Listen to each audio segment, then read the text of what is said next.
We're back on the record outside the hearing in presence of the jury with counsel and Mr. Apodaca present. Good morning, everyone. We'll continue with testimony this morning. Are there any preliminary issues for the state? Not from the state judge. For the defense? Nothing for defense, Your Honor. Okay. And so we'll have order of, what is the order of witnesses for the day? Well, we will start with the cross and redirect of Sergeant Vigil, then Kiara McCulley, and then we'll end with Dr. Welner. Dr. Welner, as you know, is our expert witness. We're asking that he be able to be present in the courtroom while Kiara McCulley testifies, as that may inform his opinions in the case. And he's an expert forensic psychiatrist. Any objection?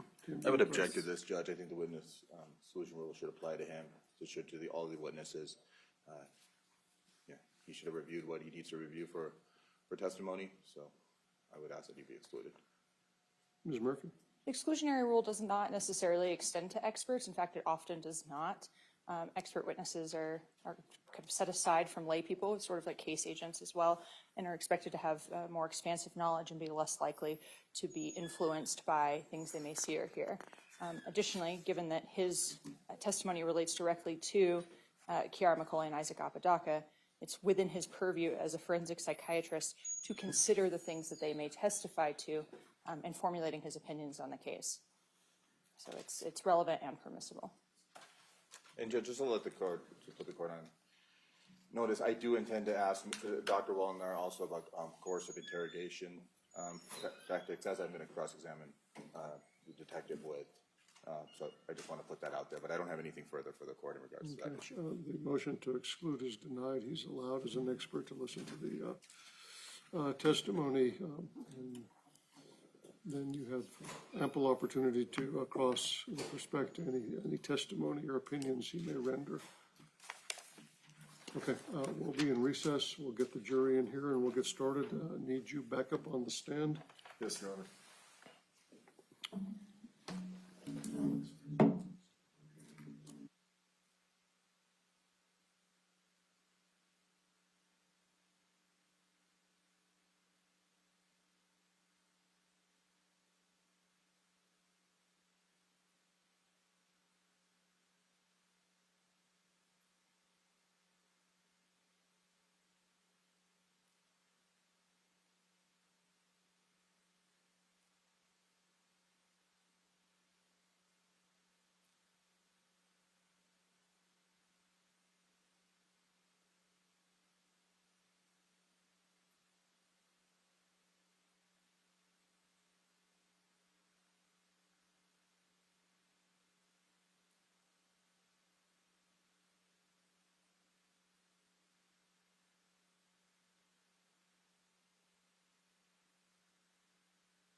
May be seated in the courtroom.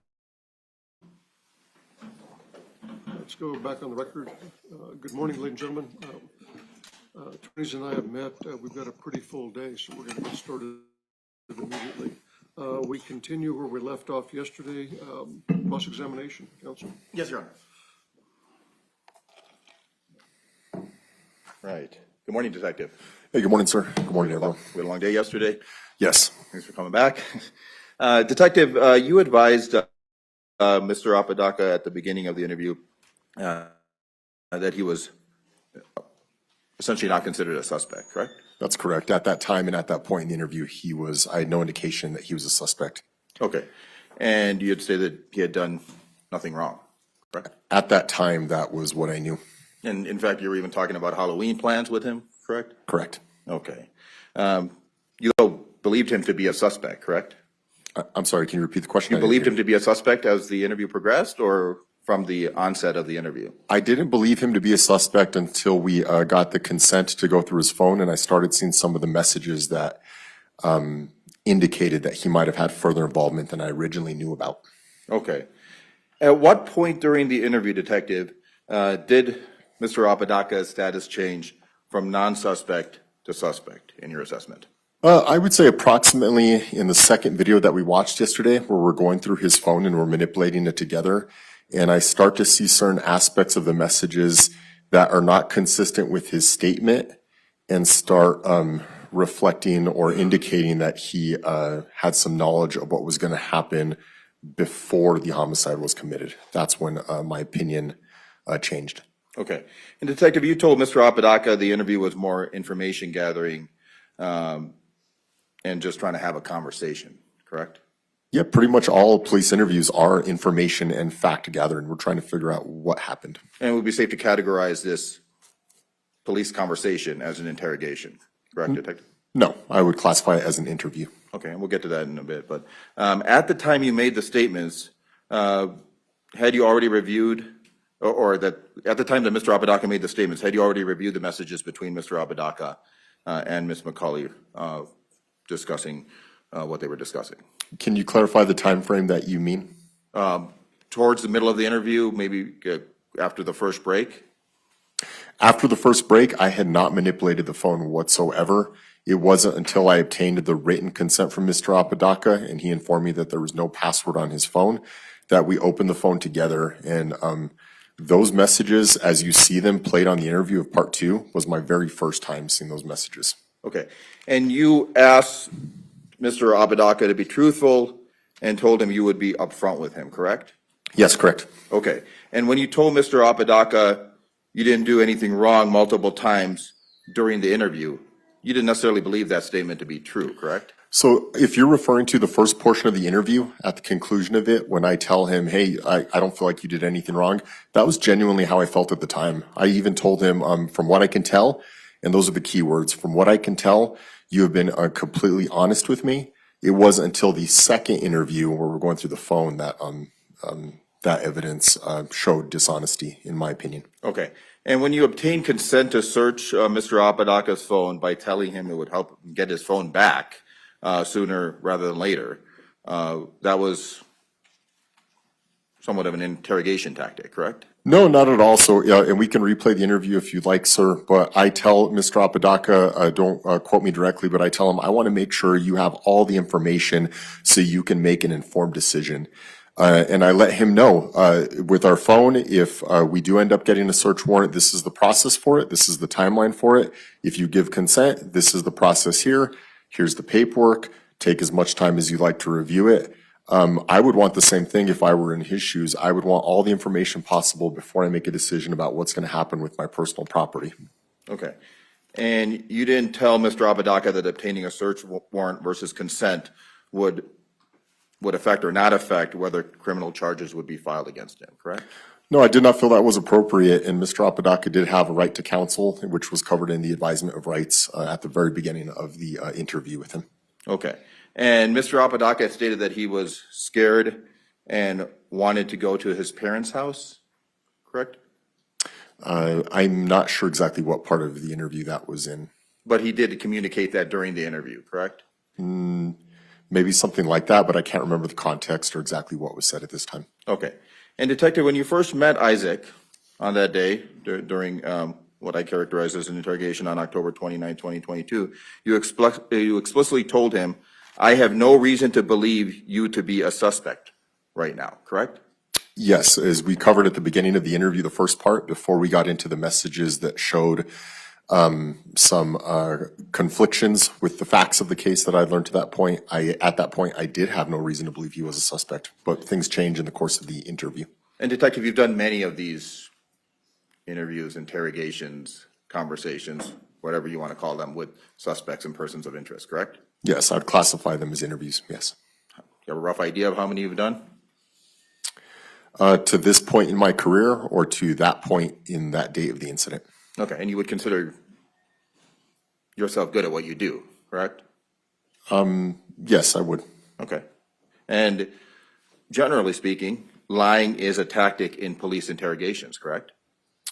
Lying can be a tactic within police interrogations. In my experience, that is a risky maneuver and can be something that disrupts the trust between yourself and whoever you're speaking with within the interrogation or interview, rather. It's not something that I would commonly or frequently lean on as a practice. Okay. Now, you reiterated to Mr. Apodaca, as far as you could tell from everyone you had talked to, he had not done anything wrong, correct? Again, I feel like we keep saying the same question over and over again, but at the time of the first interview, I did not believe he had done anything wrong. It wasn't until the second interview where we came across the messages where my opinion changed. Okay, but what I'm trying to get at is you communicated to him and you made it known to him that he did not do anything wrong, correct? Objection, Your Honor. Asked and answered. Sustained. Okay, I'll move on. You observed firsthand that Isaac was kind of freaking out, for lack of a better phrase, and visibly scared? At what point, sir? I mean, throughout the interview, but it's only as the interview was progressing. Can you clarify what you mean by freaking out? That he was kind of panicking, he was a little anxious, he was nervous.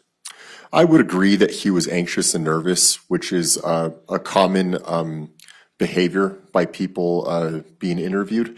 They can sometimes be nervous about what's happening. I would imagine especially so if they have any guilt on their conscience at all. But as far as any anxiety, I would say no. I think at one point in the interview, I even offered Mr. Apodaca an ambulance or medical care if he ever felt like he needed it, which he never requested. Okay. And without going into anything that Ms. McCulley had stated in her interview, Kiara McCulley, their interviews were a stark contrast as far as demeanor is concerned, correct? Isaac's and Kiara's? Safe to say that Kiara was pretty even-keeled, not as anxious or concerned as Mr. Apodaca appeared to be? I would not say that. I would say they both had their own separate demeanors that were unique in their own ways. Okay. Now, Isaac agreed to do the interview, correct? Yes, he did. Isaac spoke to you, obviously, correct? Yes. Okay. Eventually, throughout the interview, Isaac denied hurting Kiara, correct? Or hurting Grace, correct? Yes, throughout the entirety of the interview, from what I can recollect and from watching the video yesterday, at no point did Isaac ever say that he directly harmed the victim, Grace. Okay. And Isaac remained cooperative throughout the investigation? Define cooperative, sir. I mean, he didn't ask the lawyer up. He basically answered all of your questions. He did not request an attorney. He did answer all my questions. Now, he did not answer all the questions truthfully, which can be a form of So if we can not being cooperative. So Detective, if we can just limit it to what, my question is, when my question is, Isaac didn't refuse any questioning, correct? Yes or no? He did not refuse any questioning. Okay. No. On this second part of the interview he did with you, essentially cooperated throughout, I don't know, about the hour and a half, hour, 40 minutes of that interview, correct? Until the point where he was lying about the messages, then he was uncooperative. So, Detective, what I'm trying to ask is, he did not refuse to answer questions, and he never got confrontational during the questioning, correct? Yes, if that's the question, he answered all questions and did not become confrontational. Okay, and Detective, are you familiar with the Reed technique of interrogation? No, I'm not. I'm familiar with it, but I have not gotten any formal training in the Reed technique. Okay. Do you understand that that is a technique that is used by detectives around the country in regards to police conversations, interrogations, discussions, different things with suspects and persons of interest? If it's a talk technique, then I imagine it is used within law enforcement, but it's not a technique that I've been trained in, no. Okay. And Detective Falls, is minimization a tactic that's used? Can you define what you mean by minimization? Minimizing what the seriousness of the offense, or maybe just discussing different things like how he's excited about Halloween and different things. Are you trying to somewhat loosen up the atmosphere, for lack of a better term? The discussion about Halloween was just conversation before the interview, and somewhat building rapport is prior to the start of the interview. Okay. And implied promises, is that another tactic that could be used in interrogations? Are you referring to in general or in this case? In general and in this case. I cannot and will not speak to in general what may or may not be used. I'm not a subject matter expert in interviews. I only have experience in training. In this particular case, I cannot recall making any promises and breaking them. Okay. You did state you'll be going home. Can you refer to what part of the video I promised the defendant that he'd be going home? Early on in the video? I don't recall making a promise that he would go home. But when you were discussing Halloween and different things, it sounded like once he talks about what's going on, he'll be free to leave. That wasn't my intention with talking about Halloween, implying that he'd be free to leave. Okay. We were just talking. Certainty of guilt, is that a tactic that was used in this interrogation, Detective? I don't know what that is, sir. Okay, I'm not an idiot, Isaac. What happened? I mean, basically, you're saying he's pretty much guilty and that he would have to accept that narrative. I would consider that cross-referencing things that I had seen on the phone, evidence I had seen on the phone, and crossing that with statements he had made and how they don't make sense, and me trying to gather a statement that was consistent with the evidence that I had seen. So basically, Detective, as the interview progressed, you wanted Isaac to confess to killing Grace. I wanted the truth, and I said that multiple times in the interview. I wanted the truth from him. Okay. And Isaac finished off the interview by saying, I didn't want it to happen to Grace? I don't recall what the exact last statement was from Isaac in the interview. Okay.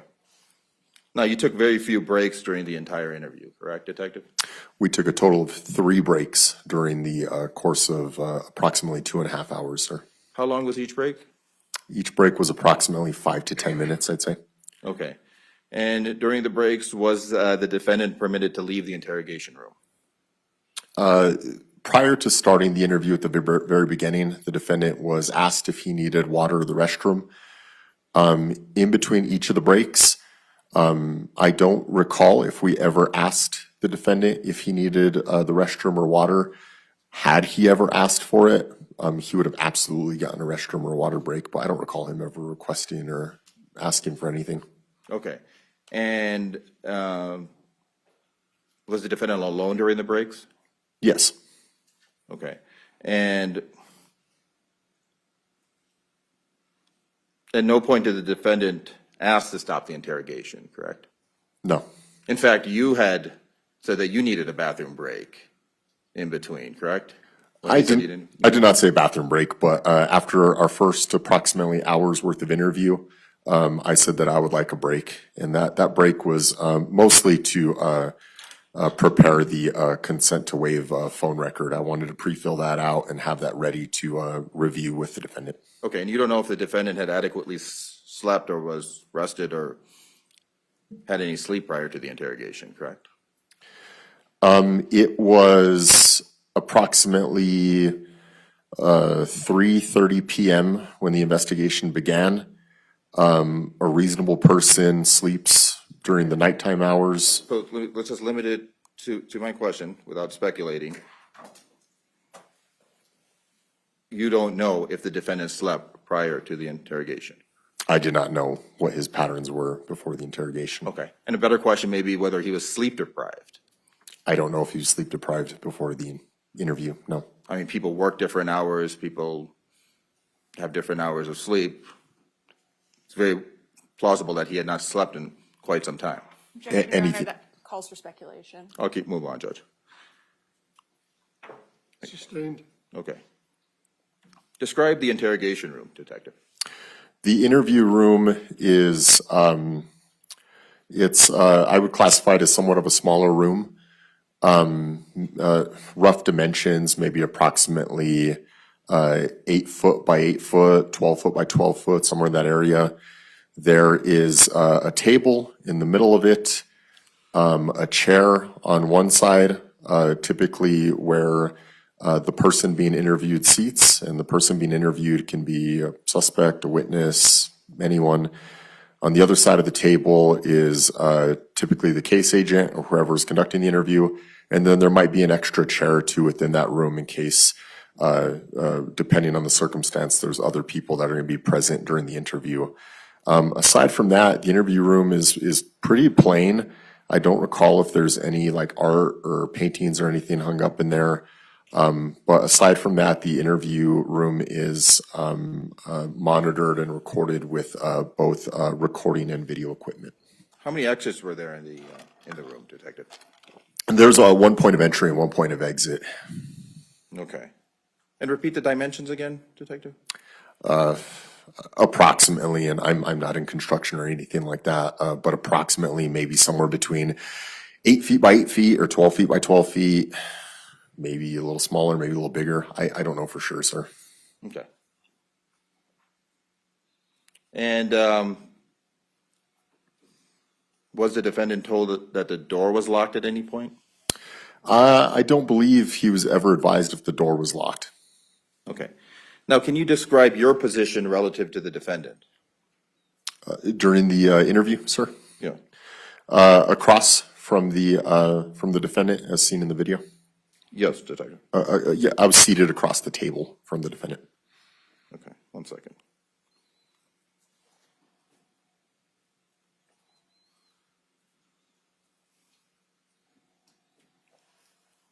Okay.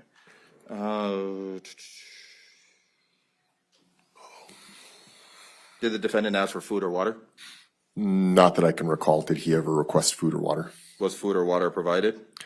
No, just the initial water break before the interview began at around 3:30 p.m. Okay. And were you standing over the defendant at any point? No. Okay. You remember what the temperature was in the room, generally? A comfortable temperature, somewhat similar to this. Okay. Now, you suggested to Isaac that talking would help him, correct? I don't remember the exact language I used, but something along the lines of being truthful would be best. Okay. And again, in that situation, I understand minimizing could be a term of art and all that, minimizing the scenario and all that, but just from your basic understanding of what minimizing a situation is, you are trying to minimize the seriousness of the situation, correct? No. By trying to build rapport, small talk, isn't that just making him feel more comfortable and trying to minimize the seriousness of why he's there? Making him feel more comfortable is different than minimizing the situation. Someone died that day. That's a very serious thing to me. Okay. Detective on the side, who trained you on these interrogation, interview, conversation methods? I've received various perspectives and trainings on interviews, both from on-the-job training, from watching other detectives train or conduct interviews. I attended a peace interview course in 2022 prior to this incident, And then at both of the basic and advanced homicide investigation courses that I attended, they cover topics of interview training. And you stated you were in the Air Force? No, in the United States Marine Or Corps. the Marine Corps, excuse me. Yeah, and then, thank you for your service. And in the Marine Corps, Thank you. you were certainly trained extensively. Were you trained in interrogation tactics or any of that? No, I was never trained in interrogation tactics. I was a military police officer, so we received interview training in there as well. Interview training. Yes. Okay. Thank you, Detective. Now, you told the defendant that or kind of asked him if he feels better, or if he would feel better by letting loose and telling him, or telling you essentially what you wanted to hear, correct? No, not what I wanted to hear. I wanted the truth. Okay.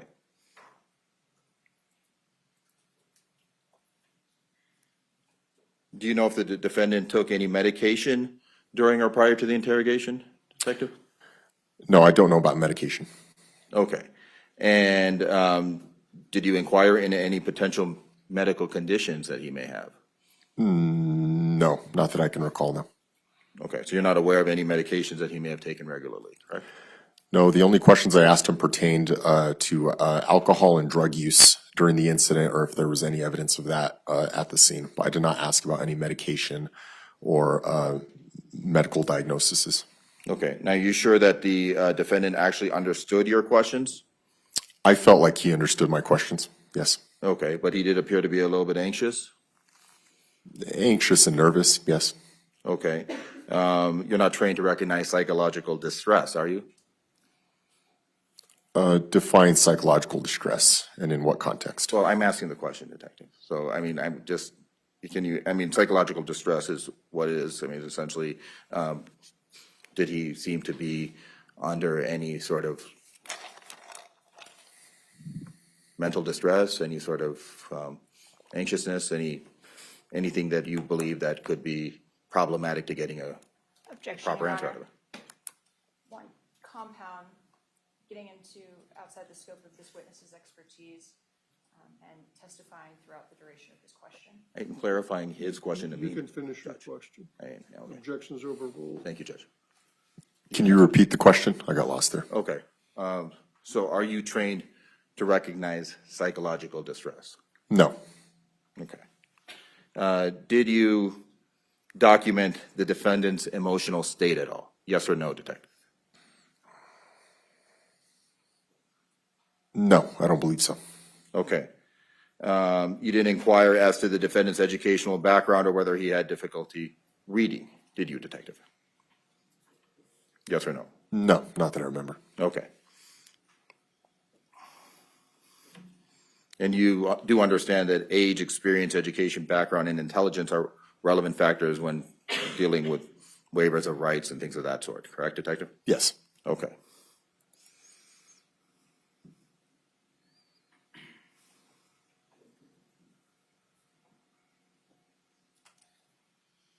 Now, after the defendant made his statements, you pretty much ended the interview, correct? Are you referring to the conclusion of the third video when we were done with the interview? Was the I mean, interview? as soon as he made the statement that you wanted him to in regard to what you believed was incriminating, you pretty much ended the interview, correct? Objection, Your Honor, may we approach? Come on up.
Now, Detective, during the interrogation, you told Isaac, dude, I'm not dumb when you were pressuring him to change his account, correct?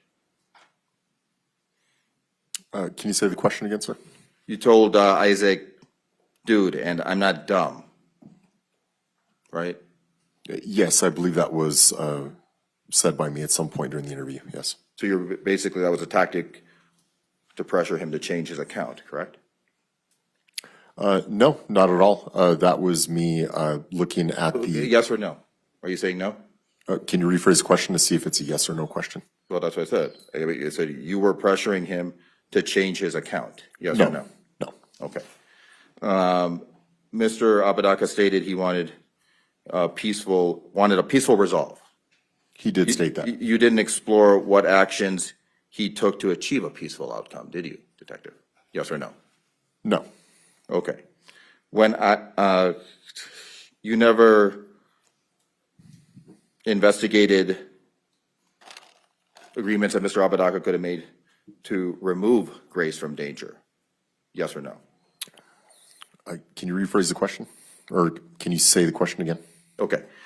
You never further investigated any attempts Mr. Apodaca made to remove Grace from danger, correct? Yes or no? That's false. No, you did not. I did do, like, your phrasing of your question is confusing me. I'm disputing what you're asking. Okay, so you're saying no. Can you say the question again? Okay. You did not further investigate anything that Mr. Apodaca may have done to remove Grace from danger. Yes, I did. Okay. But you basically formed a narrative during that interview that you wanted Mr. Apodaca to agree to, correct? No, I did not. Okay. You told Mr. Apodaca, it's over, Isaac. It's over. You need to own it. You were trying to obtain a confession at that point, were you not, Detective? Your No, Honor, objection as to form and badgering. Not badgering him at all. I mean, you're asking a Ask question. the question again. Okay. You told Mr. Apodaca, it's over, Isaac, it's over, and you need to own it. You were trying to obtain a confession, were you not, Detective? No. Okay. Not trying to be overly dramatic, but maybe I was. Okay. You created a narrative, again, before you started interviewing Mr. Apodaca, correct? No, I did not. Okay. Now, false evidence can often be presented to ascertain a narrative, correct? It can, hypothetically. So essentially lying can be a tactic in interrogations or interviews? Are you asking me to speculate? I mean, in your training and experience, Detective? Generally speaking, anything is possible, yes. Okay. And eventually, you basically got Isaac to agree with stuff you were just telling him, correct? No. You agree that Isaac was kind of a people pleaser? I don't agree. Your Honor. Counsel approach.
Okay, Detective, I mean, you can answer that as a yes or no question. Your observation that Isaac come across as a people pleaser. No, Was he kind of trying to become your friend almost in that interview? no, Okay.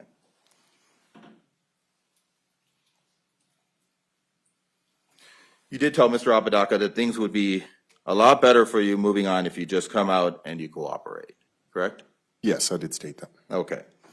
Mr. Apodaca repeatedly said, I mean, he did say he was scared and he was shooken up, correct? I don't recall the exact verbiage he used. Hear that? And then you didn't consider that his mental state might affect the reliability of his statements?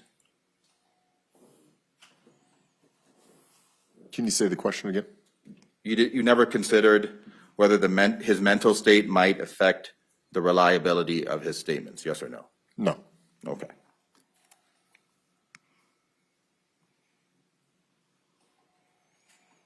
You acknowledged that you stated that Mr. Apodaca made a mistake.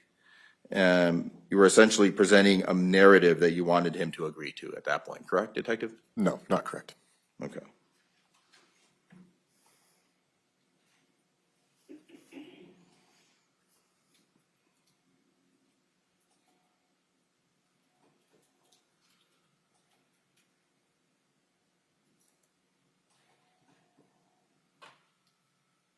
You told Mr. Apodaca he was going to jail that night, did you? Yes, I did. Okay. And you had not completed your investigation before making that assertion, correct? No, the investigation carried on for several years. Okay. And you had not interviewed Kiara McCulley by that time, correct? When you made that statement? No, I had not. Okay.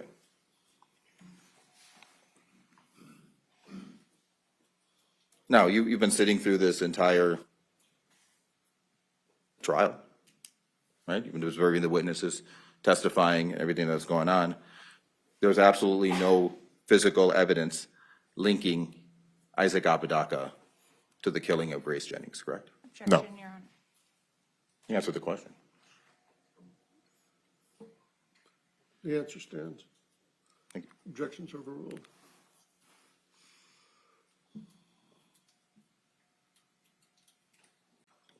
So, Detective, based on testimony in the trial so far that you've sat through, there's been no evidence presented that Mr. Apodaca was in fact present in the garage when Miss Jennings was killed, correct? Yes or no, Detective? Up to this point, no. Okay. And Can I re-clarify the question you asked before that? I feel like you misinterpreted my answer. no, you can't. Okay, We can't. thank you. I mean, it's not how it works. No worries. Nothing personal. All right. Now, Isaac did disclose to you that he has severe pre-existing personal trauma regarding violent deaths from, Yes, he did mention something like that. okay. And he told you that he previously witnessed his friends essentially brains being blown out right in front of him while sitting in a car, correct? Yes, correct. Okay. And he explained that an event like that essentially left him super traumatized, correct? Yes, he stated that. Okay. Now, you would agree that, panic attack and passing out in a police car are consistent with a severe trauma response, correct? To clarify, generally speaking, would I agree? Yes. Yeah, generally speaking, that could be an indication, sure. Okay. And that could be consistent with severe trauma instead of a consciousness of guilt, correct? Can you say the question again? I mean, a panic attack and passing out in a police car are consistent with a severe trauma response and not a consciousness of guilt of any sort, correct? I would need more context to answer the question. Okay. Basically, detective, he could have an adverse reaction to severe trauma that can affect his ability to properly communicate with you, correct? Objection, Your Honor, 702. Counsel approach.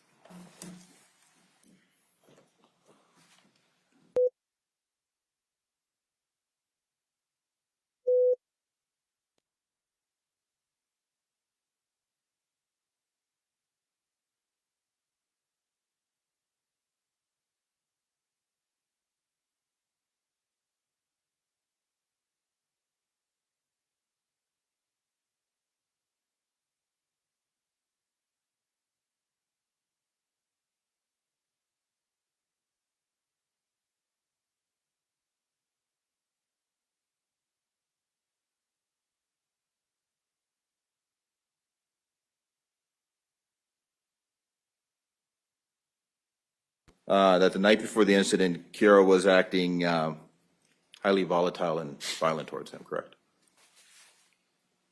I don't remember the exact language that he used. No. Okay. Now you stated also that Kiara was bringing up past instances involving other women out of jealousy, correct? Yes, correct. I remember that. Okay. Isaac described Kiara actively threatening him with multiple weapons, correct? Yes, he did. Okay, and that would include a butterfly knife, correct? Yes, correct. A dagger, Yes. a sword. Yes, I believe he said she was swinging around a sword. Okay, Yes. thank you. And yeah, and in regards to swinging a sword, he told you that Kiara swung a sword at him and actually nicked him in the arm, correct? I don't remember if he said she nicked him in the arm. I do remember the part of him allegedly saying she was swinging around a sword. Okay, and he told you that Kiara dragged a dagger across his face to see if he was scared, correct? Yes. Okay, and Isaac explicitly identified that all three of these weapons, the butterfly knife, the sword, and the dagger, belonged to Kiara. Okay. Detective Isaac also provided information about a past violent incident in 2017 involving Kiara and the victim Grace, correct? Yes, I believe so. Okay.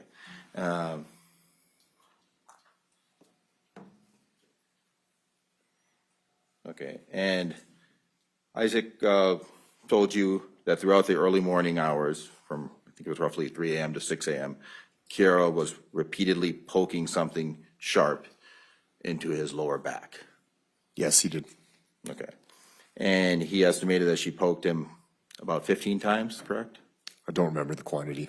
Okay. And then he said in a kind of a very sad and upset tone of voice, he kind of stated that he had begged her to stop because it was hurting him, correct?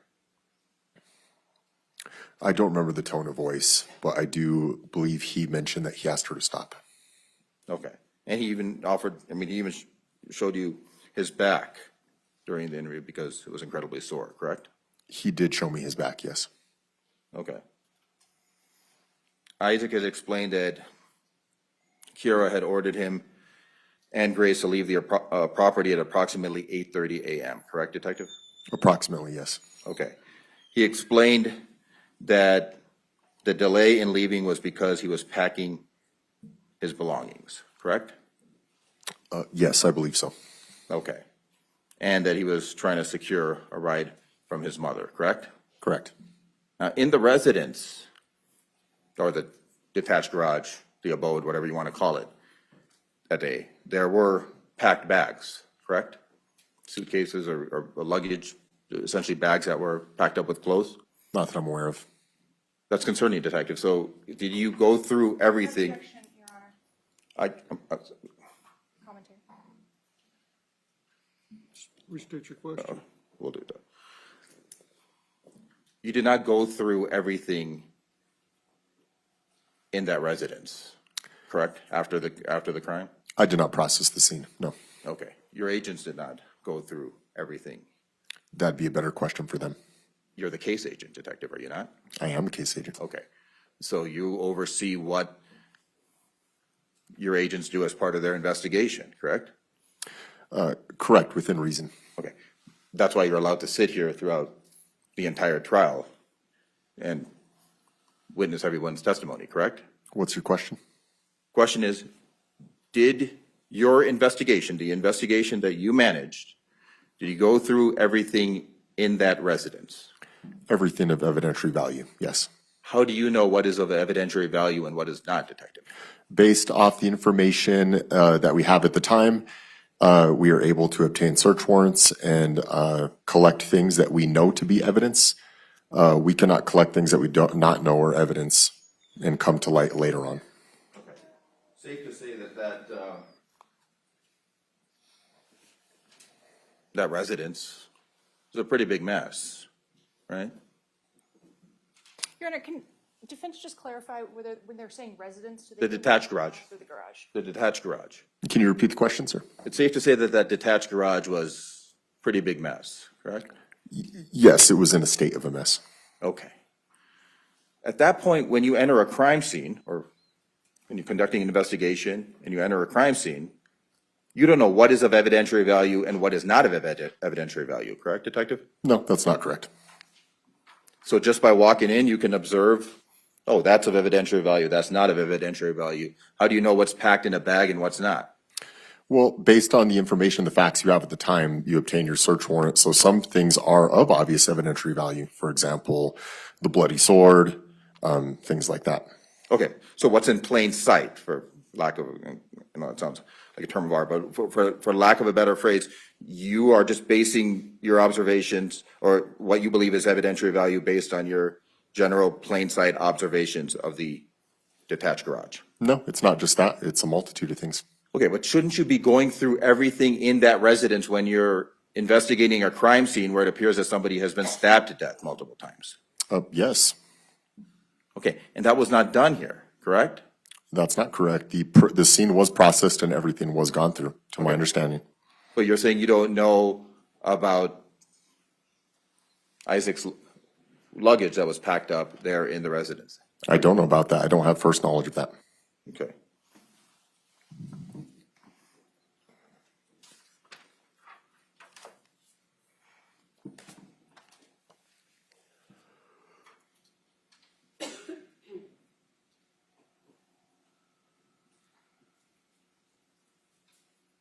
Isaac had also stated that when when Isaac returned, Kiara immediately smiled and stated, "I did it," correct? Yes, he did state that. Okay. Now, Mr. Apodaca stated that he had used the restroom for approximately 30 seconds, possibly? Yes, he's very Okay. specific on the time. Okay, he may not have remembered how much time had lapsed, correct, during the pretty traumatic situation? Can you say the question again? You know, if you remember, or actually, let me move on to the next one. You told Mr. Apodaca that you don't think that this happened in 30 seconds to 2 minutes, correct? Correct, I did tell him that. Okay. And you were referring to the injuries that you observed at the scene, correct? Correct. Okay. Now, you've been listening again to the testimony here at trial, and you heard the testimony of the OMI, correct? Yes, I did. The OMI witness, and said it likely took should have happened in about 2 minutes, correct? Correct. Okay. So was this again a tactic to try to elicit information or to trip Isaac up when you were interviewing him, as you would characterize it? No, it Or was not a interrogating, tactic. as I would? Okay. Basically, you told him that I don't think that it happened in 30 seconds to 2 minutes. I did tell him that, yes. Okay. And you didn't conduct any independent forensic analysis to determine the actual duration of the attack, correct? But personally, myself, no. No, okay. In fact, you did not have the blood that was discovered, or your team did not have the blood that was discovered on the door to the house tested for DNA, correct? Not that I'm aware of, no. Okay. You didn't, and again, there was a lot of stuff all over the place in the house and the garage, correct? Correct. Okay. And you just basically didn't think it would be important to search everything? No, I would not say that. But you did not search, or your team did not search everything, correct? Can you clarify what you mean by search everything? Go through every bit of potential evidence that is in that detached garage or in the house. My understanding, sir, is a search warrant was obtained to search for a specific set of items, and the entire area that was to be searched for, outlined in the search warrant, the entire area was searched for all those items of evidence, and all those items of evidence were obtained. Okay. And Isaac had told you his mom was going to pick him up, correct? Yes. After he had packed his bags?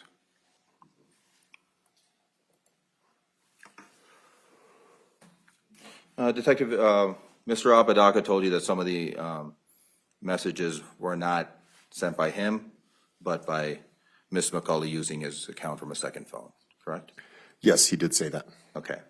You didn't examine, or you did not extract anything from the second phone that you seized, correct? There was no extraction report created on that phone. Okay, but you did locate that second phone, correct? Yes, the phone was located and extraction was attempted, but there was no data on that phone. So you basically didn't do an extraction on that phone? No, if you heard what I said, an extraction was done on that phone. There was no data recovered during the extraction of that Okay, phone. and that is a product of the extraction report, or was a proper extraction done on that phone? From what I was told from the individual that conducted the extraction was that there was no data on the phone because Without of going into what other people are saying or whatever, you did not ascertain anything from that extraction, correct? nothing was recovered from that extraction of that phone. Okay.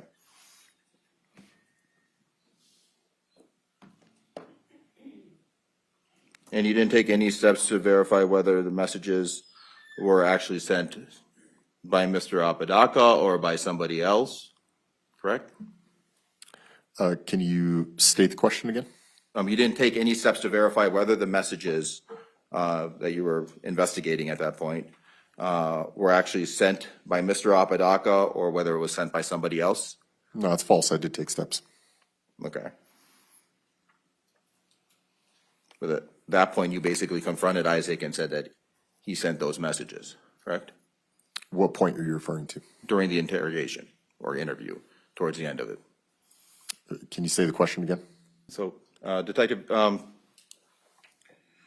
during your review of you reviewed the Facebook messages, correct? Yes, I did review the Facebook messages. And you saw that Kiara McCulley was trying to provoke an aggressive reaction from Mr. Apodaca, correct?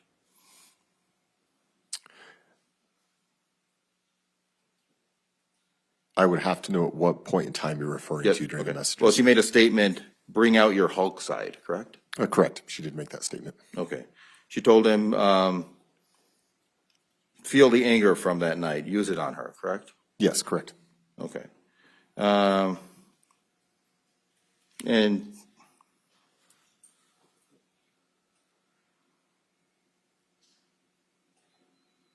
Mr. Apodaca also complains about physical distress throughout the string of messages, correct?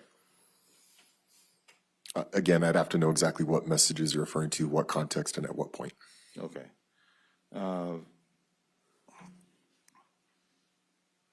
Now, let's go into the situation after the fact when Mr. Apodaca returned to the garage after using the restroom. He found the victim already deceased, Ms. Jennings, correct? According to his statement. Okay. Yes. And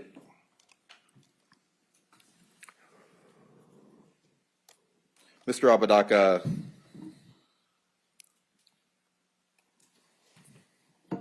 went to a nearby commercial business, AP Wireless, correct? Correct.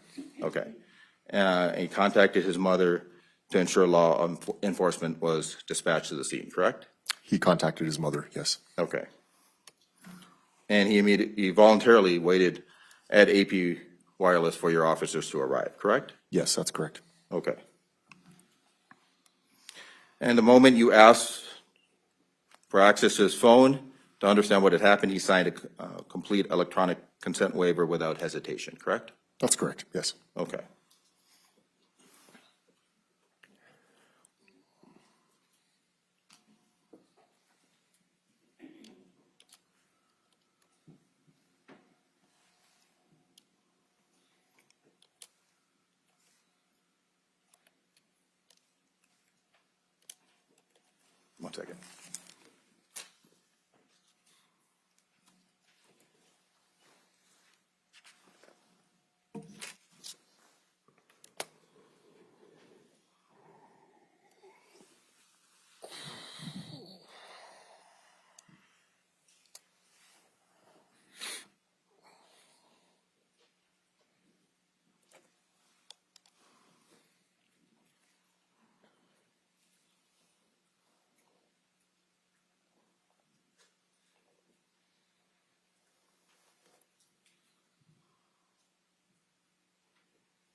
And Detective, just to reiterate, Isaac had no blood on him, correct? Correct. Okay. He had no cuts on his hands? Not that I can remember. Okay. And he had no blood on his clothes, correct? No. Okay.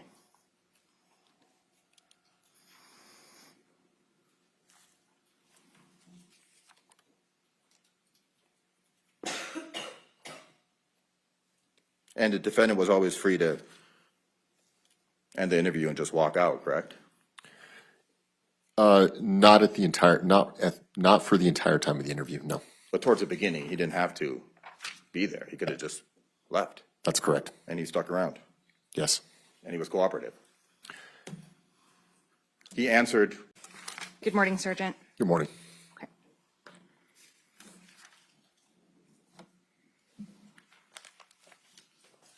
So I want to start by talking about the messages. You were asked on cross about whether or not you took steps to verify that the messages were sent by Mr. Apodaca. Do you remember that line of questioning? Yes, correct. Okay, so prior to receiving permission to open Isaac's phone and reviewing those messages with him, did you know what those messages were going to be? No, I had no idea. Okay. And when you reviewed those messages with Isaac, I'm not going to ask you to reiterate which portions, but it's on the video, but did he acknowledge or deny that some of the messages were him?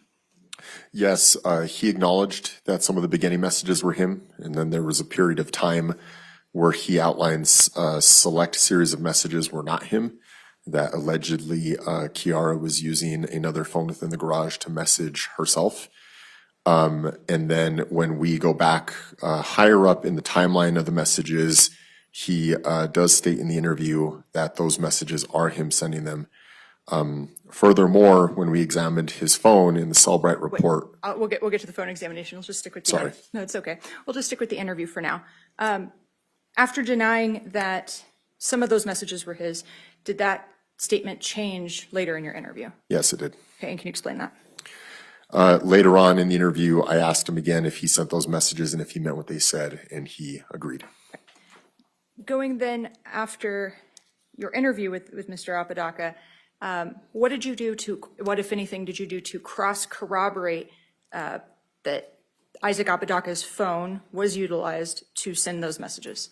Yeah, so after I filed the search warrants for Facebook returns, cell phone data, and received all those reports that we have already displayed here, I did notice, especially in some of those messages that he had referenced, was allegedly Kiara messaging Kiara, that the time difference between them was sometimes a second between each one. The messages were sent back and forth very quickly, which indicated to me from an investigative standpoint that it was not Kiara messaging Kiara.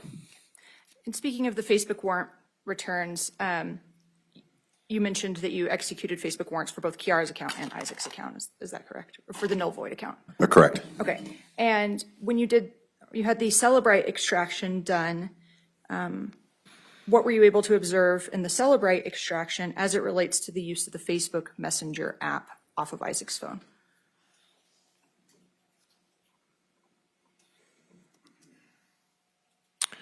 I'm sorry, it was slipping my mind for a minute, but the IP addresses for the phones indicated that the phones or the users that were using them was Kiara and Isaac.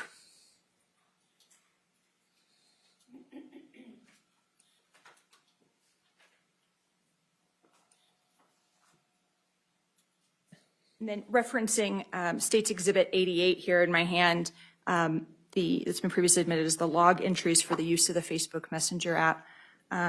What did this, when you reviewed this, what did you see in this log entries of the use of the Facebook Messenger app from Isaac Apodaca's extraction? Can I reference the document? Sure, would that refresh your recollection? Yes, please. Can I approach? Yes. I'll ask you to review it. I'll take it back and then I will re-ask my question.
Thank you. Did that refresh your recollection? Yes, it did.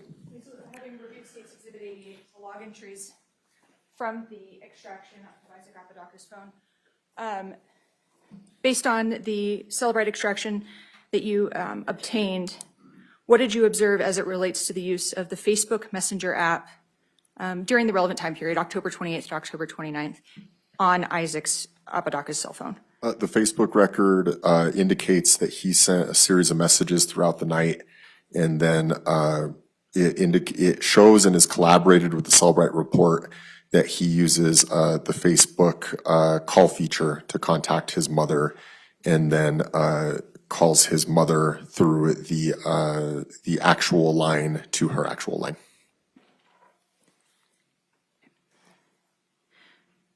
You were asked on cross about, there was a reference to the defendant passing out in the back of a police car. In the course of your investigation, did you determine whether Isaac Apodaca had passed out in the course of, in the back of a police car? No, I never was told anything about that, nor do I have any knowledge of that. When you were asked about Isaac's demeanor and mental state during his interview, and at one point, Isaac Apodaca did appear to cry. Is that fair? Yes. Okay.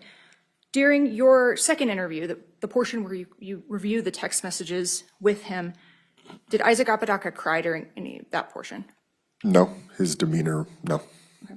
What was his demeanor during that portion, the second portion of the interview and the third portion? Calm. He didn't seem to have anxiety during that portion of the interview when I was asking those questions. Okay. At any point, did you in fact lie to Isaac Apodaca? No. In conducting your interview with Isaac Apodaca, what was your goal? My goal is to find the truth, to find out what happened in that garage, and I stated that several times throughout the interview. I wanted as much information as possible, as much truthful information as possible about what happened to Miss Grace Jennings.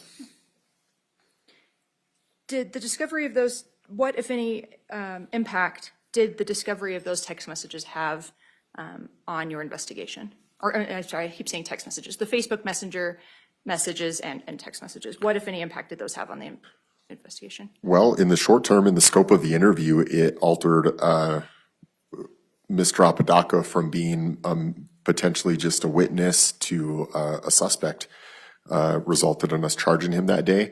And it gave me some more insight when I proceeded into my investigation with Ms. Kiara McCulley.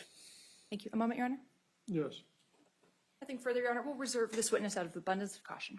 Okay. Ladies and gentlemen, we're going to go ahead and take our morning break at this time. About 15 minutes, we'll reconvene at 10:30. If you'd go at the bailiff, please. All rise.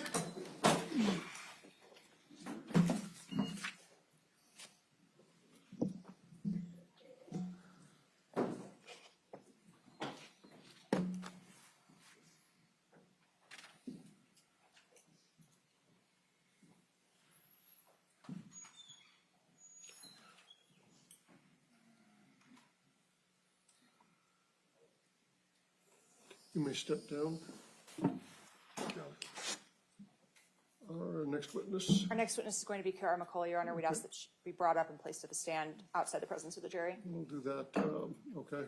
And we just want to make sure that during any shifts of transport, that she and Isaac Apodaca are not in the same room and are not held in the back or anything together. Right. So I'll let him know I spoke to the corporal yesterday. We're going to have a second deputy up here. We're going to move a chair up here. The bailiff will be in the far corner.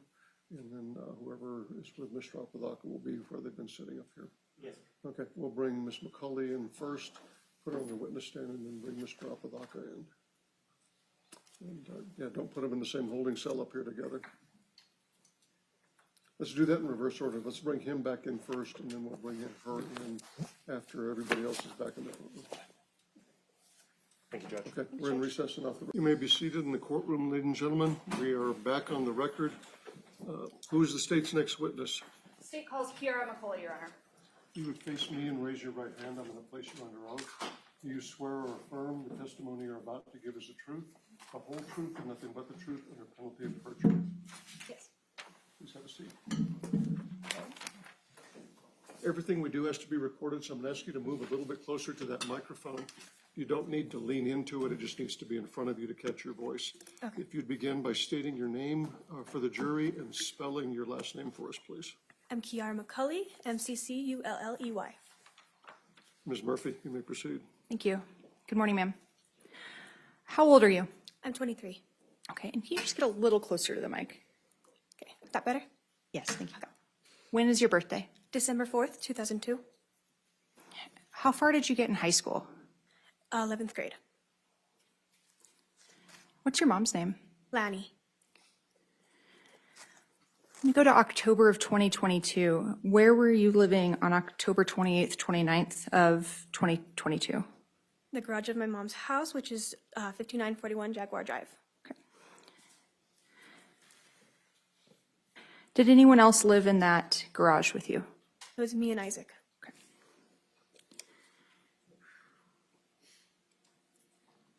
Were there any parks or features, public spaces near that house at 5941 Jaguar Drive? Yes.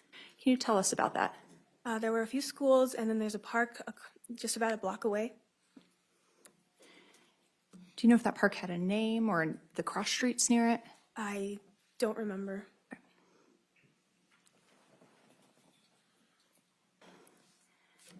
want to talk about someone named Grace Jennings, okay? Do you or did you know somebody named Grace Jennings? I did. How old were you when you met Grace?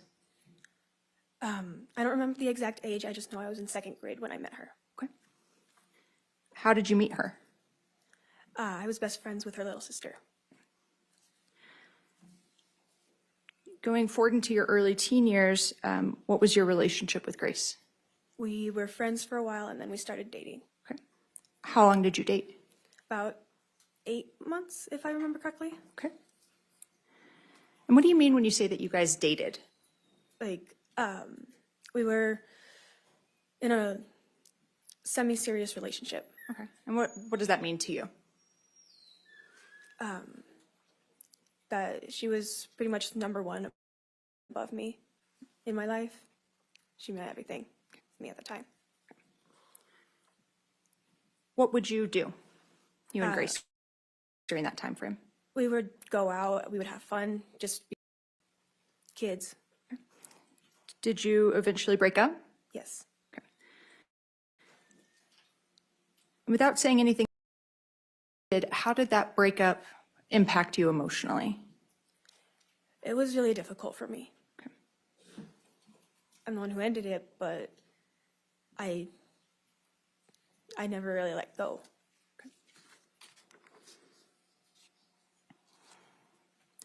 After you and Grace broke up, did you eventually start dating somebody named Isaac Apodaca? I did. How did you meet Isaac Apodaca? I had talked to Grace, and we were just talking about meeting up at the Santa Fe Place Mall so that I could see if she was worth bringing back into my life. And when I was there, Isaac was there with her. Okay. And what happened? We started talking and hanging out. We were just doing what normal kids do, you know? And then later in the night, he walked me home. And the next day we were supposed to meet up, all three of us, and Grace didn't show up. So it turned into Isaac and I's first date, Okay. And do you remember the year that that happened? 2019. How long did you and Isaac Apodaca date? 3.5 years. Is Isaac Apodaca present in the courtroom today? Yes. Can you please point to him and tell me what he's wearing? He's over here wearing a quite nice suit and a blue tie. Your Honor, can the record reflect that this witness identified Isaac Apodaca? She has. Thank you. When you and Isaac were together, did you have pet names or nicknames for each other? Yes. Okay. What was the nickname that Isaac would use for you? Puggle.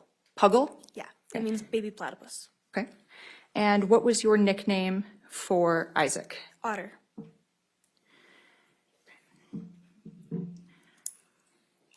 And you stated that you lived together with Isaac? Yes. Where did you first live together with Isaac? My mom's house. And when you say the house, what do you mean? It's the 5941 Jaguar Drive. That's the house that we were living in. Okay. We were in the bigger room at the front of the house. Okay. In the main house? Yes. Right. And how long did you live in the main house together, you and Isaac? It was on and off between there and other locations for most of our time together. I can't remember exactly how long. Okay. It was most of it. Did you ever live in any other locations on the property at 5941 Jaguar? Yes. Okay. And what was that other location? The garage. Okay. Why did you move to the garage? Isaac was telling me that my mom wasn't really that great for me, so I needed to get some space. Okay. Can you kind of describe the general layout of the garage? We moved things around a few times, but when you first go in, to the right of you, there's the TV and a table, and the bed is right in front of you. Okay.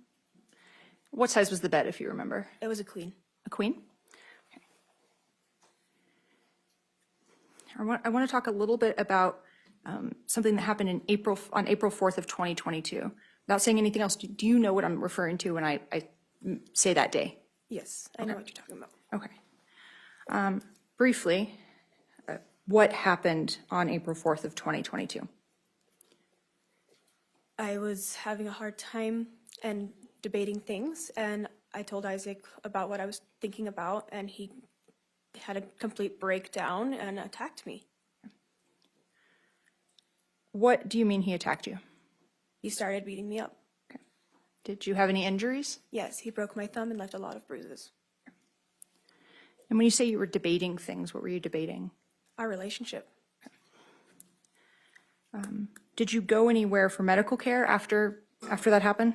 Yes. Where'd you go? I went to, which hospital was it? It was not St. Vincent's. What was the other one called? Sorry, it's been so long since I've been there. It's okay. You went to the hospital. Yeah, I went to the hospital. All right.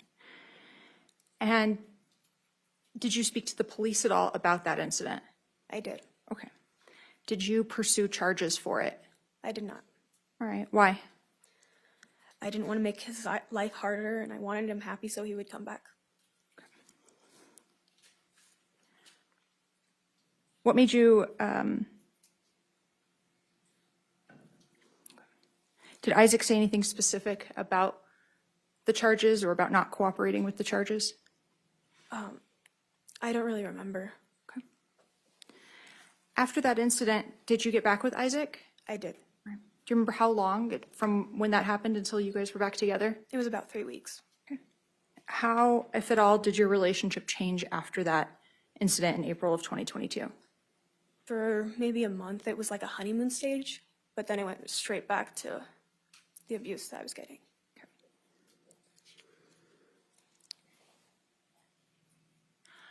I want to talk about something called sex work, okay? Right. Do you know what that means? Yes. All right. Is there another word for sex work? There are a lot of different terms, but yeah. Is me referring to it as sex work a term or phrase that you're comfortable with me using to refer to what we're going to talk about? Okay. Have you ever engaged in sex work? Yes.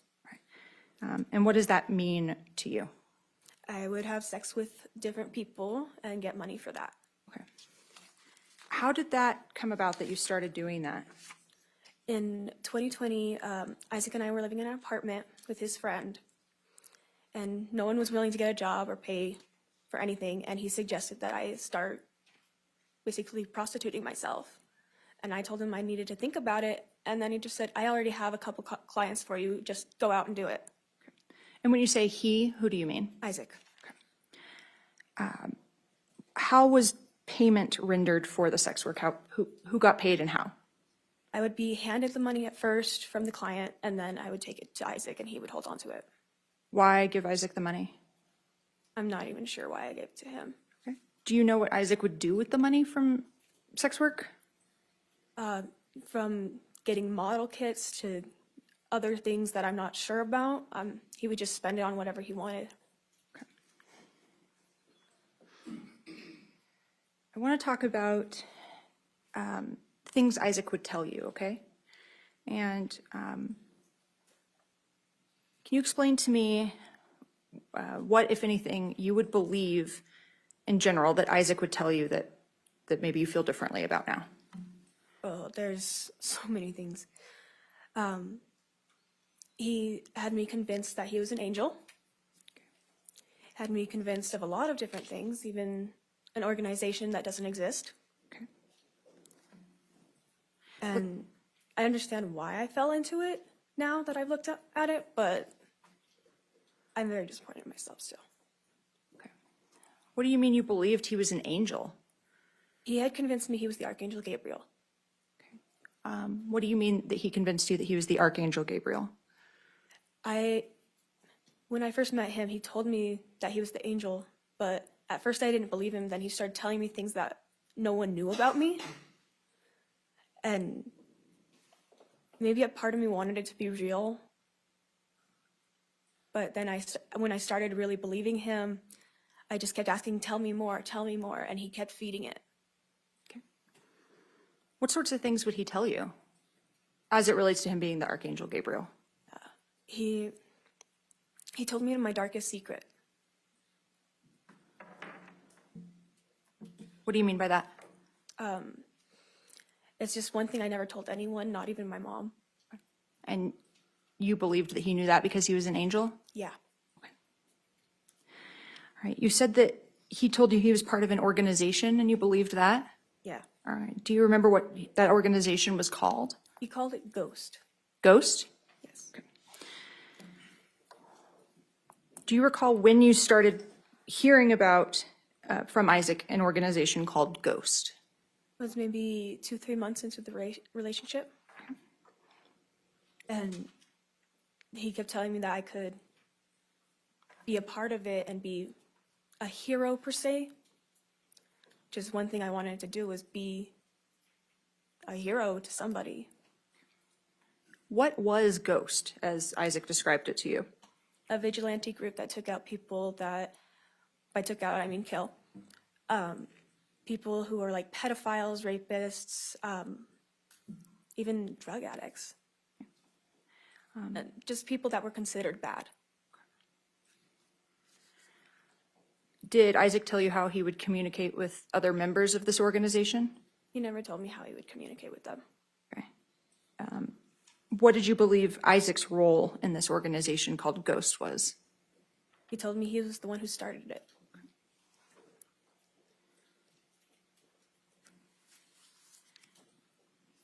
And you stated that the purpose was to kill people. Did Isaac make any representations to you about what he had done in the course of his work for Ghost? He had referenced that he had killed 40 people already, which is a high number. Okay. Ridiculous. I want to talk about any sort of markings or ranking marks related to ghost. Do you know what I'm referring to when I? Yes. Okay. What am I referring to when I say markings related to ghost?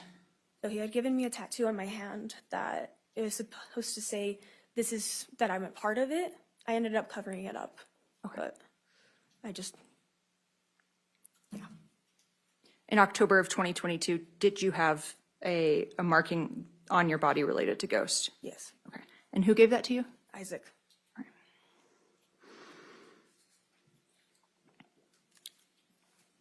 Why, Kiara, Ms. McCulley,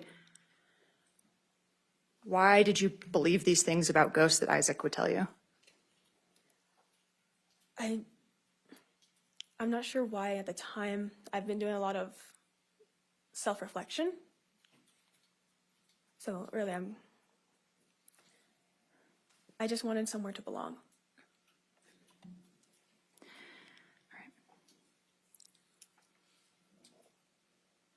Did Isaac ever show you anything related to ghost? And by that I mean messages with other individuals, or did he provide any physical proof to you that he was part of this organization or that the organization even existed? The closest thing was when he got on the dark web. But that's it. And what do you mean by that? He got onto some, I'm not sure how, but there was this part of the internet where he was finding like very inappropriate videos that I do not ever want to see again. Okay. I want to talk about Grace again. In October of 2022, did you have any beliefs related to Grace and something that may have happened to you? Yes. All right. In October of 2022, what did you believe Grace had done or helped do to you? I believed she was a part of a rape that I'm not even certain now is real. How did that idea that Grace had been part of a rape come about? Where did that originate? Isaac started telling me about a video that he found that looked like me. And what did he say was happening in the video?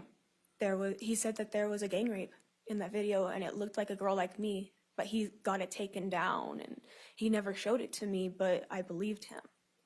What role would Grace have had in that video? He said that he saw her getting money out of the deal.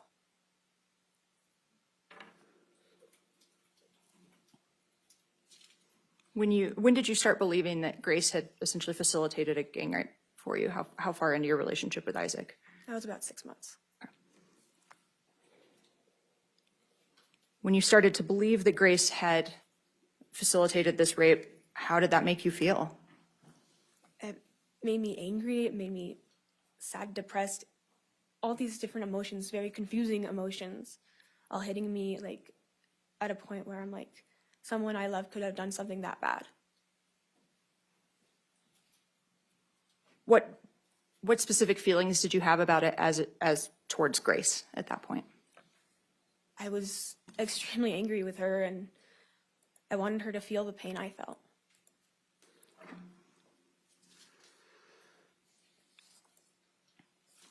I want to talk very briefly about something on Halloween in 2021, so a year prior to everything that happened with Grace. Do you know what I'm referring to when I say Halloween of 2021? I believe so. Okay.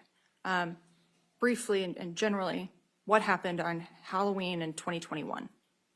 I had thrown a party and no one showed up, so I got really upset. And I called one of my clients and Isaac came along with, and then someone put something in my drink and I was raped that night. Did you get medical care for that assault? Yes, there was a rape kit done. After, you said it was with a client? Yeah, Okay, he was a client turned to friend almost, I thought. Did you or Isaac get paid for that night? I'm not certain. After that, Did you do any more sex work? I did. It Whose idea was it for you to continue doing sex work? was Isaac's. And what do you mean by that? I kept telling him I didn't want to do it anymore, but he kept setting people up so that I could just keep getting paid. Okay. This would be the only thing he wanted.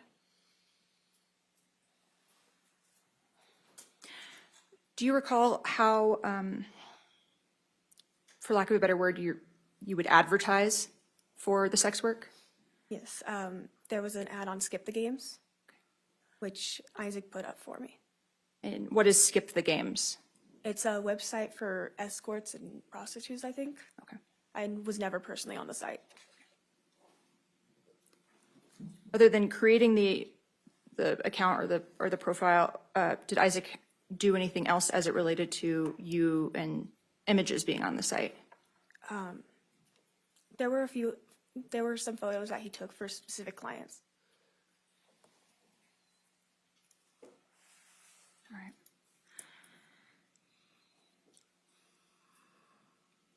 In October of 2022, Kiara, prior to the incident, at that point, what were your feelings towards Grace? How strong were they? They were pretty strong. I just wanted her out of my life, but part of me still wanted her around. So I kept messaging her. And then I'm like, wait, what the hell am I doing? Because I felt almost hatred. It's on the thin line. Who, if anyone, did you talk to about this hatred for Grace? Prior to October 28th? Yeah. Well, Isaac, I've talked to him about it a lot. And then I know I talked to my friend Jeffrey and Brady, and I also talked to my friend Kiana at the time. I know I talked to a lot of people about it, but I didn't realize how serious it was. Was there a part of you that wanted Grace dead? A part of me. All right, let's talk about the night before everything happened, okay? So we're going to talk about October 28th of 2022. Do you remember anything about that day? Yes. All right, what do you remember? So that day, well, it was at night when everything started getting intense for me. It was, Isaac had straight up asked me, do you want to kill Grace? And I said yes, not realizing what he was about to do was bring her to the house. So I went to the park, told them to meet me there, and we'd just get it over with. By it, I mean the murder. I'd get it over with so he would stop being so pushy. And then he changed the plan completely. Let's talk about this first part, and then we'll go on in a minute. Where were you when Isaac said, do you want to kill Grace? I was in my room, And what do you mean by your room? the garage. Garage. Okay. And after he asked, do you want to kill Grace, what did you say? I said, duh. Right. That's all I said was, duh. And what happened next? He told me that he's going to bring her over. I said, no, that's not a good idea. You know what I feel, how I feel about this. And then he started saying, well, you could rank up and ghost and all kinds of stuff.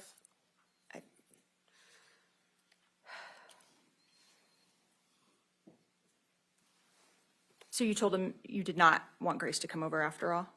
Yeah, Okay. that's what I said. And then you said you went to the park to get it over with? Yeah. What were you wearing when you went to the park? I was wearing LARP clothing, which was like armor and a cloak. Were you carrying anything with you? I had my sword with me and a few knives. Did you have any electronics with you? My phone. And what was your plan once you got to the park in terms of if Grace had come to the park? If she had actually gone to the park, I would have just attacked her, was my plan. And then, well, first we were going to try and take her to the tunnel system, but try and convince her. Oh, I hate thinking about it. Let me stop you there. What do you mean that you were going to take her to a tunnel system? There's just a bunch of tunnels around my house. What do you mean? They're like drain tunnels. Like storm drains? Yeah. Okay. All right. And you said that, or did you actually make it to the park? I made it to the park. They did not. You stated that Isaac changed the plan. What changed? He texted me saying, let's just come back to the house. We'll figure it out from there. Did you go back to the house? I did. And when you walked, did you walk into the garage? Yes. When you walked into the garage, what did you see? I saw Grace sitting on my bed. Okay. How'd that make you feel? A lot of anger all at once. And Isaac was just doing his thing. What do you mean by that? He was like sitting there acting like it was nothing. Okay. What happened next? They started smoking weed and I was drinking a little bit. And throughout the night, it was just my anger kept growing. At some point in this early part of the night, not the next day, did Isaac leave? Yes. Okay. And how was it when it was just you and Grace in the garage? At that point, I started feeling really bad for her because she had just gone through a breakup herself. Okay. That's why she needed a place to stay that night. And I did try to set my feelings aside and just be somewhat supportive. It was really hard, but I tried. Did Isaac come back? He did. After Isaac came back, how did the rest of the evening go in terms of how everyone interacted? Well, Grace started trying to sleep. I don't know if she actually ended up sleeping or not, but she was acting like she was. Isaac was at the foot of the bed, and I was in Isaac's usual spot, which is on the left side of the bed. Okay. When you say Isaac was at the foot of the bed, what do you mean? I mean, he was, so Grace was in my spot on the right side of the bed. I was on the left, just laying down. And Isaac was laying at the foot of the bed where, horizontally in perspective. Okay. And when you say the right versus the left side of the bed, which side of the bed would be the side that had the refrigerator next to it? Do you recall a That small? would be the left side. The left side. And is that the side you were laying on? Yes. Okay. And so the side closer to the large garage door would be the right side? Yes. Okay. And who was laying there? Grace. How did it feel having Grace in your spot? I did not like it. Very much did not like that. Okay. So while Grace was either sleeping or maybe not sleeping, and you were all three in the bed, what were you and Isaac doing as the night went on? We were texting and trying to figure out what to do. And he kept handing me knives and stuff too, and I couldn't pull myself to actually do it at that time. Kiara, were you dragging a dagger or a knife across Isaac's face at any point? No. Were you poking Isaac in the back with a knife or a dagger at any point? No.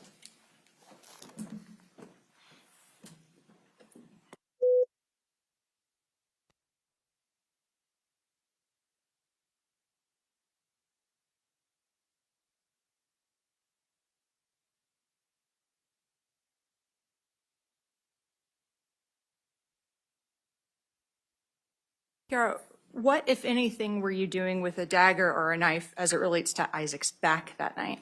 Nothing. I was kicking him, but that's it. Okay. And when you were communicating with Isaac, while you guys were both in the bed, I think you just said texting, what device or devices were you using? I was using my phone. Did you use any other device or devices that evening? Just the TV. Okay. For purposes of communication, what, if any, devices did you use? Just my phone.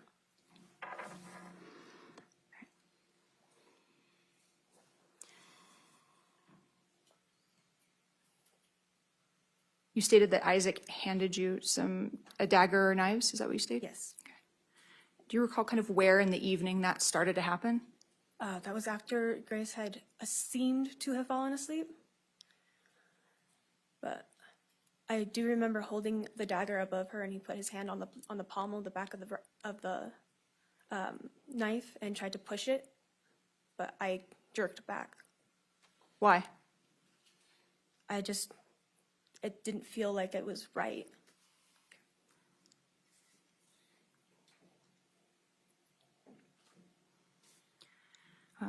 We've seen the messages between you and Isaac. Do you recall messaging back and forth? Yes. Okay.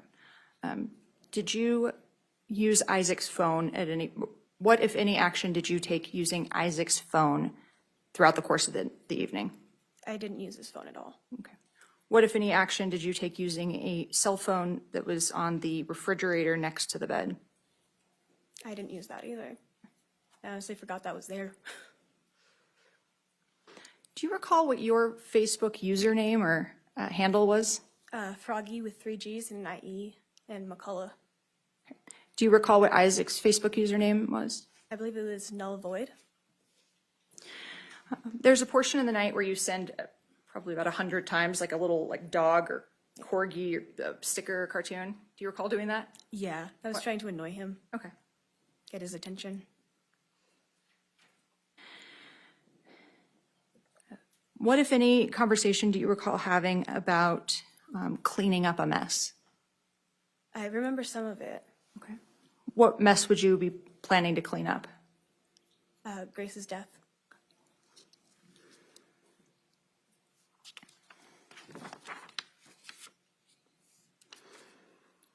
Did your sword have a name? Yes. What was it? Zira. Can you spell that? How did I spell it? I don't think I remember how I spelled it. Okay, but it was Zira? Yeah.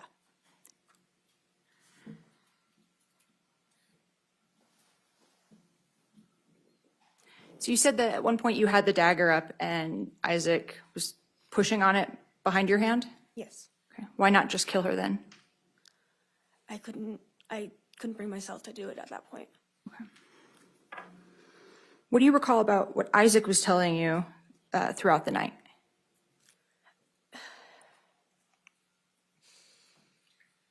Could I get some water?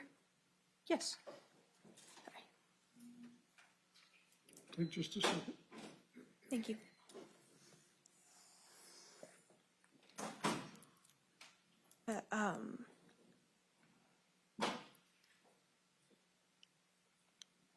He was telling me a lot of like, one that I remember him telling me is dull cuts like butter. That is something I remember him telling me because the dagger wasn't very sharp.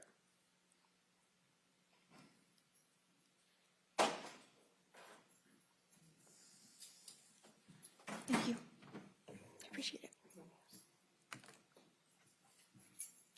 I'll wait.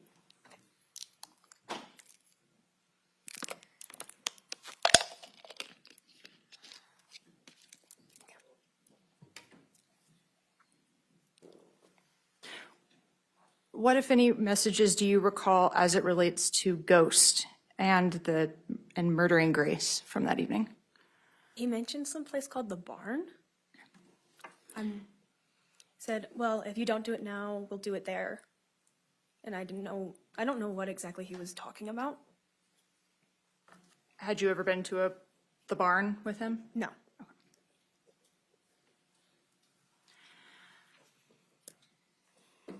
Did you have a butterfly knife with you that night? Not that night, no. What do you mean by that? I had one at one point, but I lost it When did you lose it? about a week prior. Let's talk about the sword for a moment, okay? What do you recall about the sword? It was extremely sharp. And it was a beautiful sword. If you look at it in the view of art, that's how I like to view it. It was art. That During the night, as you and Isaac are messaging, where was the sword? it was on the floor next to the door, just to the right of the door. Okay. So I guess I should ask you this. When you came in from being at the park, you stated that you had some armor and the sword with you, right? Yes. Okay. So what did you do with the sword when you walked into the garage after being at the park? I took it off my belt and set it down. I set it right next to me, which was right to the left of the door, Okay. right next to a bunch of cubbies. Okay. And what did you do with your armor? I just took it off and set it there. Do you recall what you were wearing other than the armor? It was a blue sweater and pleather pants. Pleather, like fake leather? Yes. So throughout the night, as you and Isaac are messaging, did the sword stay in that same spot where you had put it down when you'd come in from the park? Yes.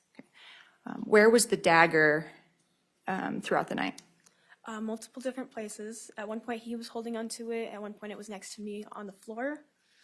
And then there were a couple points where it was on our hands, and we're trying to figure out what to do.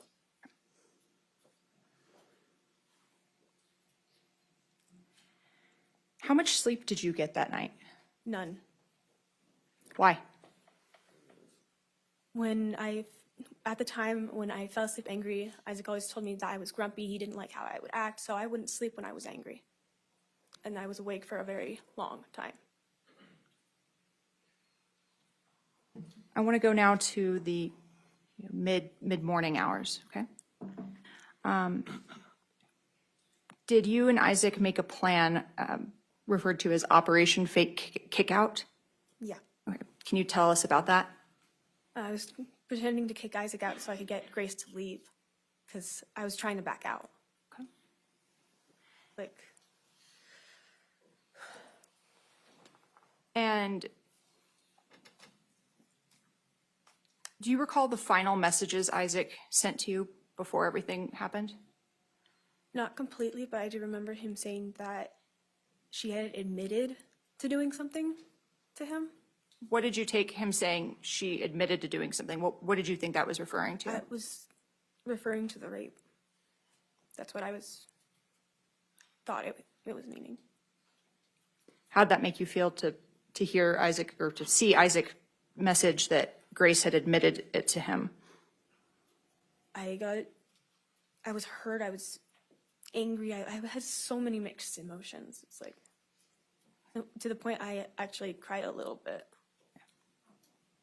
Once Isaac sent you that message, or those final messages, what happened next? We were getting up and like trying to just act like everything was normal for a moment. Where was Grace at this point? She was sitting next to Isaac at the foot of the bed. Where were you? I was standing in front of them, When you say standing in front of him, what would have been, say, to your back? the door, the front door. What happened next? Isaac handed me the sword, Okay. What did you take that to mean? and it's time to do it, and I had no choice. At that point, how were you feeling emotionally? Overwhelmed. What happened next? He told me he would hurt my mom if I didn't do it, because I was standing there like, what the fuck are you trying to make me do? Then what happened? Then Grace started laughing at me like it was some big joke. How'd that make you feel? It brought all of my anger out in one spot. What happened next? And I closed my eyes and swung the sword. When you made that first swing, where was Isaac? He was right next to her, on her right. When you swung the first time, what did Isaac do? And he got up and he started saying, come on, finish it, finish it, finish it. And then he ended up leaving for a little bit, and I finished the job, as he would reference it. And then he came back, told me, go take a shower. Let me stop you there. Sorry. While you were murdering Grace, were you saying anything to Grace that you recall? Just say, I'm sorry. I just kept telling her, please just apologize and I'll let you go.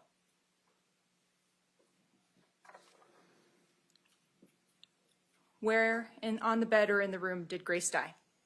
She was on the bed. You stated that Isaac then came back? Yes. Where were you in the garage when Isaac came back? I was standing next to the door. And where was the sword? It was on the bed at the time. What, if anything, did Isaac say when he came back? He told me to go take a shower. Did you? Yes. All right. How long do you think it took you to shower? About 15 minutes. When you came back, or after you left the shower, what did you do? I got dressed, grabbed a couple towels, and started heading towards the garage. Because Isaac had told me that he was going to clean it up. What was your plan for once you got to the garage? I was just going to help give him a hand. When you got to the garage, what did you observe? I saw her body on the floor, the sword on the table, and I freaked out. Okay. What did you do? I locked the door, ran back into the house and the main house, and realized what had just happened. When you were exiting the garage and headed into the main house, did you see anyone? I heard the cops. Was Isaac present at any point from when you, or well, let me ask this, when was the last time you saw Isaac? When he came to tell me to take a shower.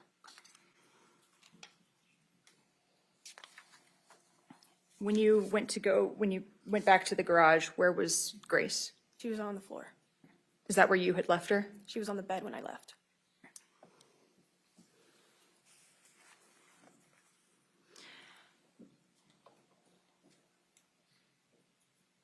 Do you remember any injuries to your hand or hands? I got a couple cuts on my hands from the sword.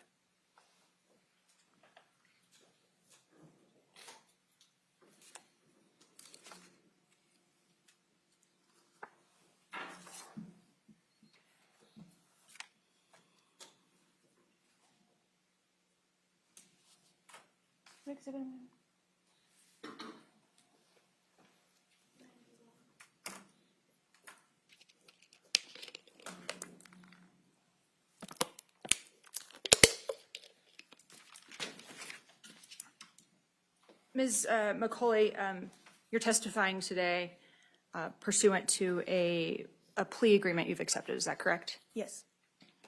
And what are the consequences, without saying any numbers, if you do not testify truthfully today, what is your understanding of the consequences of lying? I could get more time. Could you also face additional charges? I believe so, yes. Your Honor, may I approach the witness? You may. Ms. McCulley, I'm approaching you with what's been marked as State's Exhibit 91, okay? I'm going to hand this to you and just ask that you review it, and tell me if you recognize what it is, okay? And you can look through the rest of the document if you need to.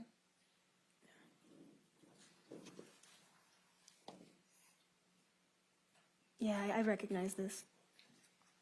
And I'll just have you look through all of it really quickly. Okay.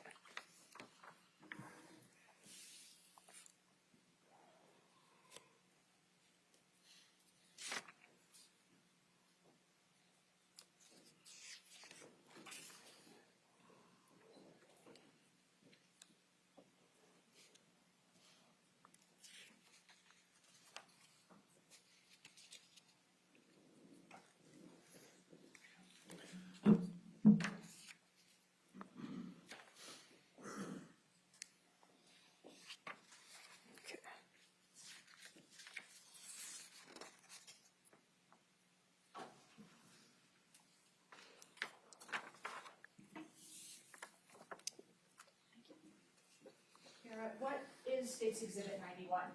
My plea agreement. Your plea agreement? Yes. And is this the plea agreement that you signed and accepted and was filed into court last January? Yes.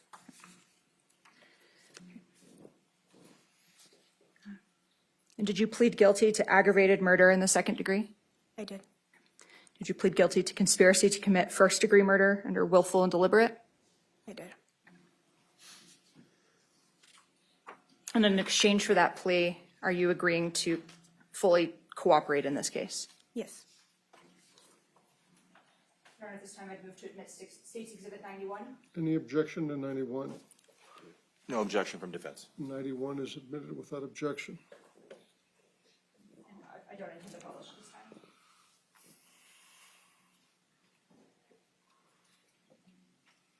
time. Kiara, you stated today that the injuries to your hands were from the sword. Is that correct? Yes. Do you recall doing a police interview with now Sergeant but Detective Javier Vigil back on the day of the murder? A little bit, yes.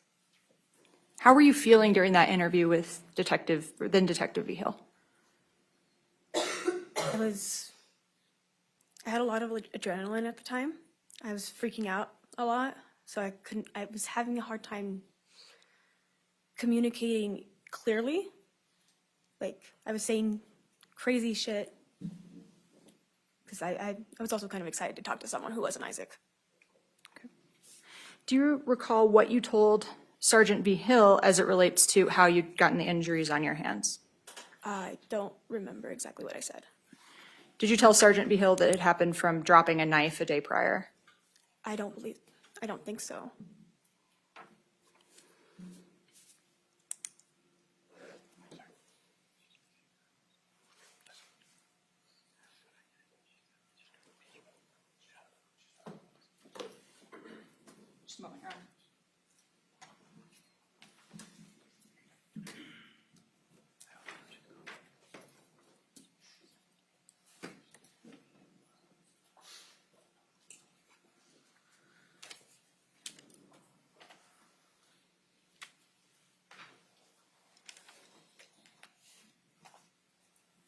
Kiara, were you fully honest with Detective Vigil during your police interview?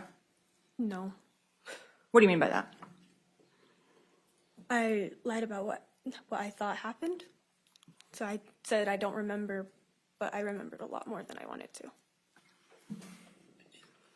Why'd you lie? I was scared.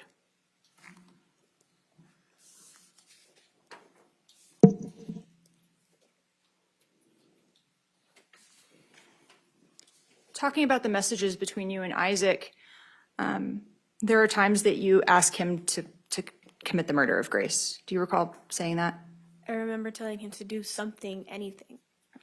Whether it was kill her or get her the fuck out. Sorry. I didn't care if it was to get rid of her, just get her to leave somehow, or kill her, get it over with, just do something. Get her out of my space. What did you think would happen for you as it relates to Ghost if you had killed Grace? I would have ranked up and been officially a part of it. And Can we approach her? I would...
Ask that, Kiara, what did you think would happen as it relates to you and Ghost if and when you murdered Grace?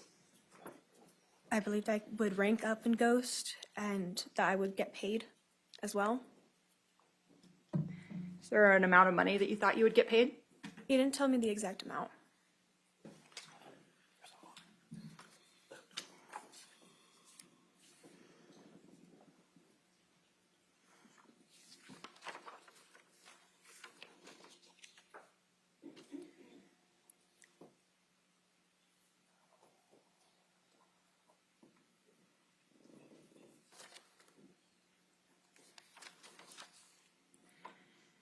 You've had two other interviews. Do you recall those?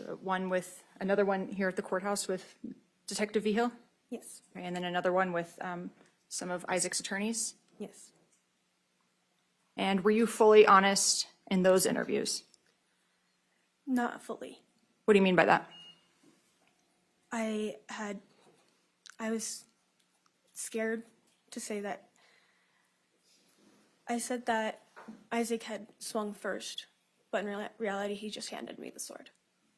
So Isaac Apodaca, well, did Isaac Apodaca take any swings using the sword at Grace's body? As far as I'm aware, no.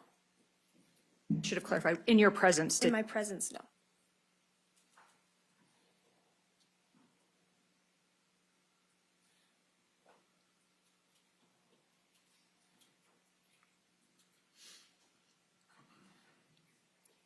moment, Your Honor? Yes.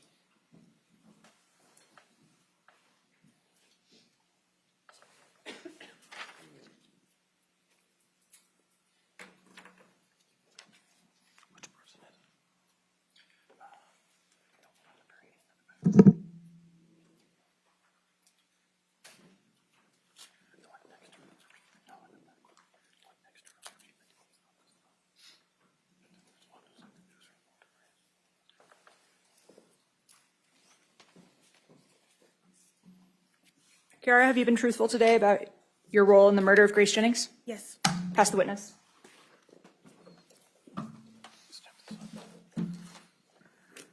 Cross-examination, counsel? Yes, Yes, Judge.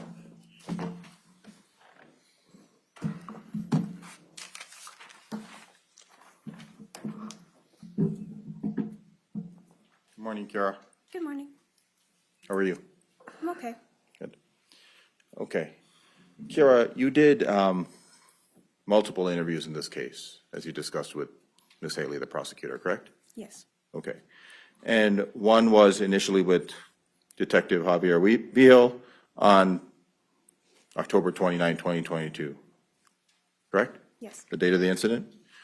You had no attorney present then, correct? Correct. And you were charged with murder after that interview? Yeah. Okay.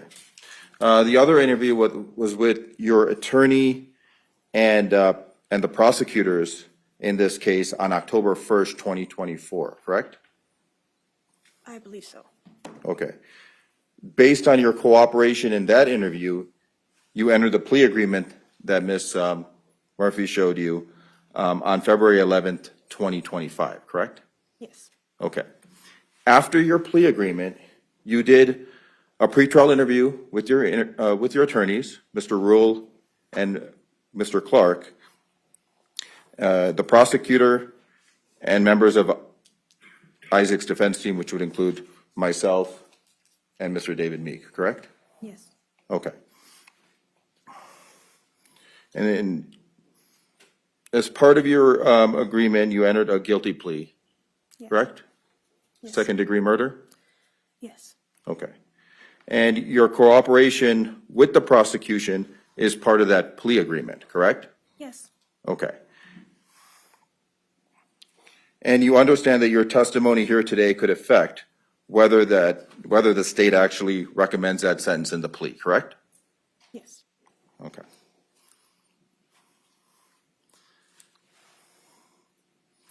Now, you have every reason to minimize your own responsibility here today, correct? Yes. Okay. And you have every reason to maximize Isaac's responsibility, correct? I understand that. Yes or no? Yes. The more blame you place on Isaac, the better it is for you, correct, Kiara? Objection, Your Honor. Come on up.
closer to the microphone. We're having difficulty hearing you and getting your voice on the recording. Okay, is this better? Okay, please continue, counsel. Thank you. Now, your story has evolved or changed between the 3 different interviews that you did, correct? Yes. Okay. You became more accusatory of Isaac as time progressed, correct, Kiara? Seeing what happened, yes. Okay. And in fact, in your first interview, when you didn't have attorneys and you were just meeting with Detective Vigil, you never said anything about Isaac handling a sword, correct? Correct. Okay. And the interview, again, was done without an attorney present, correct? That was correct. Okay. Your second interview was done shortly before you took the plea in this case, correct? Yes. Okay. That interview, again, was done with your attorneys present, correct? Yes. Okay. How far is your mom's house from the detached garage you were staying in? It was about 15 feet, 15? 15 feet-ish. Okay, so maybe, no, I guess we'd speculate, but 15 feet, so it wasn't very far, right? Yeah, it's not You, too far. you could hear what was going on in her house Not really. sometimes? If somebody was screaming? Yeah, Okay. I would And- think so, but Okay. And if she was in her house, she could hear somebody screaming in your detached garage? she usually has the TV on loud enough that she wouldn't be able to hear anything. Okay.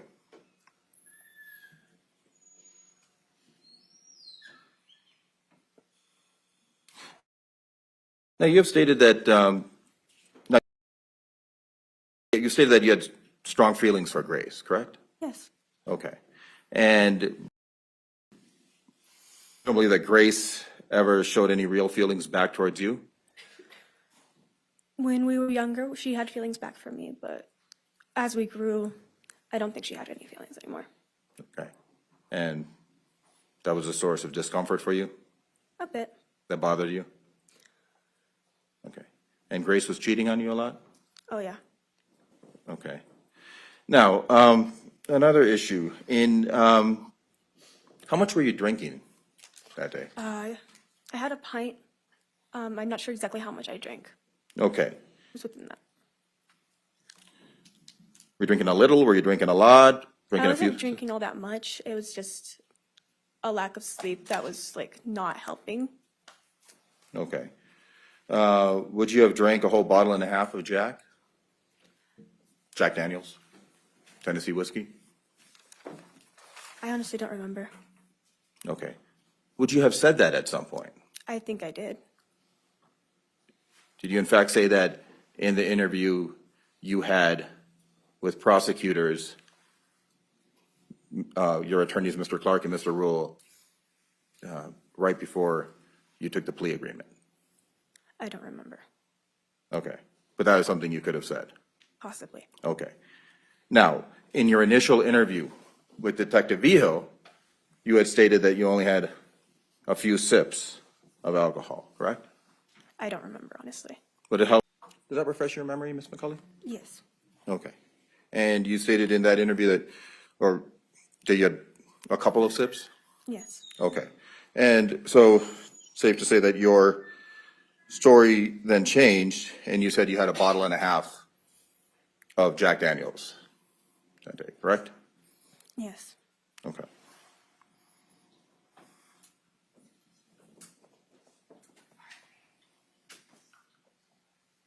So is it safe to say you were pretty out of it that day? I was. And you didn't have any real recollection of what was going on that day, correct? It was fuzzy, but I remember. That's all? Yes or no? You didn't have any, don't have any real recollection of what happened that day, yes or no? No, I remember a lot. You remember a lot after drinking a bottle and a half of Jack Daniels? Yes. Stated that you stooped over Grace with a sword and asked her to apologize? Yes. Okay. She wouldn't and you kept stabbing her? Yes. Okay.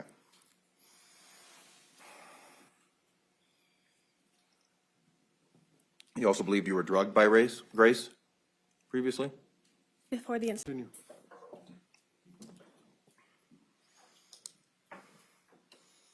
Continue. Over what period of time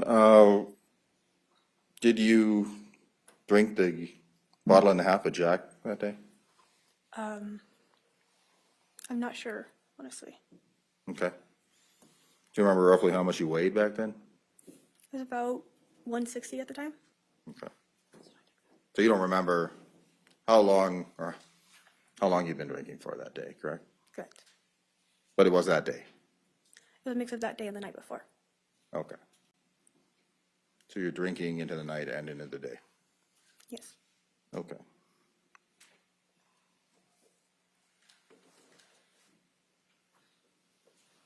You had stated that Grace had pulled a knife out of you because you have a big mouth and always say what you think, correct?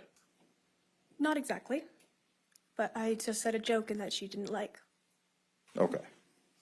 So you're not necessarily a very passive person, correct, Kiara? I am a very passive person, actually. Okay. But you do like to say what you think? Not so much anymore. Okay, but previously, When I was younger, yes. you would say what you think to Isaac? To Isaac, yes. I Okay. trusted him. You also stated that Grace always had a knife with her, correct? Yes. Okay. Now, in your pretrial interview, you had stated that Isaac handed you the sword and started swinging at Kiara, correct? Kiara? Or at Grace. Excuse me. He handed me the sword. And that's when I got the cuts on my hands. And then I swung. Okay. So this is the same sword that you had ordered on Amazon, correct? Yes. And you wanted the sword, correct? Yes. Okay. And in fact, you had an infatuation towards swords, correct? Yes. Okay. And your mom was part of some sort of medieval sword club, correct? It was LARPing, live action role play. I'm sorry? Live action role play. Okay. And you grew up around swords, correct? Well, not with one in the house, but she taught me how to fight with one, but we used sticks at the time. So your mom taught you how to fight with swords. Yeah, just for LARPing, and it's fun to LARP. So at some point, did you kind of want to live out this fantasy of actually using a sword? I bought it because I thought the end of the world was coming. Okay.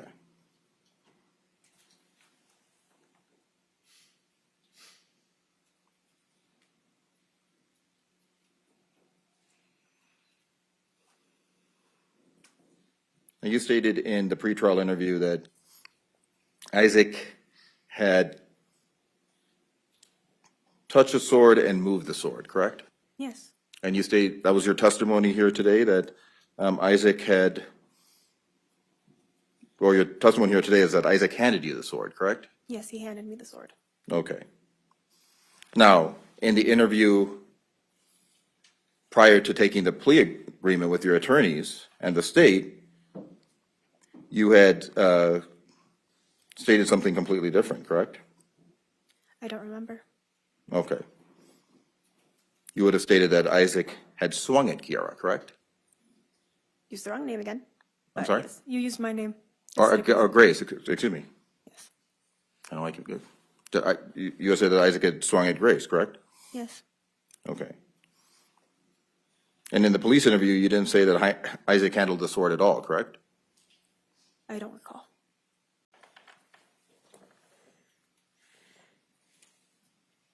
In the pretrial interview, you stated that Isaac had did this while you were in the shower, correct? Well, there was something that happened while I was in the shower. I'm not sure exactly what, because her body moved and so did the sword. But you have no way of actually knowing this, correct? Just that it moved because I I Okay. saw it. Now, you had no coaching before the interview you initially did with Detective Vigil, correct? Correct. Okay. But you were prepped by your defense attorneys before doing the interview with with the state before you took the plea agreement? Objection, Your Honor. Approach.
So you were prepped for the interview that you had with the state, with the prosecutors, and your defense attorneys before you took the plea agreement, correct?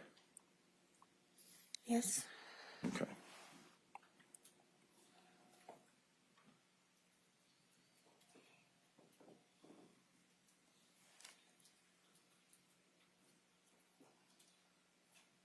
So what exactly did you want Grace to say sorry for when you were over her?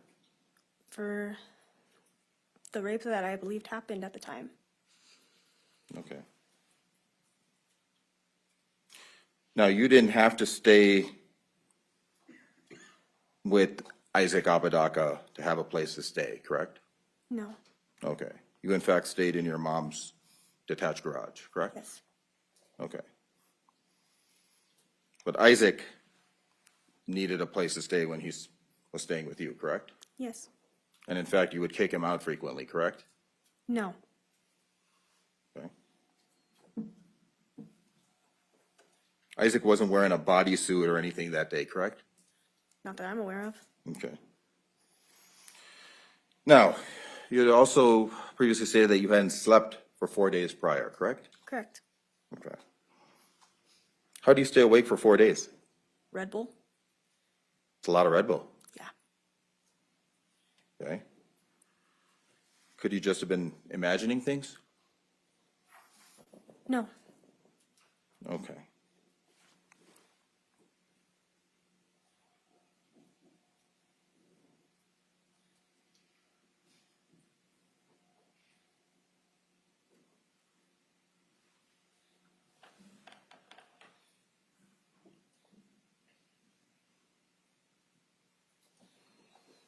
Now, after all of this happened, you took a shower, correct? Yes. You didn't call the police, did you? No. You didn't call 911? No, I did not. So if Isaac had planned any of this, I mean, he totally missed the part of not calling 911, correct? Correct. Because he did call 911. Correct? That's correct.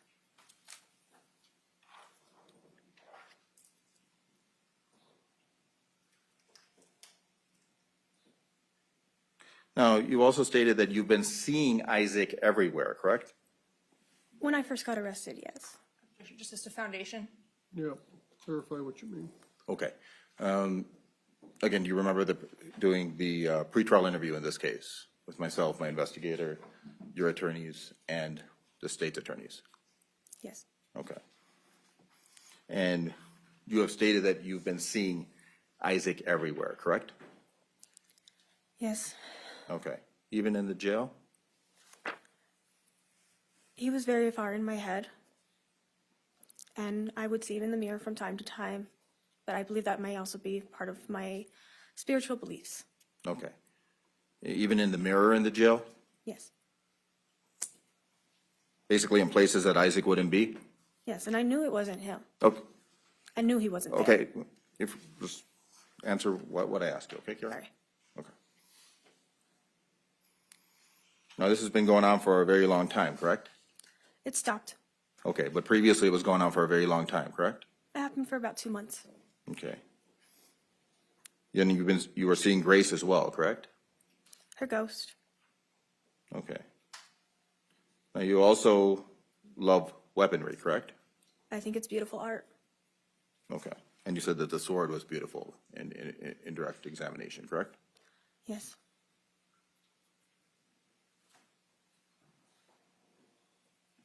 And you brought the sword with you, correct, that day? Can you clarify? You brought the sword with you to the detached garage when Grace was there? Yes. Okay.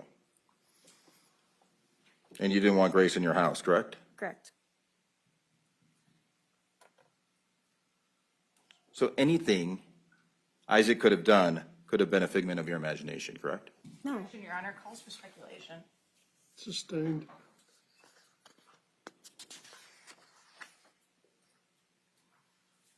You wanted the sharpest thing to hurt her that day, correct?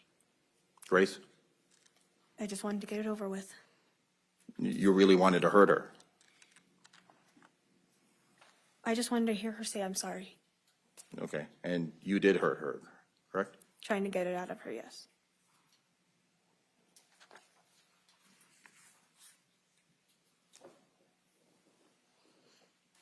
And you had wanted to kill Grace in the tunnel initially and leave the body there so it wouldn't be discovered as quickly, correct? Yes, that was the idea. Now, you have previously catfished Grace, correct? Yes. Can you explain to the jury what catfishing means? Just created a false account to message her and, in my case, annoy the crap out of her. Okay. And how did you do this to Grace? I created a fake account with a fake name, fake picture, and tried to get under her skin. So you were trying to coerce her? I was trying to annoy her, Okay. bug her, upset her. You were being vindictive? Yeah. You've also, back to the stuff about the, what you've been seeing or observing or feeling in the jail, you would feel you say that you would feel Isaac's energy in the jail, correct? I don't see how that counts. Can you explain what you mean? It's my question, Kiara. So all I'm asking you is, you have stated that you would feel Isaac's energy in the jail, correct? Well, he was there in the jail as well, so yes. Ladies and gentlemen, I think we're going to go ahead and take our lunch recess. We've got more with this witness on the stand, so we'll continue with Ms. McCulley on the stand when we come back for lunch. Same instructions, don't have any conversations with anyone, don't seek out any information, leave your notes with the bailiff. It is 12 o'clock. If you would be back at 1:15, and we'll try and get started as early as we can this afternoon. All rise.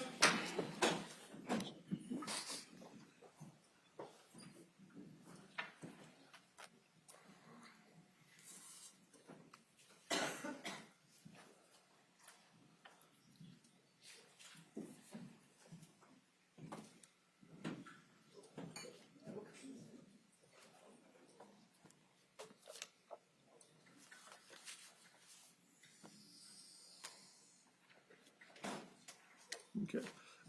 Ms. McCulley, you may step down. You'll be back on the stand when we come back after the lunch hour. Did you bring a lunch for them? I believe they yelled at Okay. So we'll take her out and down first. You may be seated in the courtroom, ladies and gentlemen, for just a moment.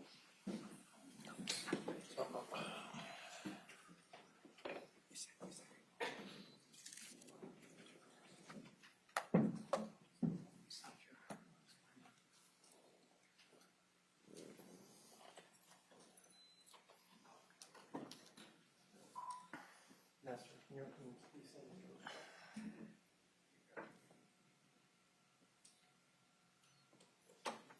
There you go, push it.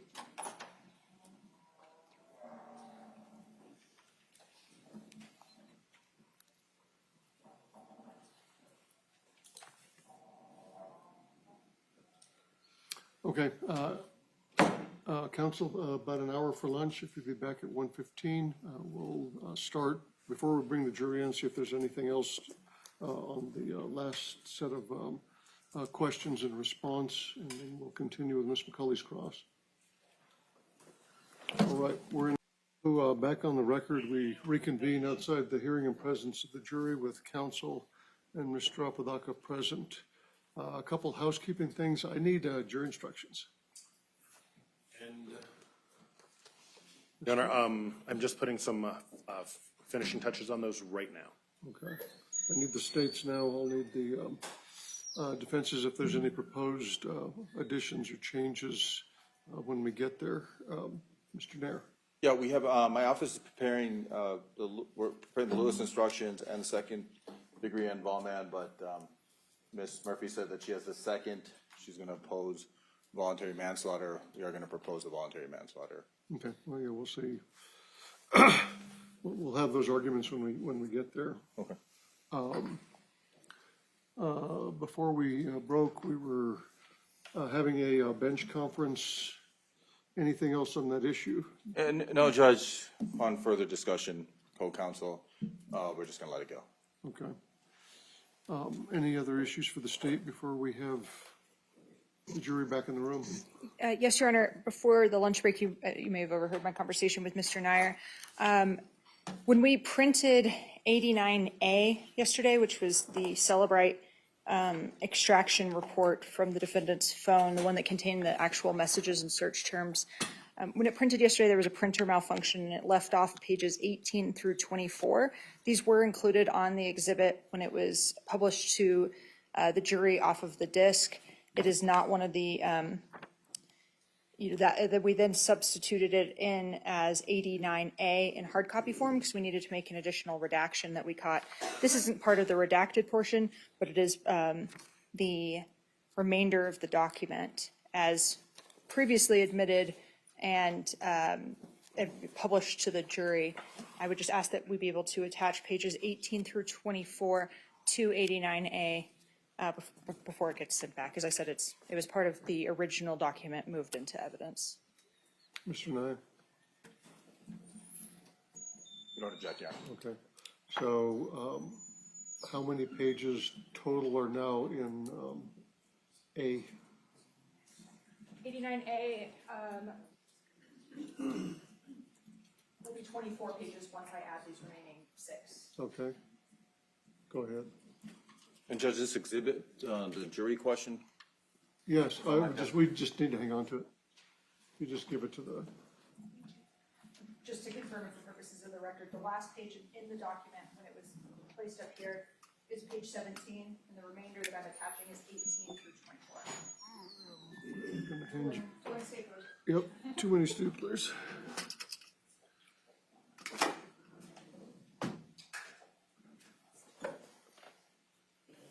Anything else for the state? Nothing from the state, Judge.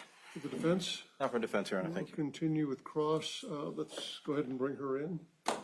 And is the jury back yet?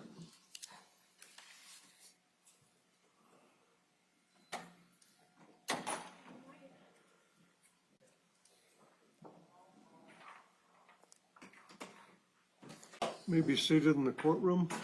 We continue with cross-examination. Yes, Your Honor.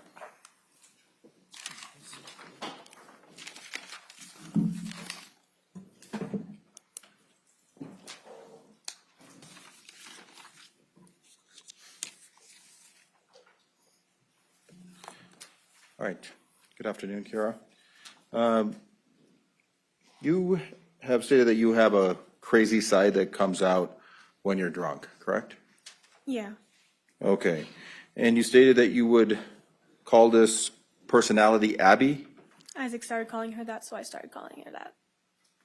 Okay. And you also stated that you have several different personalities, correct? Yes or no? I do not have several personalities. I thought I did at Okay. the time, but I I just said yes or no, but you believed previously that you had several different personalities, correct? Yes. Okay.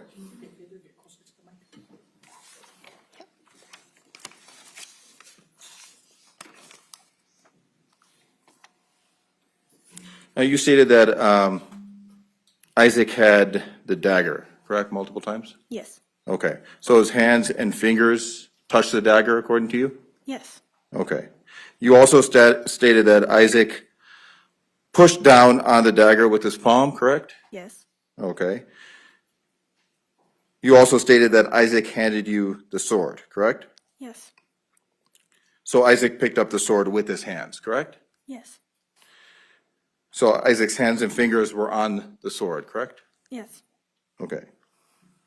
You testified that you saw the sword on the table, correct? When I came back, yes. Okay. So you didn't leave the sword on the table, correct? No, I did not.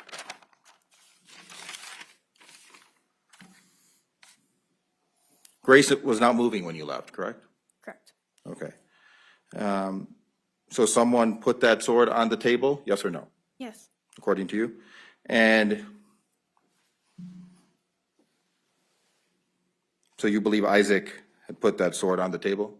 Yes. Okay.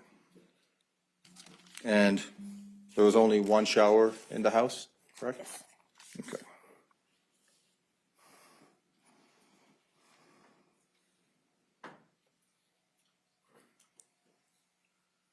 How many times did you stab Grace? I don't remember how many times. Several times? Yes. You stabbed her in the neck? I was stabbing her everywhere. Okay. You previously stated that you did not stab her in the neck? I don't remember if I stabbed her in the neck or not. Okay. And previously, you had stated that decapitation wounds were the result of Isaac, correct? Yes. And today your testimony is different, correct? How so? You're basically saying something completely different, that Isaac just handed the sword to you, correct? He handed it to me, but when I left and came back. Okay, I'm just asking you, you're saying that Isaac handed you the sword. Your Honor, can the witness be allowed to finish an answer that's responsive? Ask your question, counsel. You can address it on redirect. Okay. Yes or no, Isaac handed the sword to you, Yes. correct? Okay.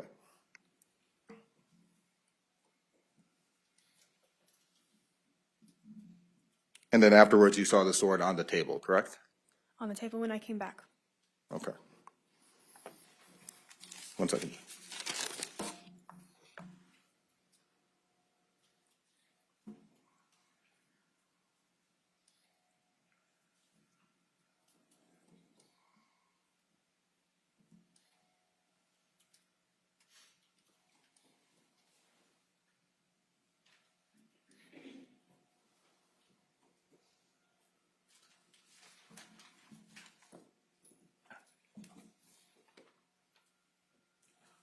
You had stated that Isaac had kept all the money from the sex work, correct? Yes.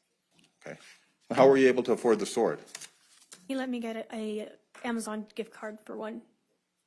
I'm sorry? He gave me an Amazon gift card. He rarely let me keep the money, but when he did, he would let me. Redirect. Briefly, Your Honor.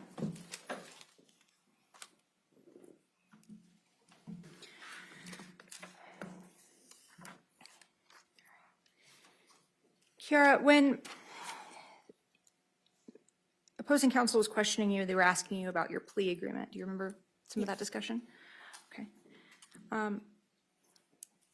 Does your plea agreement require you to help get a conviction for Isaac Apodaca? No.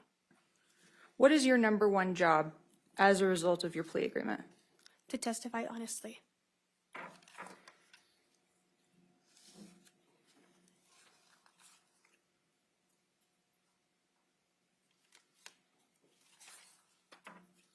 I want to clarify the alcohol that you consumed, okay? As you sit here today, how much alcohol did you consume during the night of October 28th into the 29th of 2022? I honestly don't remember very well how much there was. By the time that you murdered Grace in the mid-afternoon, were you sober? I was mostly sober, yes.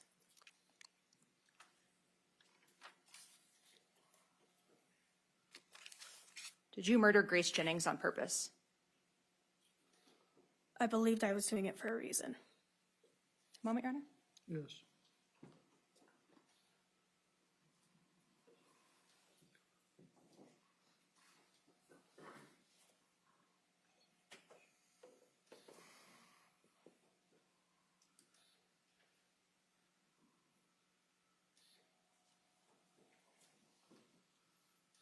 And that reason or reasons you had for killing Grace that you believed in were what? That she deserved it because she was part of the individuals that were considered bad people for Ghost. And then a little bit more of encouragement, you could say, was the rape from when I was with her. Nothing further, Your Honor. We'll reserve this witness out of an abundance of caution. Okay. You're being reserved, which means you may be recalled later in the trial. The attorneys will stay in touch with you to let you know if you're going to be brought back in to testify. Okay. Ladies and gentlemen, I need to take a quick recess of probably 5 minutes. Would ask you to go with the bailiff quickly, and then we'll bring you right back in. Would all rise.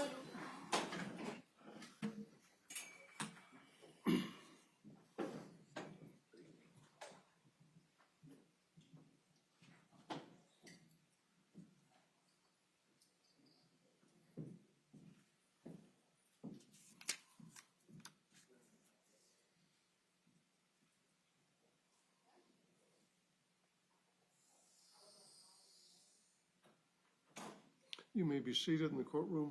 She may be transported.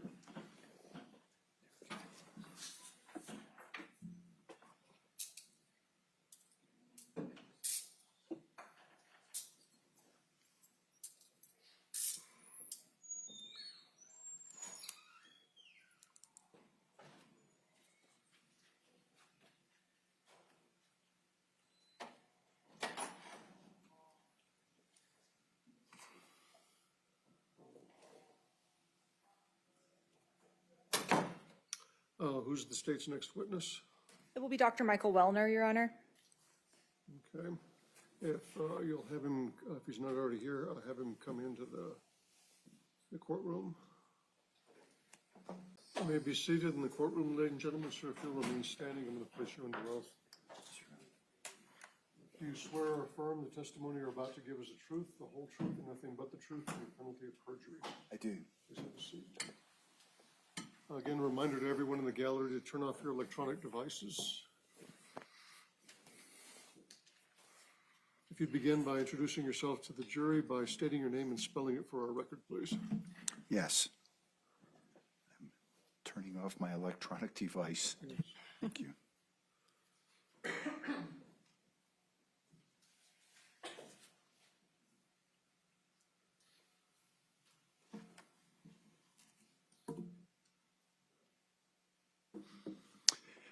My name is Dr. Michael Welner, W-E-L-N-E-R. Ms. Murphy. Thank you, Judge. Good afternoon, sir. Good afternoon. What do you do for a living? I'm a psychiatrist and forensic psychiatrist. Let's talk about your educational background that led to you being a forensic psychiatrist. I assume you graduated high school? Yes. Okay. After high school, what did you do?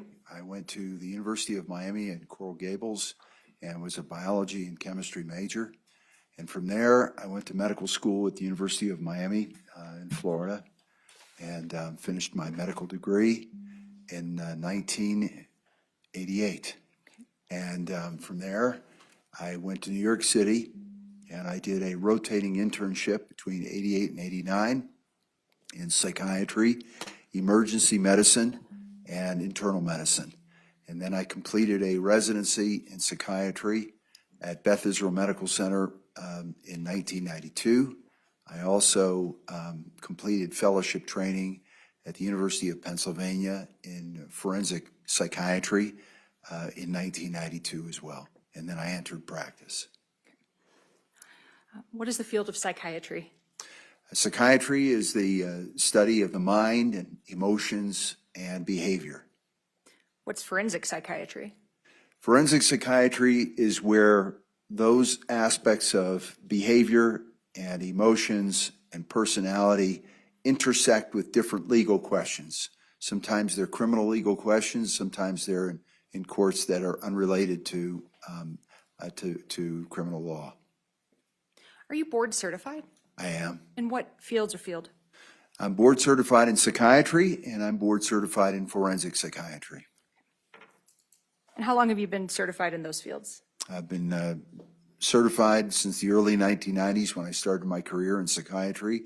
I board certified in 1996, and I recertified most recently in 2016. After completing your fellowship, where did your professional experience proceed? I began a practice of treating patients as a psychiatrist and a psychopharmacologist.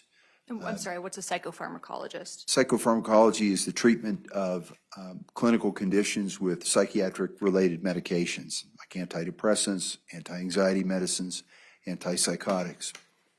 And I had a full-time position as what they call an attending physician, where you treat patients and you provide psychiatry services at Bellevue Hospital in New York City on the corrections psychiatry unit.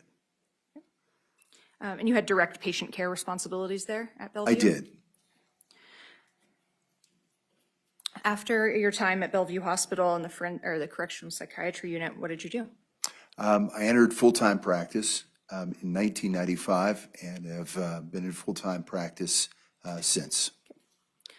What's the scope of your practice over the years? I had a treatment practice from 1995 until COVID. In COVID, when people started going remote, that's not how I was trained to treat people. And so that was when I moved into forensic practice full-time. But my treatment practice involved working with patients who had repeatedly violent behavior, people who didn't respond to other psychiatrists' care. And so I was referred patients by other psychiatrists who had particularly complex conditions. And then the other part of my practice was forensic evaluation and forensic consultation in various cases. Sure. In terms of the variety of those cases, what types of cases have you consulted on? Or personally treated or participated in? My treatment practice was very different from my forensic practice, but my forensic practice has been very much involved in a variety of criminal court cases, cases that relate in a non-criminal perspective. I guess I'll break down the criminal in a moment, but in a non-criminal context, employment-related context of people having experiences with hostile work environment and emotional experiences and distress as a result. In securities law relating to investment, competency to invest, competency to make transactions, competency to draft a will, as well as the criminal cases. And in the criminal context, really across I would say, the life cycle of a case, from the whodunit questions of death investigation, where it's uncertain as to whether how a person died. A person may have committed suicide, a person may have been murdered, a person may have died accidentally, may have died of natural causes. And so those are questions that implicate psychiatry in a matter what's typically referred to as a psychological autopsy.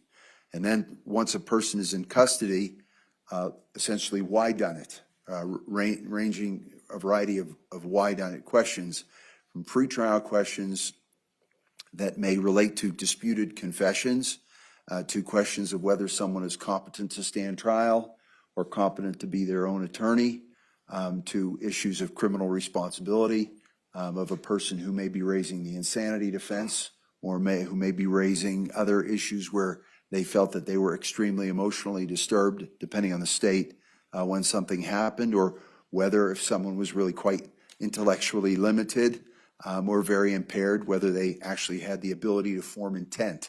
So the law defines the nature of the case, and in different states, there are different laws that bring different cases up for consideration. And included among those are are questions of battered women cases where there are female defendants and they raise battered women defenses. So there are various that relate to criminal responsibility questions. And then in a sentencing context, there are various aspects of a person's psychosocial history, of biological history, neurological history that may impact sentencing after a person may have been found guilty. So pre-sentencing considerations as well. With respect to your private practice of forensic psychiatry, are you able to provide the jury with a rough estimate as to the number of murder cases that you've consulted on in your professional career? I would say in over 30 years, I've consulted on over a few hundred murder cases at this point. What is the forensic panel? The forensic panel is a practice that I started in 1998 and have been chairman of since then. It's a multidisciplinary practice of psychiatry, the behavioral sciences, forensic pathology, forensic nursing, radiology, and other medical sciences that evaluates a range of cases and involving prospective, collaborative peer oversight. Sure. What do your current practice activities consist of? What do you do?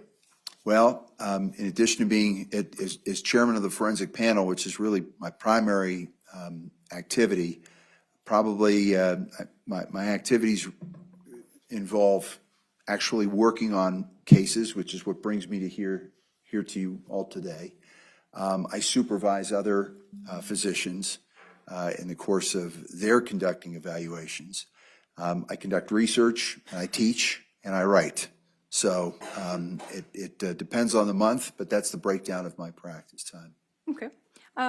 You said that you engage in research. What are you published in any areas?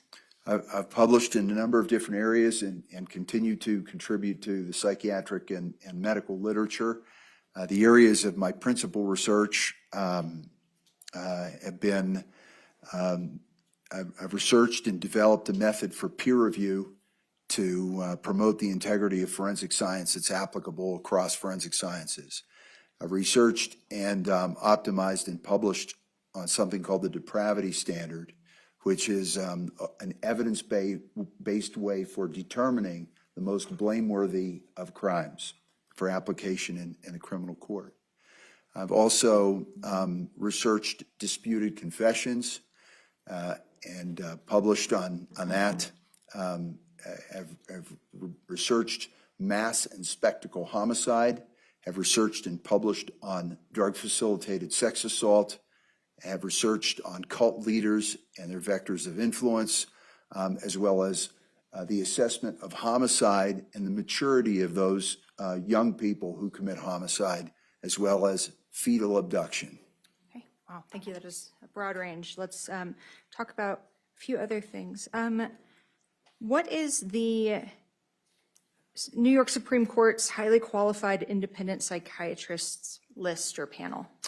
The New York State Supreme Court maintains a list of individuals who it deems has the qualification to work on certain cases within the New York court system where an independent psychiatrist that has no, that's not brought in by a prosecutor, not brought in by defense attorneys, but a question may come up, a psychiatric legal question may come up, the court wants to be informed by it, so they maintain a list of people that they may reach out to and involve in those particular cases.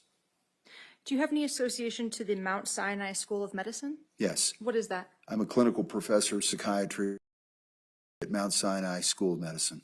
Can you explain the difference between clinical psychiatry and forensic psychiatry?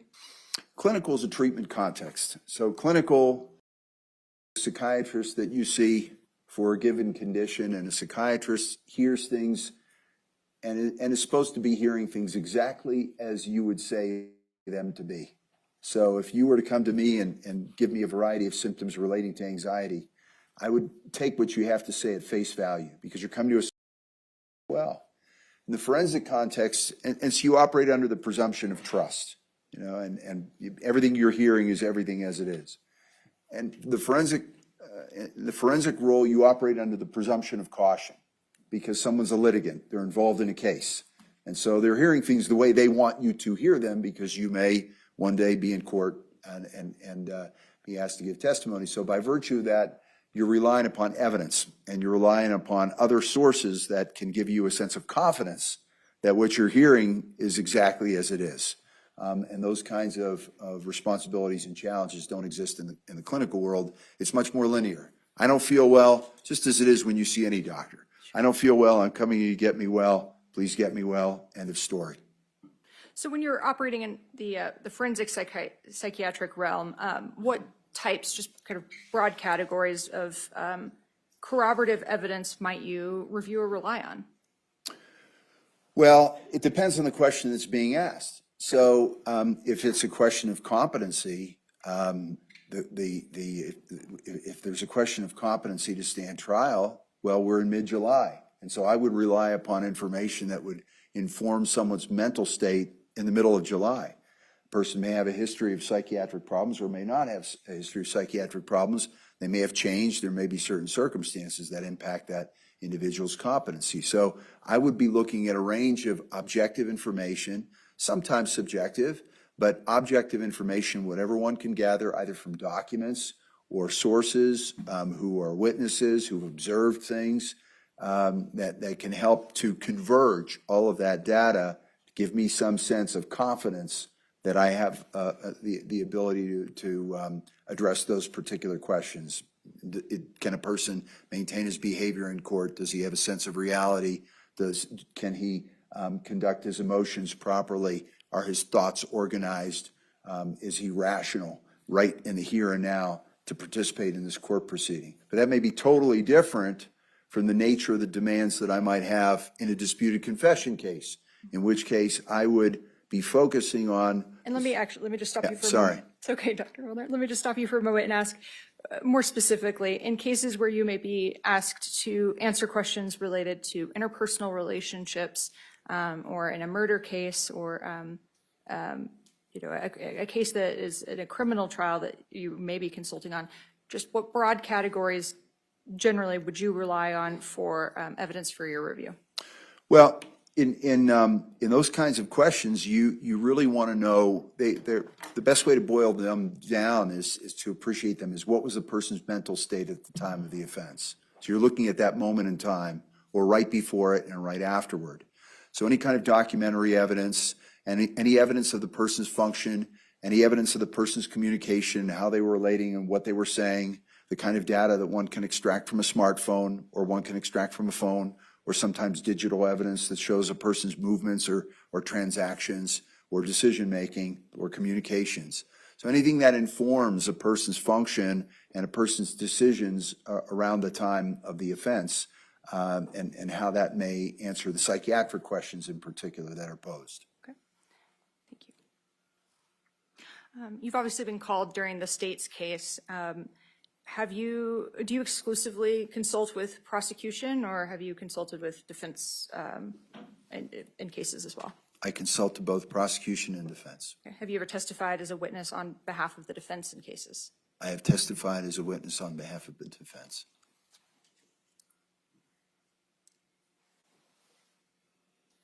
Have you ever consulted on cases involving a perpetrator or alleged perpetrators who are intimate partners themselves? I have. How many times have you testified as an expert witness? Well, I probably testify about twice a year. Most of the cases that I consult on never get to court. And I believe this is the only case that I've testified on this entire year. So you multiply that by 30 odd. I think earlier in my career, I probably testified a little bit more frequently. So I would say probably in the neighborhood of 100 times at this point. Have you ever been qualified in the realm of psychiatry? I have. Have you ever been qualified in the realm of forensic psychiatry? I have. Have you ever not been qualified when tendered as an expert in psychiatry or forensic psychiatry? I have not. In the course of your professional activities, have you ever consulted on cases where allegations of domestic violence were included in the history? Yes. Okay. Have you followed, or do you maintain or stay up on the research that has surfaced regarding interpersonal violence and its relation to complex crimes? Yes.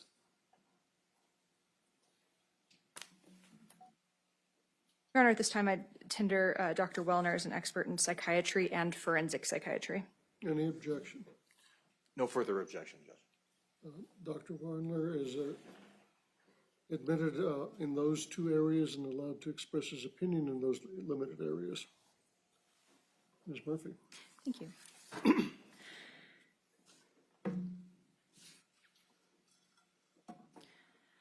Let's turn to this case. Very generally, what general questions have you consulted on to try and answer in this case? I was asked to offer an opinion on the dynamics between Kiara McCulley and Isaac Apodaca. I was asked to offer input about the forensic behavioral science constructs and areas of study that were illustrated in the records of their relationship. And I was asked to offer an opinion about the qualities that are documented about Kiara and Isaac that would have expressed themselves in this event that we're here about today.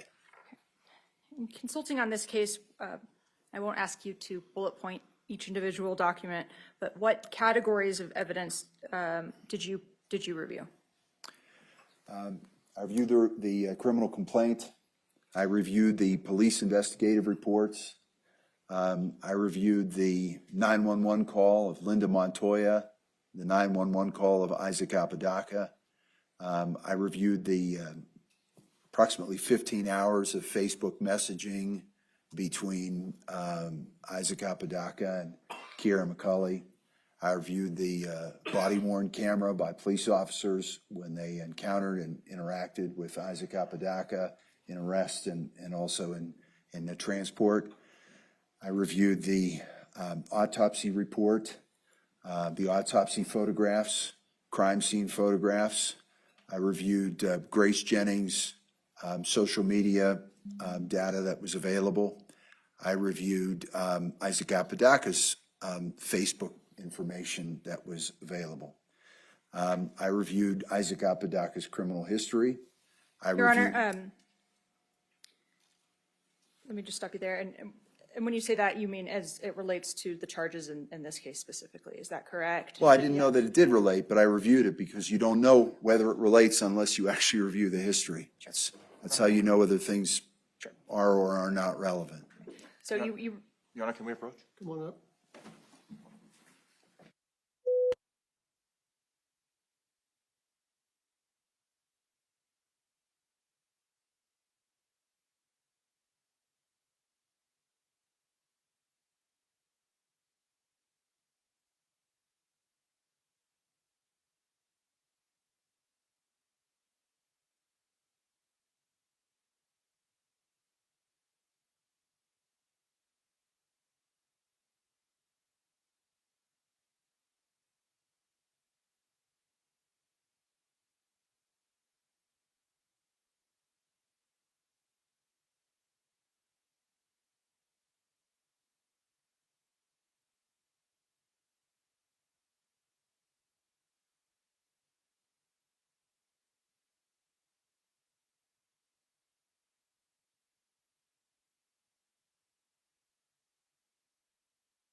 And just to clarify, when you just mentioned the words criminal history, you meant that as it related to the April 2022 incident and then this case as well? That's correct. All right, thank you. Did you? I haven't finished my answer. Yes, let me just get there. I'll ask a couple just more pointed questions. Did you review the actual phone extractions in this case? Yes. Okay. And did you review some recorded conversations, phone conversations? Yes, I did. Thank you. Are there any other categories of evidence that you reviewed that I've missed? Yes. I reviewed the law enforcement interviews of Isaac Apodaca, of Kiara McCulley, of Ms. Montoya, Ms. McCulley, Ms. Montoya with, I believe, her husband, Jimmy, Roma Resendez, the interactions with Roma Resendez and Arlo, Catherine, and I believe it was Eliana. I reviewed pretrial interviews of Kiara McCulley, pretrial interviews of Ms. Montoya, and also Kiara's mother. And I conducted a number of interviews of witnesses myself. Oh, I also reviewed a psychological evaluation conducted of Kiara McCulley. And just remembering, web searches that had been done by Isaac Apodaca around the time of the event. Right. Thank you. Is it customary for you to review, or for a forensic psychiatrist to review communications of people that are made close in time to an event? Yes, it's very important to do so. And why, generally speaking, are those communications between two people who may be involved in an event important to you? Well, because there are various ways to explain an event. And if you have that information, then you're able to inform what happened immediately preceding an event, and you can identify any kind of triggers, potentially, to the event. You have an opportunity to understand how people relate, especially if they were both involved, whether there was a leader, whether there was a follower, what the nature of that is. You can gain understanding about the motive of the offenders.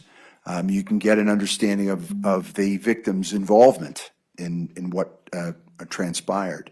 So that's an example of what you can inform by the communication, and you don't know what you're going to learn until you actually study it.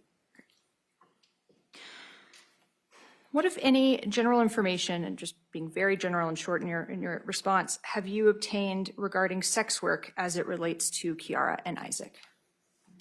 Well, that there was an extended period during which Isaac was compelling Kiara into sex work, and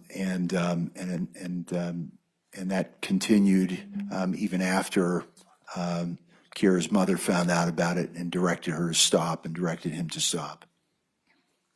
Is there any research on intimate partners where one is drawn into sex work by the other? Yes. Okay. And is there a professional term used for that dynamic? Yes. It's called coercive control. How is coercive control understood in the forensic psychiatric community in terms of sex work being facilitated by an intimate partner? Well, the person who's compelled into sex work is dependent in the relationship to the point that they lose what we call agency, and that is they really assert their choice. So the person has essentially a loss of personal agency, and they're pulled to be responsible for the economic betterment of somebody who was otherwise able-bodied, but they're essentially supporting that individual. Within that relationship, the person doing the sex work relates to it and relates to what's going on as this is just an extension of love and intimacy. This is just something I'm doing for the relationship. And that by virtue of the dominance of the other individual, the person compelling that, and the power, and in some instances the economic situation, in other instances the secrecy of what's going on, and in other instances traumatic experiences, that's what keeps that person from leaving the situation, and it maintains the situation as it is. And it's appreciated under the broader heading of domestic violence because it involves the degree of control and the expression of it that it does.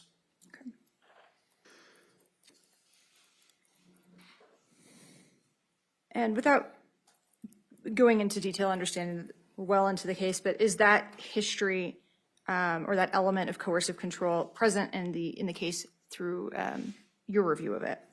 I think the records and the evidence demonstrates that that was present here.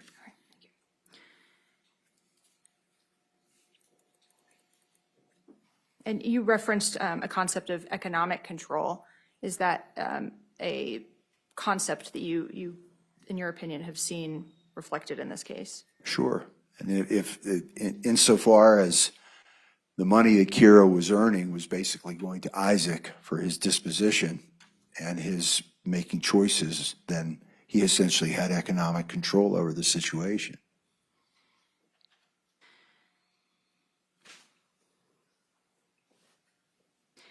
You talked about traumatic events being reflected and sometimes in the coercive control dynamic. Do you see that element present in this case, in your opinion? Well, one instance that I know about was that she was raped in the course of doing this sex work. And that happened in October 2021. And what concept would that lead you to consider as an element in this case? Well, I think that it's in the context of this coercive control, it's these kinds of traumatic experiences that contribute to just the nature of the connection, the nature of the bond. So I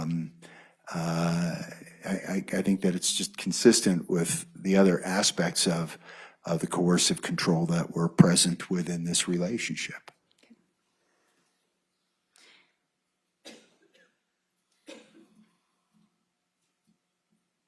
And so you mentioned trauma bonding as a concept. Then, what does that refer to in the context of intimate partners, where one is inducing the other to participate in sex work?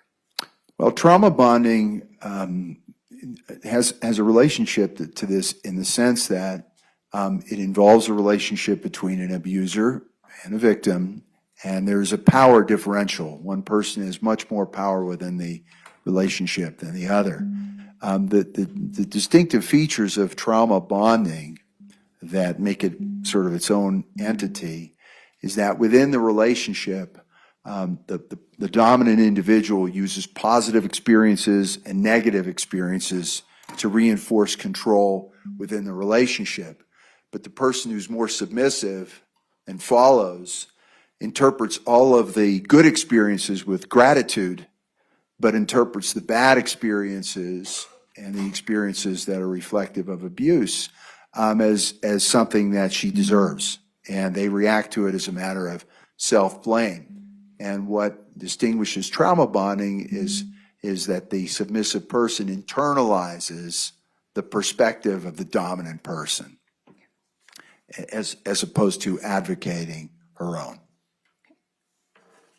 So I'd like to turn for a second and talk about the relationship through your review of the records and things that you've heard in this case about the relationship between Kiara and Grace as it existed in October of 2022. Yes. Fair to say that you would categorize this as antagonistic?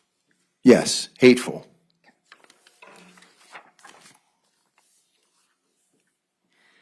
In your review of this case, did you see evidence or observe information that indicated the presence of violent fantasies in this case? Yes.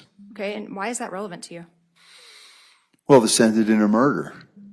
And so going back to the notion of mental state at the time of offense, one of the things that I have to consider is whether this is something spontaneous that just erupted and happened unexpectedly, or whether it was something that could have been otherwise anticipated.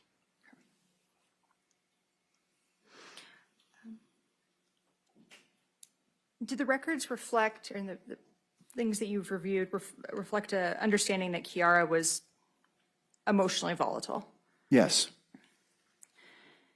And let me ask you to define a term. What's gaslighting mean? Gaslighting it's a term that actually gets a lot of use in popular communication, but it's actually also a clinical term that's attracted study within the behavioral sciences of domestic violence and intimate violence and intimate abuse. And what gaslighting on the clinical level refers to is the mental manipulation by a dominant person over an intimate partner in such a way that they question their sense of reality, and that they question a sense of whether something actually happened that did not, as a result of someone else's manipulation. That were it not for that individual, they would not have any reason to question how they think about things in their own sense of what's true or what's not true, and that the person is applying a gaslight to essentially instigate those kinds of feelings and ideas that a person would never otherwise have contemplated as true or wasn't considering. Just started raining. In applying the term gaslighting to this case, can you generally speak to some elements that you may have observed that indicate the presence of a gaslighting dynamic? Well, I think the evidence demonstrates that that Isaac Apodaca was gaslighting Kiara McCulley over the idea that she had been gang raped by Grace Jennings a number of years earlier, and that over time she came to believe it or somewhat believe it, and he reinforced it by suggesting to her that he had seen videos on the dark web and that he thought resembled her, the victim resembling her, but would reinforce this idea that Grace Jennings was responsible for having orchestrated a gang rape of her some years earlier.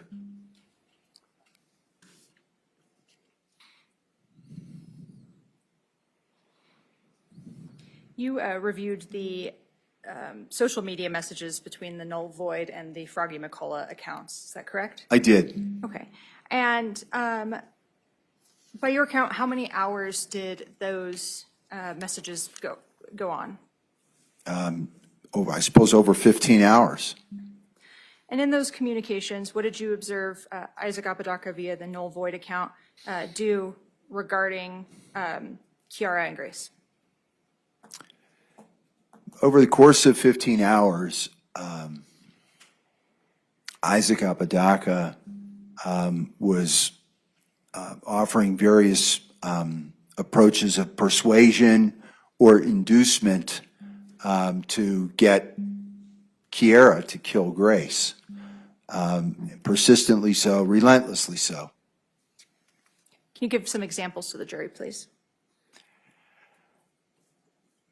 I'm going in even order of sequence because she responded, she resisted, and then he would respond. Use a dull knife, it cuts like butter. She'll die instantly. I'll burn all the mess and I'll go out and buy a new bed and new blankets. You always told me, communicating to Kiara, don't be a pussy. You have to start and then I'll help. Just aim. Why are you holding back? I can't help you. I can only coach you. She's the one who sold you into sex trade. She made you feel horrible about the color of your skin and your beliefs. Just swing and don't regret your aim. I can get Christian to help. We can go to the barn. Nobody will hear her screaming because the walls are soundproofed. Those are some examples of persuasion. You wanted to kill her since 2020. What's holding you back? And others. These are some examples of the persuasions, but the inducements were, that's different. I would draw a distinction between the two. I was just about to ask, so you mentioned the persuasions. What would the inducements to commit the murder be? Well, I guess, first of all, what does it mean what is an inducement? Well, what do I get out of this? Okay? What do I get out of beyond just satisfying revenge because she gang raped me and she made me feel bad and all of these things? What do you materially offer?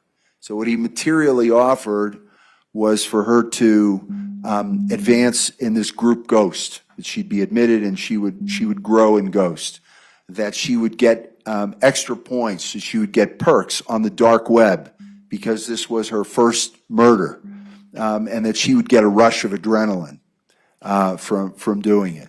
Those are ones that I can think of. Thank you. Was there anything notable about the way that Null Void or Isaac Apodaca's account was communicating with Kiara? Well, he clearly knew her areas of sensitivity. You know, he knew about the relationship with Grace. He knew that she was that she believed that she had been gang raped. He knew that she had violent fantasies. He knew that she wanted to join this group ghost, and he had claimed that he had killed 40 people and that he was a vigilante and that he was killing sex traffickers and that this was her opportunity to be part of something, and knew that she wanted to be close to him and knew that she felt that she needed to be close to him, and that translated into various aspects of their relationship and her dependence, her psychological dependence otherwise. So somebody who didn't have a sensitivity to her at a deep and emotional level would not have been able to be so targeted in responding to some of her resistance, because these suggestions that he was offering were in response to her resisting or saying, I can't do this, or I give up, or I'm tired, and then he would come back and he would say something else. You just spoke to some to evidence of resistance. Can you give, I'm not going to ask you to list everyone, but can you give some of the elements of resistance that you observed from Kiara in those messages? Well, I can't, I mean, over 15 hours, I can't remember everyone, but again, she said, well, you know, what about the mess? What about the mess that I'm going to, so he says, well, you know, I'll burn the mess, and I'll change the bedding, and I'll buy new blankets. And so can you help? And of course he says, well, I can't help because this is a ghost thing, so I can't help. I can only coach, getting guidance about how to do it.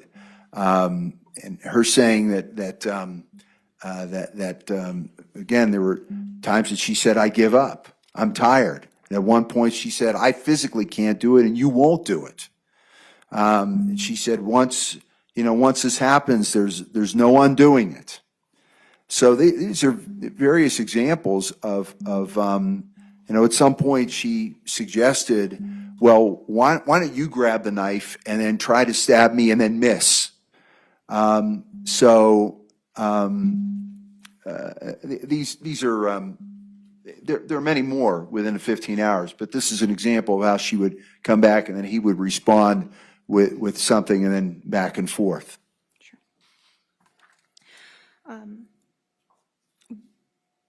What is the significance to you from a forensic psychiatric perspective of Kiara asking, make me angry or make me mad, provoke me to be enraged?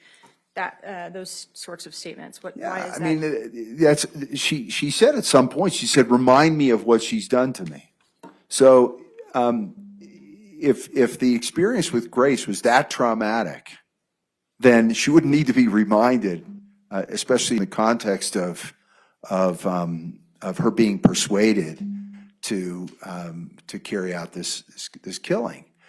So she actually asked him that, and it also reflected that she wanted to be roused to anger to bring herself to a point that she could carry out a murder.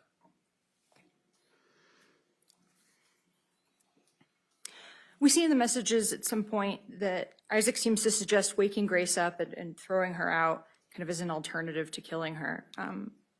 Do you recall that kind of line of discussion? I experienced it as a discussion that Isaac came up with an idea of saying, you're throwing both of us out.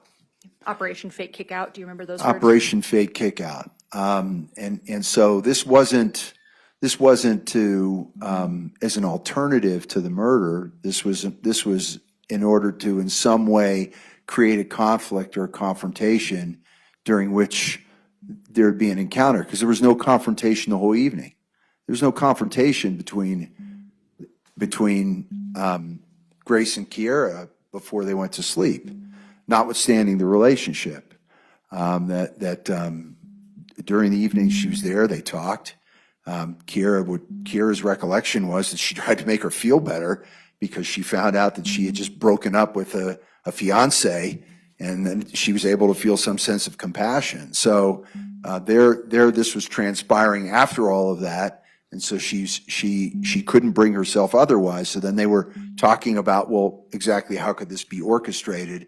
And in this context, Isaac came up with the idea of saying, just say you're kicking us both out.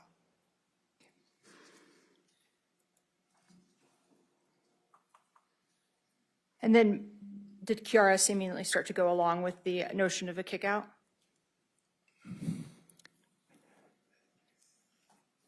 Isaac left, and so she followed his suggestion. Okay. What was the final message that was you reviewed in the Facebook messages? Isaac told Kiara that Grace had admitted to all of this traumatic activity, to having orchestrated the gang rape. Had admitted it to him. Is that relevant to you from a forensic psychiatric standpoint? Well, it is, because it really was the kernel of her homicidal fantasy. That the rage that she generated toward Grace, or that she was able to maintain, because they hadn't had contact for a long time. But the nature of that rage had been cultivated through this false story of a gang rape, and that was the source. So it went right to the source of what would be the hot button of her rage.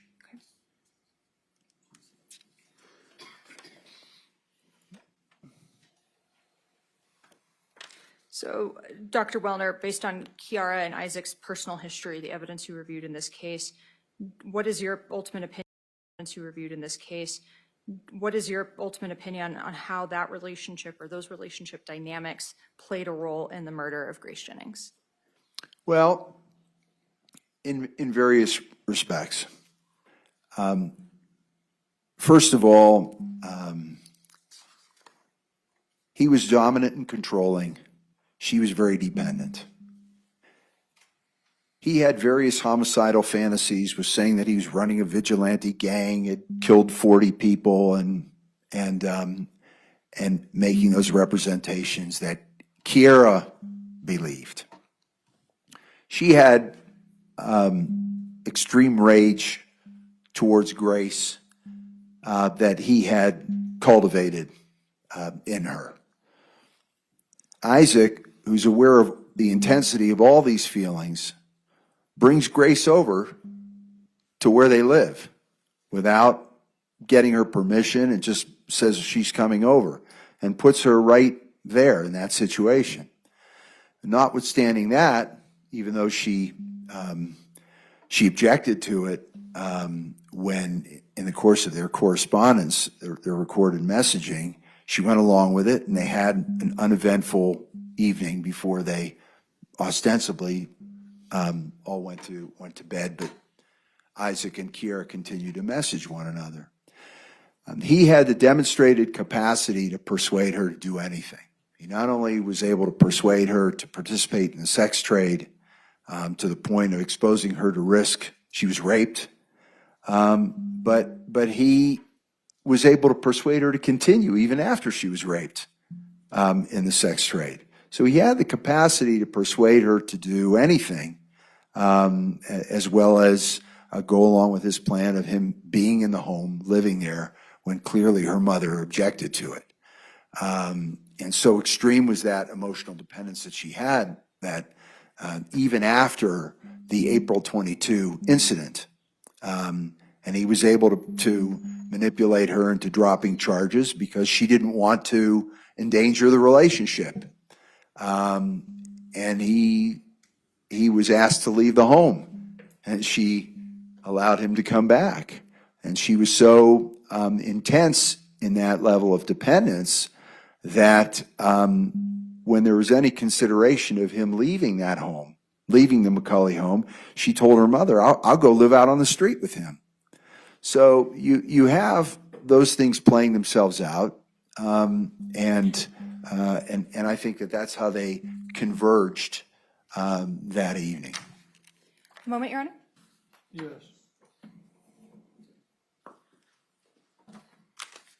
Pass the witness. Judge, can we approach? Just a couple questions, Dr. Welner, and I want to speak in general terms, not necessarily about the individuals involved in this case when I ask these two questions. Okay. In a relationship such as you've described from a theoretical point of view, coercive control and these dominant and submissive power dynamics, why does someone take the dominant stance and want to engage in these types of dominant behaviors? Well, the way you phrase the question, I'm going to try to answer it as concisely as I can. Okay. But please understand, if I can't, it's because I'm just trying. All right. Understood. Now, that said, it's not theoretical. This stuff has been researched. So I'm not talking about theoretical construct. The notion of coercive control has been studied and researched. So you ask the question of why does the person who is a dominant individual do what they do? That's unique to the individual. So in other words, the fact that the history of Mr. Apodaca's homicidal fantasy is not something that you find in every dominant individual. So how it expresses itself is different, and it converges with the expression of the dominance. Not every individual who's involved in this kind of intimate partner relationship is going to compel their partner into sex trade. That happened here. In other instances, other things happen. Let's stay to the general construct of individuals who have a dominant coercive control aspect. What benefit do they derive, generally speaking, not necessarily specific to Mr. Apodaca or Ms. McCulley's case? What are the general types of benefits one might derive? The psychological benefit is the satisfaction of control over another individual and the absolute nature of that. The more control one has, then the more one feels a sense of satisfaction and comfort.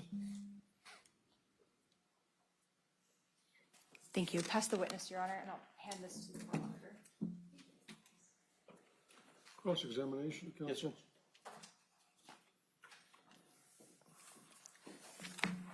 Good afternoon, Doctor. Good afternoon. How are you? Nice to see you again. Fly in from Palm Beach? I've actually I flew in from Fort Lauderdale. Fort Lauderdale. Yes, sir. All right. And I'm going to ask you just some general questions. A lot of what you're testifying to is based on generalities, correct? No, it's based on the evidence of this case and the scientific study of the constructs that I'm referring to. Okay. But those scientific constructs are somewhat generally applied in different cases, correct? No, they're applied based on the specificity of the evidence and whether it fits. If there's no applicability to the components of the coercive control that I discussed or the trauma bonding, then, these are very specific qualities that I'm referring to as they approximate here. Okay. And you have been retained by the prosecution to provide analysis in this matter, correct? Yes, sir. Okay. And you are a licensed practicing forensics psychiatrist? I'm a licensed psychiatrist, yes. Okay. And one of the pillars of reliable psychiatric evaluation is direct face-to-face evaluations of the individuals in question, correct?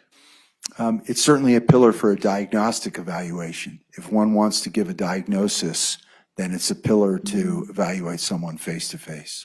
You have never sat in a room with the defendant, Isaac Apodaca, correct? I have not examined him. You have not sat in a room with Kiara McCulley, correct? I have not. Okay. So you have never administered any sort of psychological diagnostic testing or assessments directly to Mr. Apodaca or Ms. McCulley, correct? I have not. Okay. Because you have never examined Mr. Apodaca, you're unable to provide a formal diagnosis regarding his mental state, correct? That's correct. Okay. And to be clear, you can't testify with any degree of medical or psychiatric certainty regarding the specific individualized mental health or psychiatric conditions of Mr. Apodaca.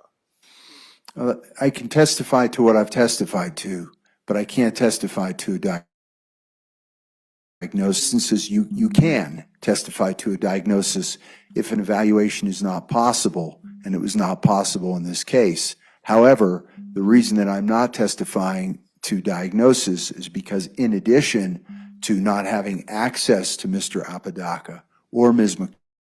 McCulley, I don't have a complete medical record of their history, and so I don't have anything to otherwise inform it. Okay. And if I could just ask you, if I was going to ask you this in the beginning, but if you could just answer Sure. when it calls for a yes or no answer, if you could just answer as such. And I'll then maybe I'll do the best I can. Yes, sir. If you could, that'd be great. Okay. And then, so basically, your entire perspective on this case is based on secondary documents, third-party materials provided to you, correct? It's based on, yes, it's based on the historical evidence record. Okay. And you basically relied on materials that were specifically curated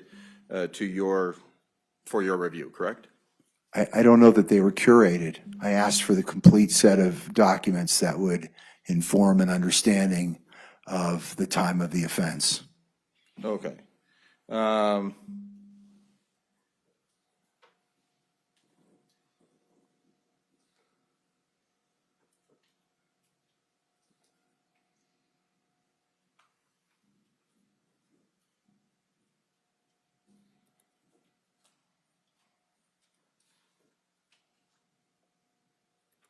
Now, you've never observed Mr. Apodaca interact with anyone, correct?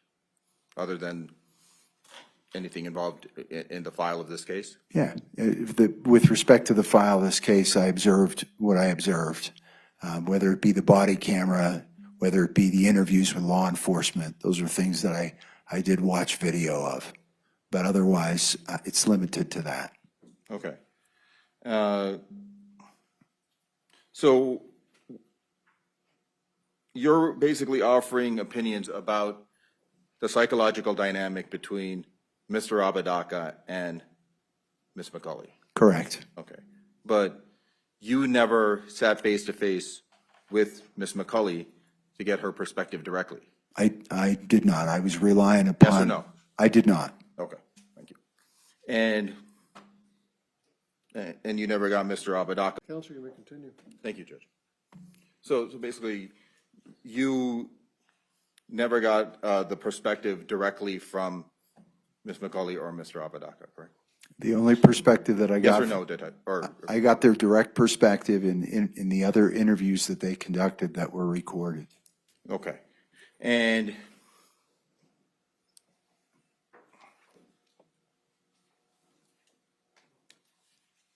you never heard Ms. McCulley directly sitting in a room, face to face. You never heard her describe the relationship between her and Mr. Apodaca, correct?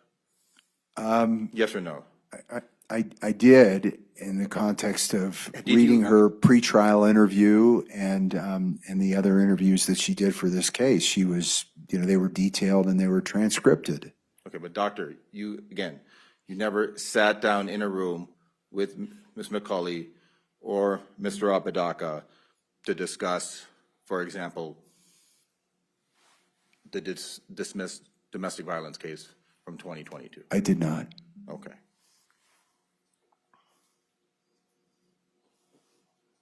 You never sat face to face with Ms. McCulley, yes or no?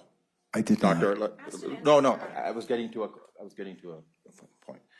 You never asked Ms. McCulley if she felt psychologically controlled by Mr. Apodaca.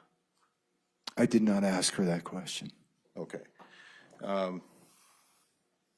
So you are making your analysis and assumptions based on the documents that were presented to you in this case, correct?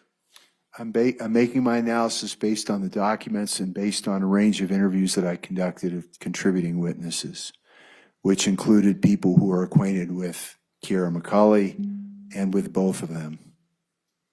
Okay. Now, you have stated that the dismissed April 22 incident is relevant to the dynamic between the two. Yes or no? Yes, Okay. And you stated that this prior incident shows that Mr. Apodaca had psychological control over Ms. McCulley, correct? it contributes to. Yes or no? Doctor? I don't believe that that was exactly my testimony, but what it does illustrate to me, if I can restate my testimony, is that it illustrates that Kiara's dependence on him was such that after a significant assault such as it was, that she prioritized maintaining the relationship, and she also prioritized keeping him in the home. But Doctor, That's what my testimony was. that incident was, that case was dismissed, yes or no? Based on your review? Yes, the case was dismissed. Okay, and you don't know, you have no further information in conversations with Mr. Apodaca or Ms. McCulley in regards to the circumstances of why that case was dismissed, correct? I have an understanding from the records of why it was dismissed. Doctor, my question was, you don't have an understanding of that directly firsthand from Mr. Apodaca or Ms. McCulley? I did not speak to either, and I did not have access to either of them. I spoke to the people I had access to.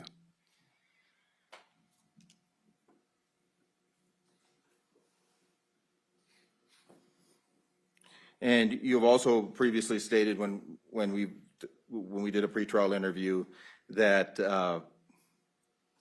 the allegations in the April 22 case were different from the actions in this particular case, correct, Doctor? That's correct. Okay.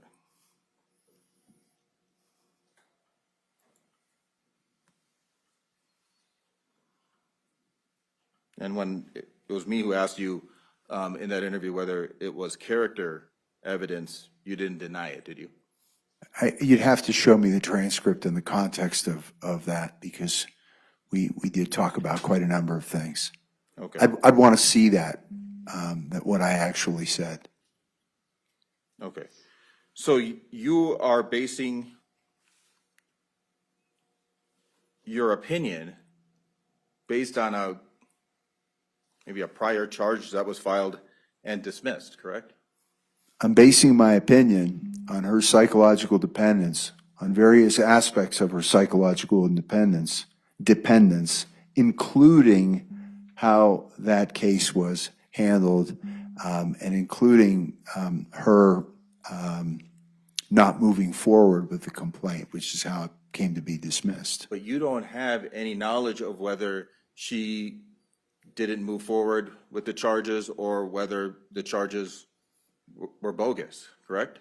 I have knowledge that when police called her to speak to her about it, that Isaac was in the room. She declined to speak to them without telling them that he was in the room when they called her. Doctor, can you answer my question, yes or no? You did not speak, you did not get a first-hand account from Mr. Apodaca or Ms. McCulley about what actually happened there in that April 2022 incident? I didn't get access to speak to either of them about it. Okay.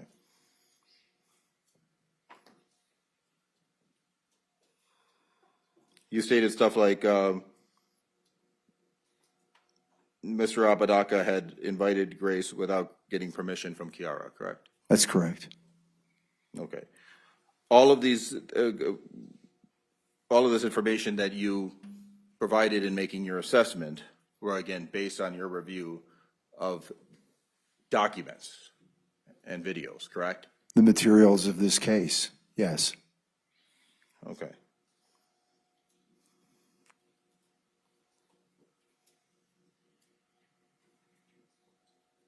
So you're claiming to know Mr. Apodaca's intent based on your review of a file without speaking to him directly? I don't believe I've testified about his intent. Okay, I've testified about the dynamics between the two of them, the constructs implicated by the forensic literature, the behavioral science literature, and the qualities of each of them that related directly to this event.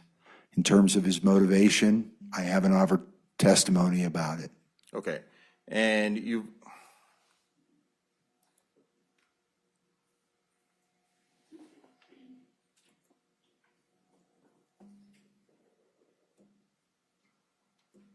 one second.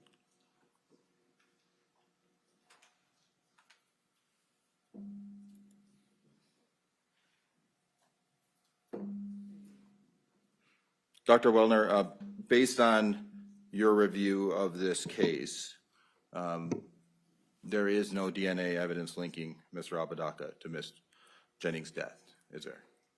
Yes or no? Based on my understanding of the case, that's correct. Okay.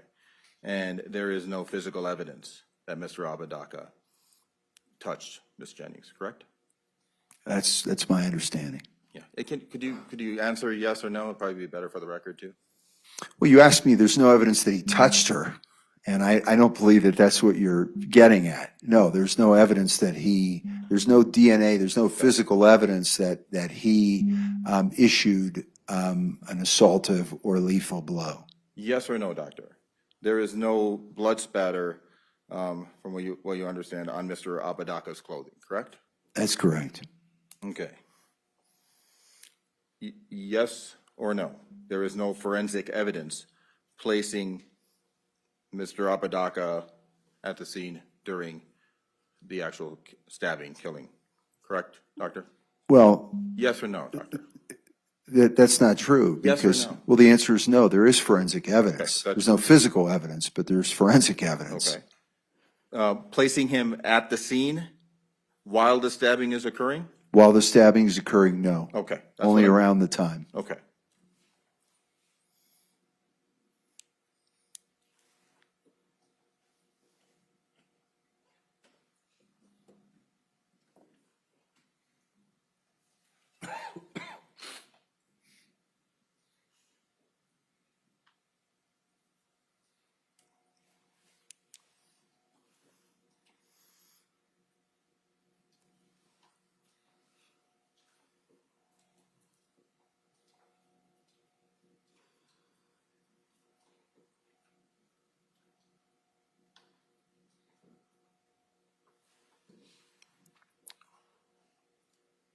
Dr. Welner, you don't actually know what Mr. Apodaca expected would happen when Grace was invited over, correct? Yes or no? It's an interesting question. But I asked for, I mean, No, can you answer it? I have to think about it before I answer it, because I think only he knows what he was capable of persuading her to do, but I don't know what his objectives or anticipated outcome of that night when he invited her over. That's correct. Yeah, okay. That answers it well. Thank you.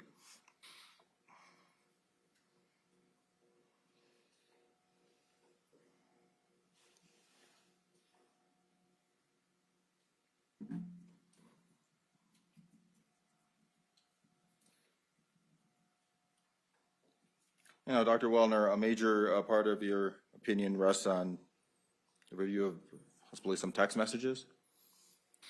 You mean the Facebook messaging? Yeah, Facebook messages? It certainly contributes to my opinion, and was borne out from various aspects of what I got from the documentation and the interviews and my own interviews.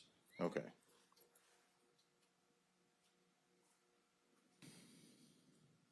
So basically what you've been reviewing is what we've been going over here this week, correct? Objection, Your Honor. I can move on. Yes, and just, Understood. yep, move on. Okay.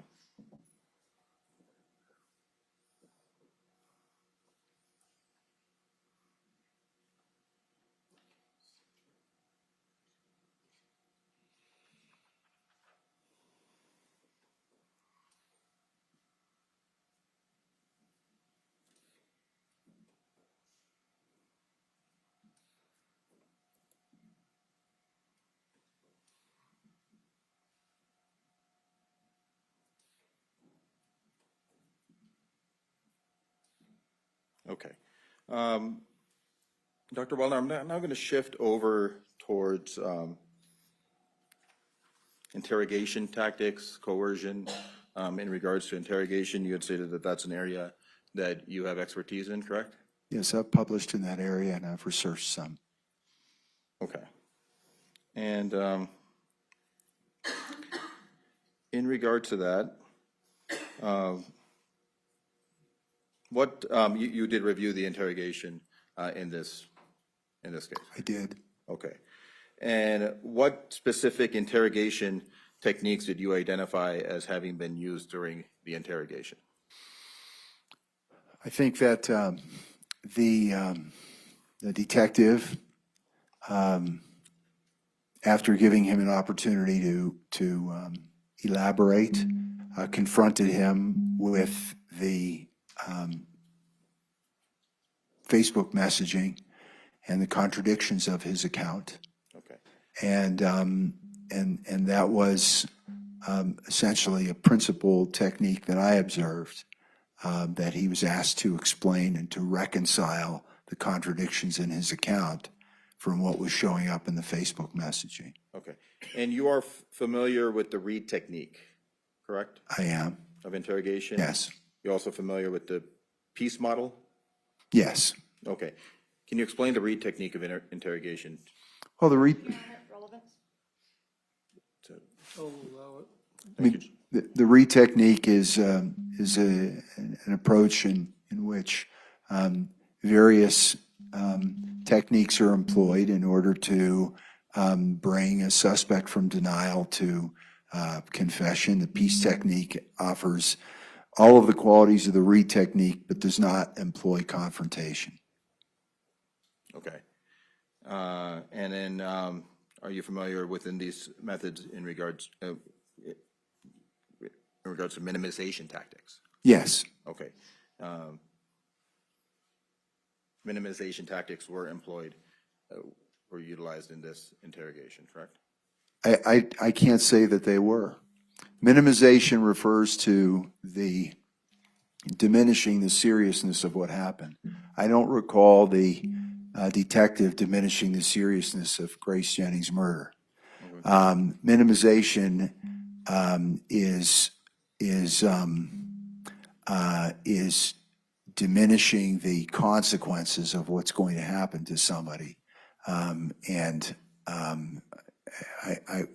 do recall that at the beginning of the interrogation that Mr. Apodaca was told that he wasn't a suspect. And I believe that at the beginning of the interrogation, he may not have been. Okay. Okay. So But I think that when everything came down and he was being actually presented with what was in the Facebook messaging, which then became accessible through the fortuitous access to his phone, then I don't think that he was told that he would not be held criminally responsible in exchange for, or that he would be treated in a diminished way, which is what legal minimization refers to. Okay.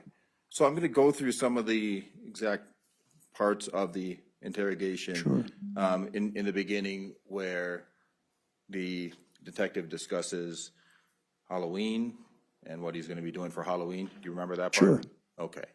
That could be an implied promise tactic, correct? Can you show it to me? Because in my own mind, I'm inclined not to agree with you, but you may be right, and I want to see what you're referring to. Okay.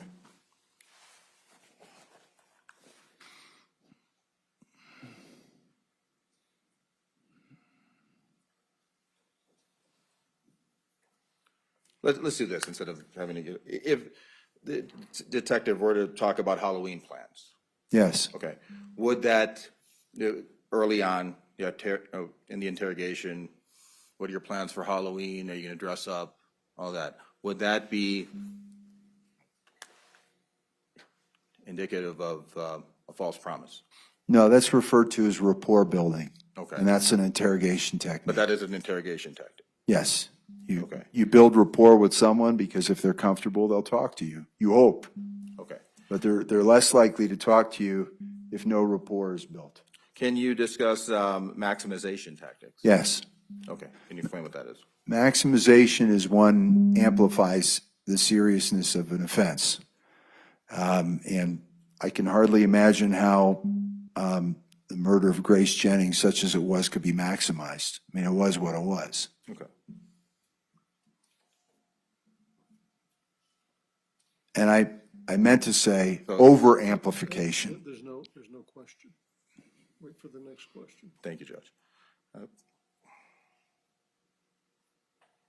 Now, a long interrogation, would that be concerning in regards to a possible coercion?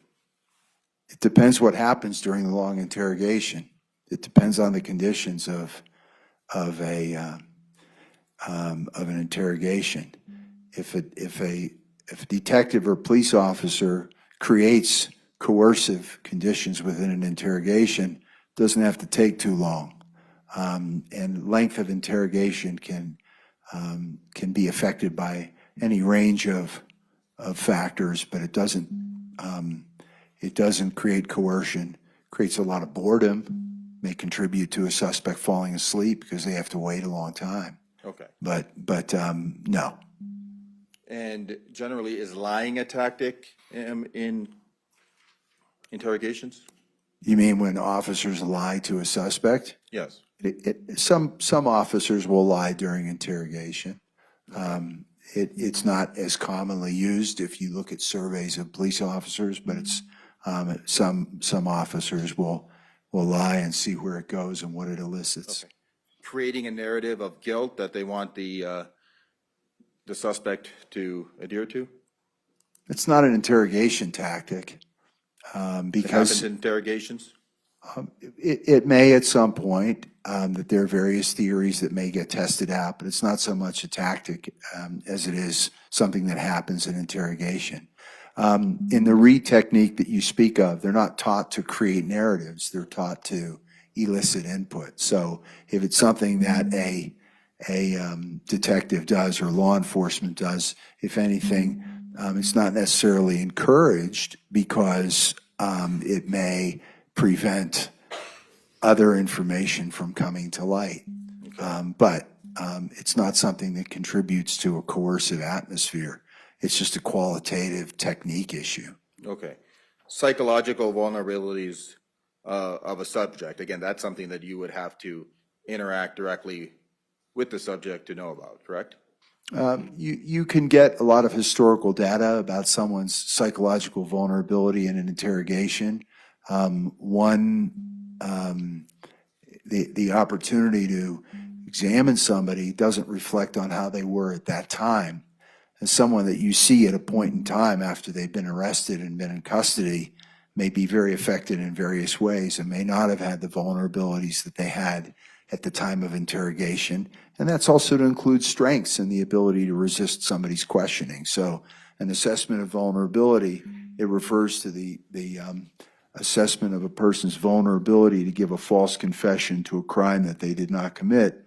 But it also encompasses looking at the strengths that a person has to be in an interrogation, whether they're guilty or innocent, and to parry away any efforts from a detective or an officer to get information from them. Okay.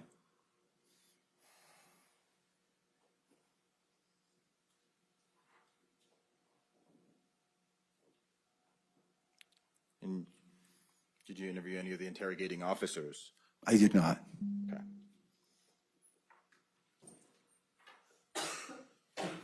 One second, Judge.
redirect?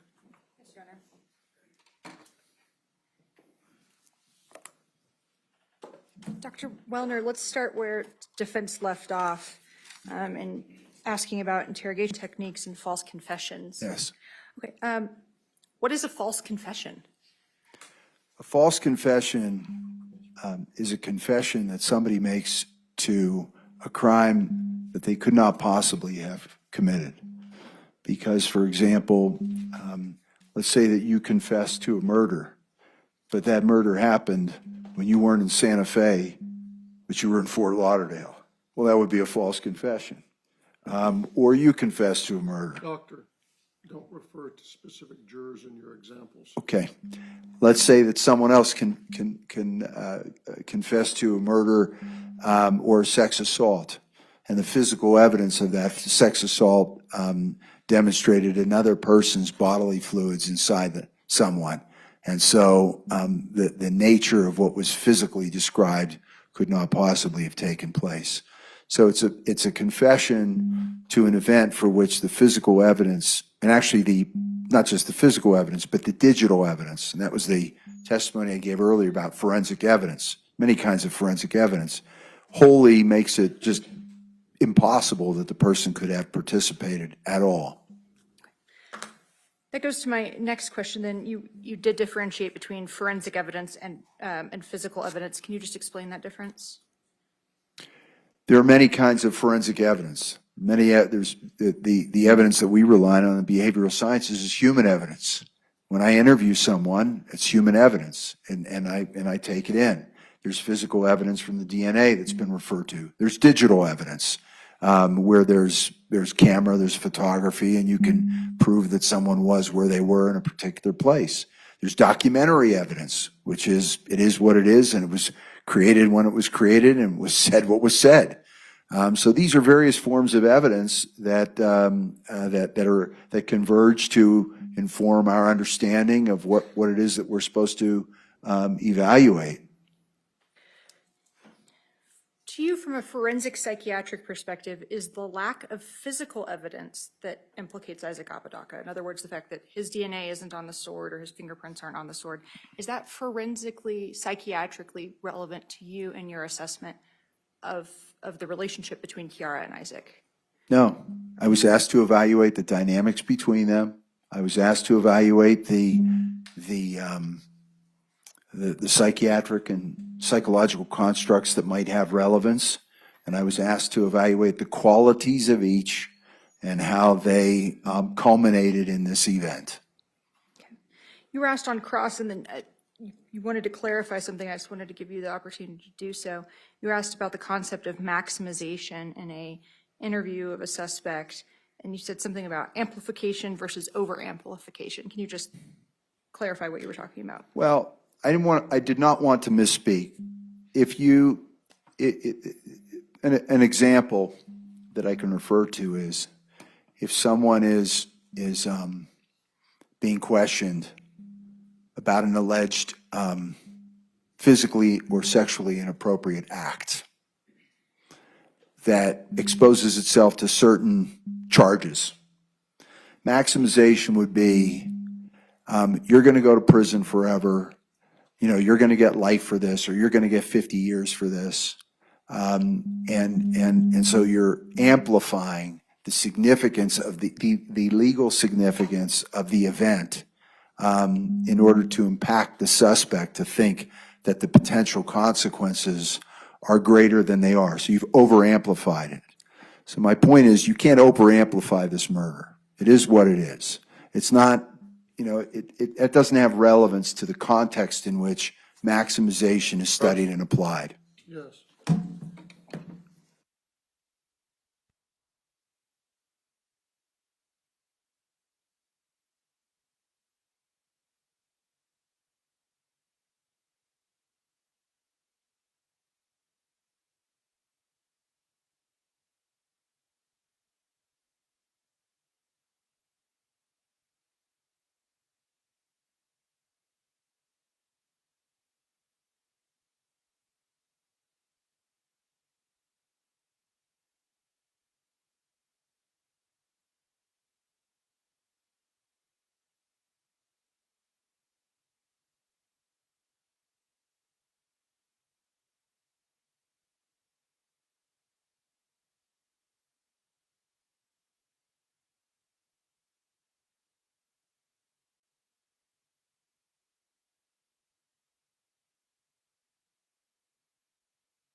Just to be clear, you're not making any diagnoses in this case.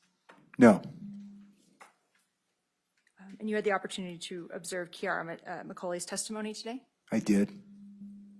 And just generally speaking, did those observations factor into your opinion, the opinions you've already testified to in this case? Yes, the information that she provided and my observations, yes. A brief moment, Your Honor.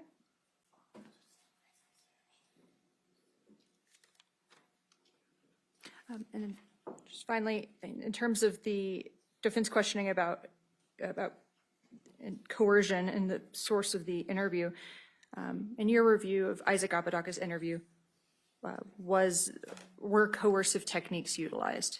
No, May we just approach Dr. Welner? Is it unusual for you to make determinations or offer opinions in a case without talking to the individuals involved? there are many areas across the spectrum of forensic psychiatry where interviews are not done, and in certain instances, they're not even possible. And in certain instances, you're actually allowed to give a diagnosis even without an interview when you are not given access to someone, but you have a complete record. The objective is for you to make an evidence-based determination that's inclusive of all the evidence that can be made available to you. If you don't have enough information, you don't offer an opinion. But if you have enough information and it's inclusive of all the information that's possible, then there are various areas in the forensic psychiatry arena where you do. Stop you as well. You're beyond the scope of the question. If you want to ask him the question again directly and give a direct answer without moving into other areas. Is offering an opinion in a case where you have not personally interviewed the individuals involved something that you do regularly? It's something that forensic psychiatrists do as a matter of commonplace practice. Thank you.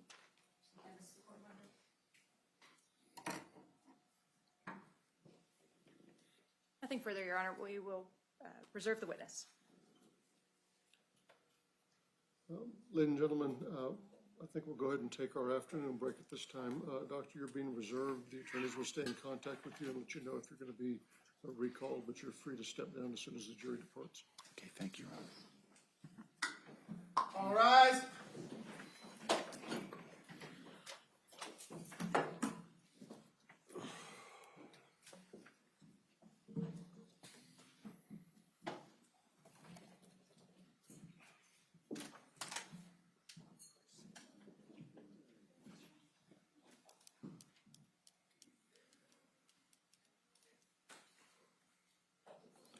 You may step down. Don't discuss your testimony with any of the other witnesses during the break. And again, the attorneys will stay in touch with you and let you know if you need to return. Counsel, 15-minute recess. Thank you, Judge. It is 3:55. Let's spend a moment before we bring the jury back in and organize the rest of the day. Ms. Murphy, on behalf of the state, who's your next witness? Your Honor, we will rest our case in chief, and we'd ask to be able to do so in front of the jury. Okay. We need to do directed verdict motions after that.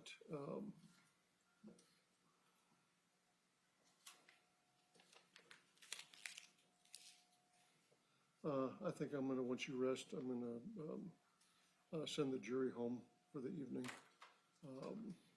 We'll do directed verdict motions, and then all I took, this system is not functioning. I can't bring things up. I was trying to bring up the instructions, and they just wouldn't load.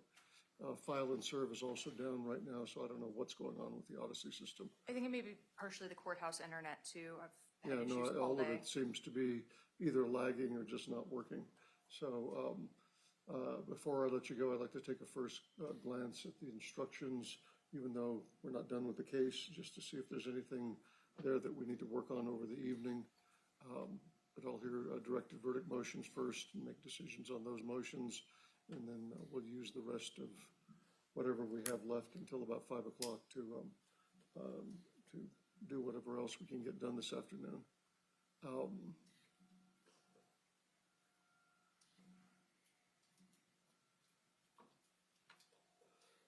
What I'm thinking about is, don't know, counsel, and you don't have to make a decision yet about who you would call as witnesses, and if the defendant was going to exercise his right either to testify or to rely on his presumption of innocence. The only reason I'm thinking about it now is it would impact potentially when I have the jury come back in the morning. If we're going to be working on jury instructions early, I probably wouldn't have them come in until about 9 o'clock tomorrow. In fact, I think I'll do that anyway. And that way we'll have the jury come back at 9 o'clock tomorrow morning, and then we'll continue with the cases in chief, and then any rebuttal if necessary, if any rebuttal witnesses are going to be called. But I want you to have the evening to have the conversation with your client. If you already haven't made that decision, he gets to ultimately decide. So, Judge, we spoke to him. What's that? We spoke to him about that earlier, and we decided that we will not be calling. Okay.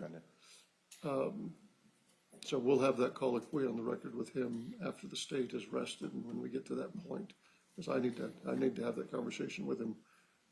Awesome. So I'll have the jury come back at 9 tomorrow morning, and I'll have you all back here at 8 o'clock. I only have one hearing in the afternoon. That's a video hearing that should be quick at 3 o'clock. So if the jury's deliberating, or even if we're in closings, we have to stop at 3 because they're calling in from DOC. And that's, of everything that I had for tomorrow's calendar, that's the only thing that I kept on because of the, anyway. Anything else before we bring the jury back in? No, nothing from the state judge. Okay. Not from the defense. Okay, let's have them come in. I'll have you rest, I'll give them instructions, and then we'll take a short recess, and then we'll come back and hear directed verdict motions.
All rise.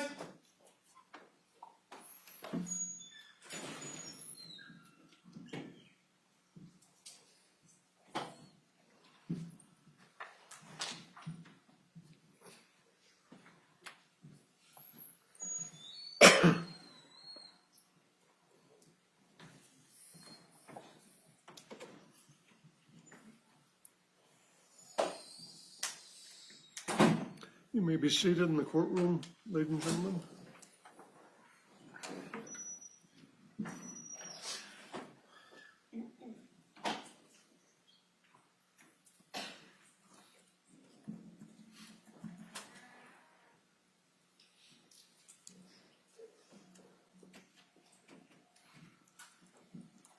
Okay, we are back on the record with our jury, counsel, and Mr. Apodaca present.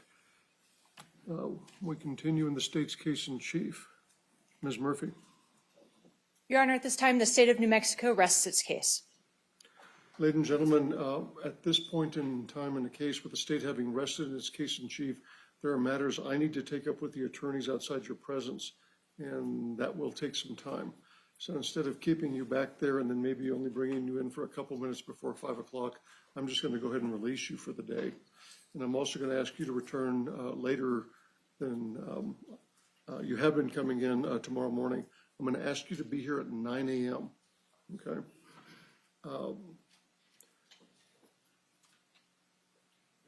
So just to kind of inform you, we are at this point in time in the case where we thought we would be this time yesterday. So we are behind, and so we will extend it tomorrow. And as I asked you before, to look even into Thursday potentially, if necessary, if your deliberations would potentially take you into Thursday to make sure. I did inquire with the jury division to see if any of you had already been excused for Wednesday, Thursday, and Friday, and what I was told is no one had been. So over the evening, don't seek out any information about the case. Don't speak to anyone about the case. Don't make up your mind about any of the issues. You have not heard all of the case or the instructions of law. When you return tomorrow morning, meet the bailiff again on the second floor. I want to make sure why I paused, ladies and gentlemen, is I'm thinking about the schedule of which lights they're replacing in the building. And I know they're supposed to be somewhere on the second floor tomorrow, but I don't think it's out in the public areas. I think it's in the back. So just go ahead and meet the bailiff at the end of the hall on the second floor at 9 a.m. He'll bring you back up, and then we'll bring you back into the courtroom as soon as we're ready to get started. All right then. Have a good evening, and we'll see you tomorrow morning at 9 o'clock. All rise.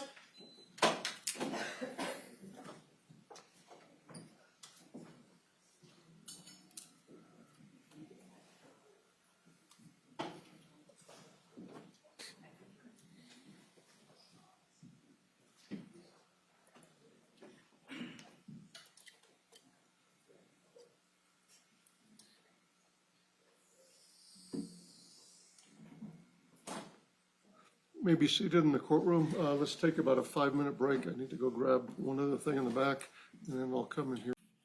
All right, let's go back on the record. We reconvene with the state and defense and Mr. Apodaca present outside the hearing in presence of the jury.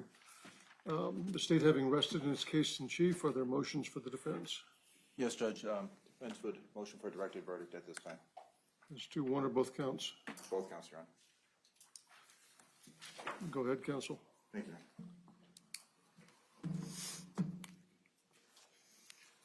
So, Your Honor, right now we are motioning for directed verdict again as to count 1, first-degree murder, willful and deliberate under the theory of accessory liability, and count 2, conspiracy to commit first-degree murder. And our argument here, Judge, is first of all the elements in regards to first-degree murder, willful and deliberate.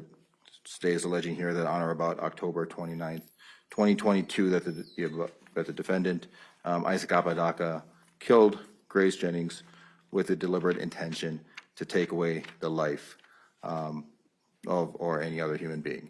I'll get to deliberate intention and the case law here in New Mexico in regards to that and how it would apply to Isaac in a bit. But what I do want to just kind of go into is the physical and scientific evidence in this case that basically separates the defendant from in any way aiding or encouraging or intending anything to happen in this particular case. The murder weapon, the sword used to kill Grace Jennings, does not have any physical connection to the defendant, Mr. Apodaca, as was testified to by multiple witnesses in this case. Defendant Apodaca is completely excluded as a source of the DNA profile obtained from both the blade and the handle of the weapon. That was not the case for Ms. McCulley, but in regards to Mr. Apodaca, it's completely excluded. There was also an exclusion of latent prints. The analysis showed that the defendant, Mr. Apodaca, was excluded from anything regarding any sort of fingerprints on the weapon. Now, in regards to aiding and abetting, I mean, mere presence, mental acquiescence, or a failure to prevent a crime, or failing to prevent a crime does not establish accessory liability under New Mexico law. Basically, the state's relying on the text messages, and the crime scene kind of demonstrates that when the act occurred, Mr. Apodaca did not wield, touch, or hold the weapon. So we're basically completely basing this on messages. I know the state will argue that there's also that statement in that interrogation, the statements made after the detective tried to get him to acquiesce to what he was, what the detective was saying.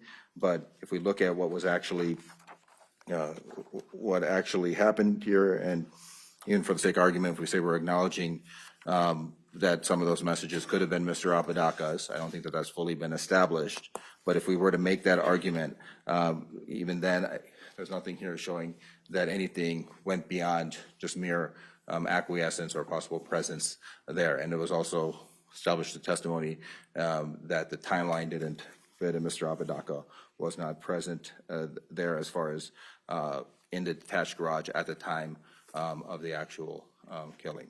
So, Your Honor, under New Mexico law, I mean, that's kind of where I would say that accessory liability has not been established here. I know the state's been trying to make this argument that Mr. Apodaca is somehow a grand mastermind based on some message and different things. But I mean, there was Kiara Aguilar who testified that she didn't take Kiara seriously, and it was pretty clear that nobody really expected her to actually act out on this. And there was also a lot of testimony how Mr. Apodaca was staying with his mom, with Ms. McCulley.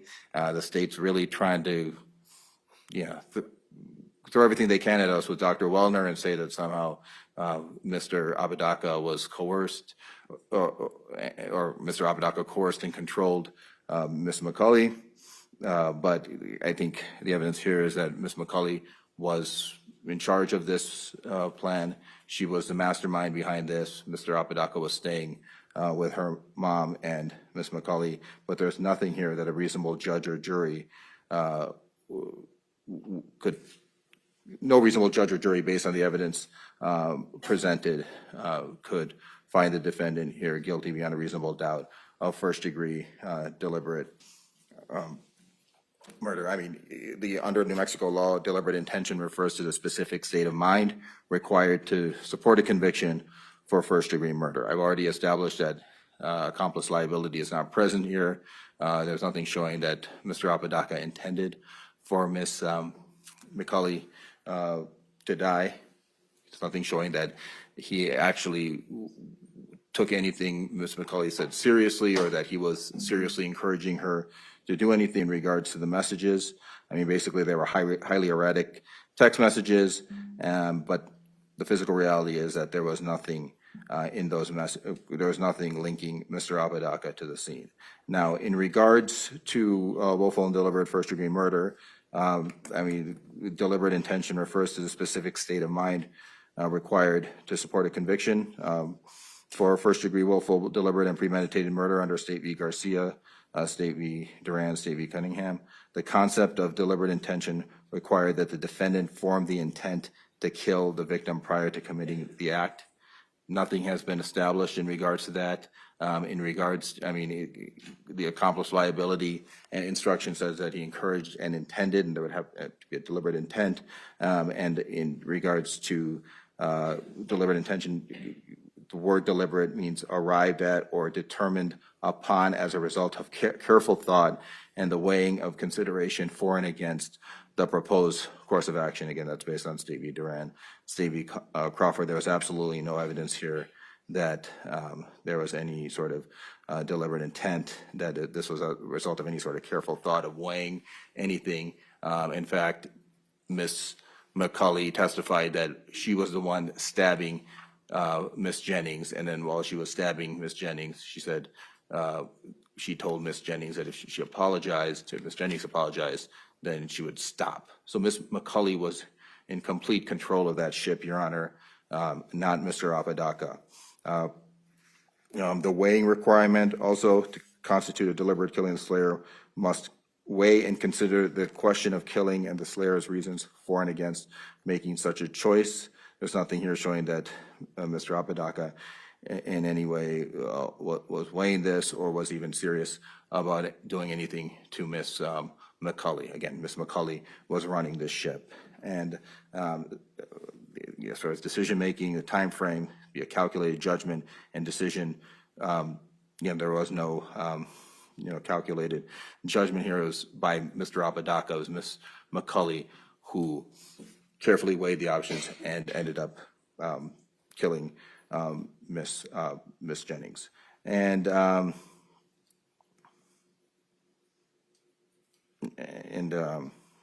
there could be arguments, here that I don't believe that any form of murder here applies to Mr. Apodaca, but certainly there was no deliberate intent here, and the state does not establish that in any way.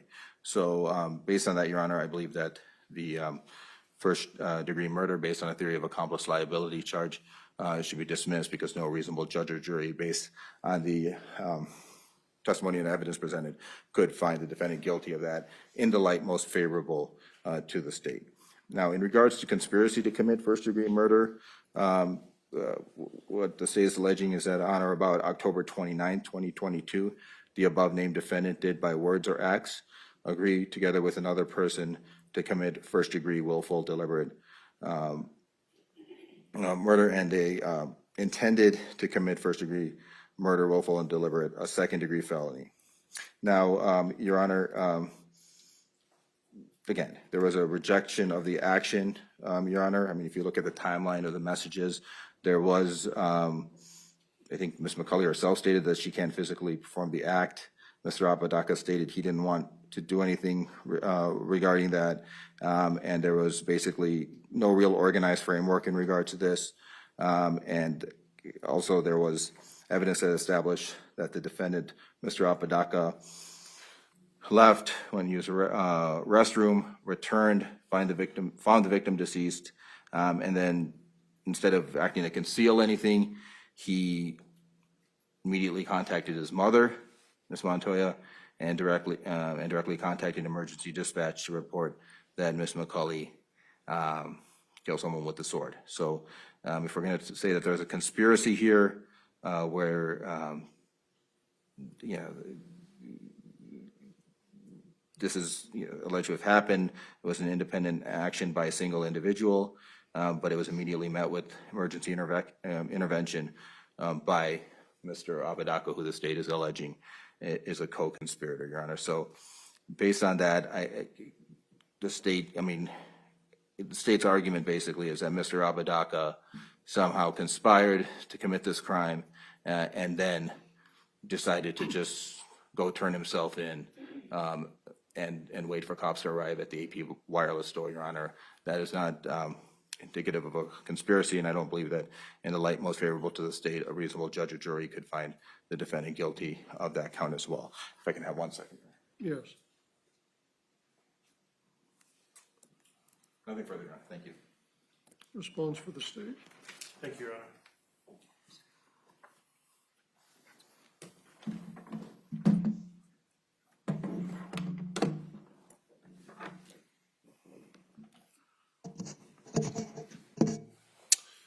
Judge, so directed verdict is really only appropriate in cases that are tried to a jury.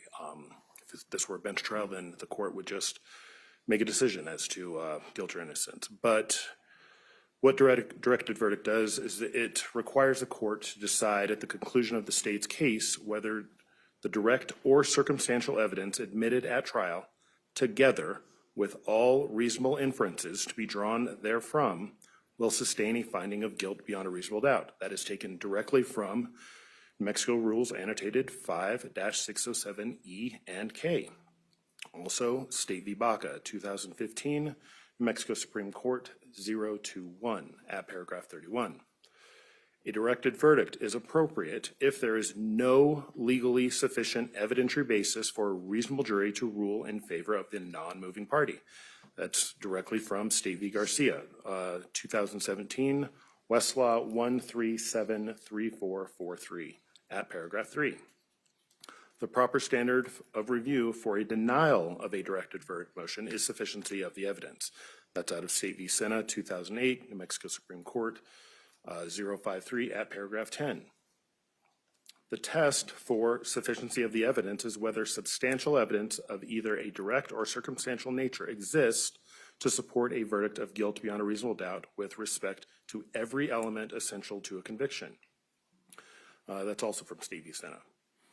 We do not weigh, and this is, I'm quoting the case, we do not weigh evidence or substitute our judgment for that of the trial court so long as the jury was presented with such relevant evidence as a reasonable mind might accept as adequate to support its verdict. That is out of State v. Coleman, 2011, New Mexico Court of Appeals 087, paragraph 19.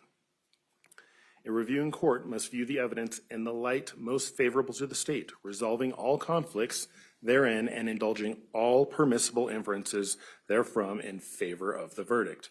That is out of State v. Graham, 2005, New Mexico Supreme Court, 004 at paragraph 6. Essentially, Judge, the jury instructions for count 1, willful and deliberate first-degree homicide, is element number 1, the defendant killed Grace Jennings. Number 2, the killing was with the deliberate intention to take away the life of Grace Jennings or any other human being, and this happened in New Mexico on October 29th, 2022. Further, there is a definition of deliberate intention, but then if we move on to the instruction right after that, or proposed instruction right after that, talks about how a defendant may be found guilty of a crime even though the defendant did not do the acts constituting the crime if the state proves to your satisfaction beyond a reasonable doubt each of the following elements. You're talking about a different instruction, 28, 2822. or 22? 2822, correct, Judge. Go And, ahead. I'm sorry? Go ahead. Thank you. And those elements say the defendant intended that another person commit the crime. Number 2, another person committed the crime. And number 3, the defendant helped, encouraged, or caused the crime to be committed. If we then look at the evidence that was presented, Judge, we have testimony from the first responders about the scene of the homicide. There were numerous cuts and stab wounds to the body of Grace Jennings. There was corroborated testimony by Dr. Emily Helmrich that went into a much greater detail about the severity of those wounds. Dr. Helmrich also testified that the manner of death was homicide. She testified that a number of those injuries would have been fatal by themselves. The state also presented evidence that the homicide itself was committed by Kiara McCulley. Other evidence presented was the text messages and the Facebook Messenger text that showed the plan and preparation between Kiara McCulley and Isaac Apodaca. This premeditation, which is not actually part of our jury instruction anymore, but is still part of the statute for first-degree homicide, shows that deliberate intent with which both defendants acted under is most evident in those text messages. But also, the defense witness, Kiana Aguilar, stated that Kiara told her that she was going to kill Grace Jennings and that Isaac would be there.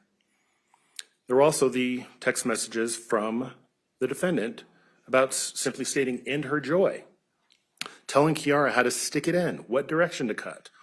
All of those show that premeditation because those texts are about how to commit the homicide that occurred hours before those texts talk about the actual homicide, and those texts were sent just hours before the actual homicide was committed.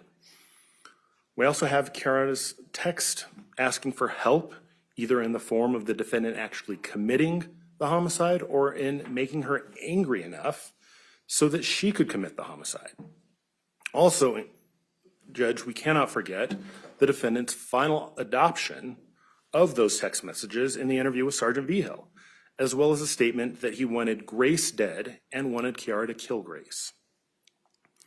In looking at whether the defendant helped, encouraged, or caused the homicide, those texts show the many different avenues the defendant took to encourage Kiara McCulley to commit the crime.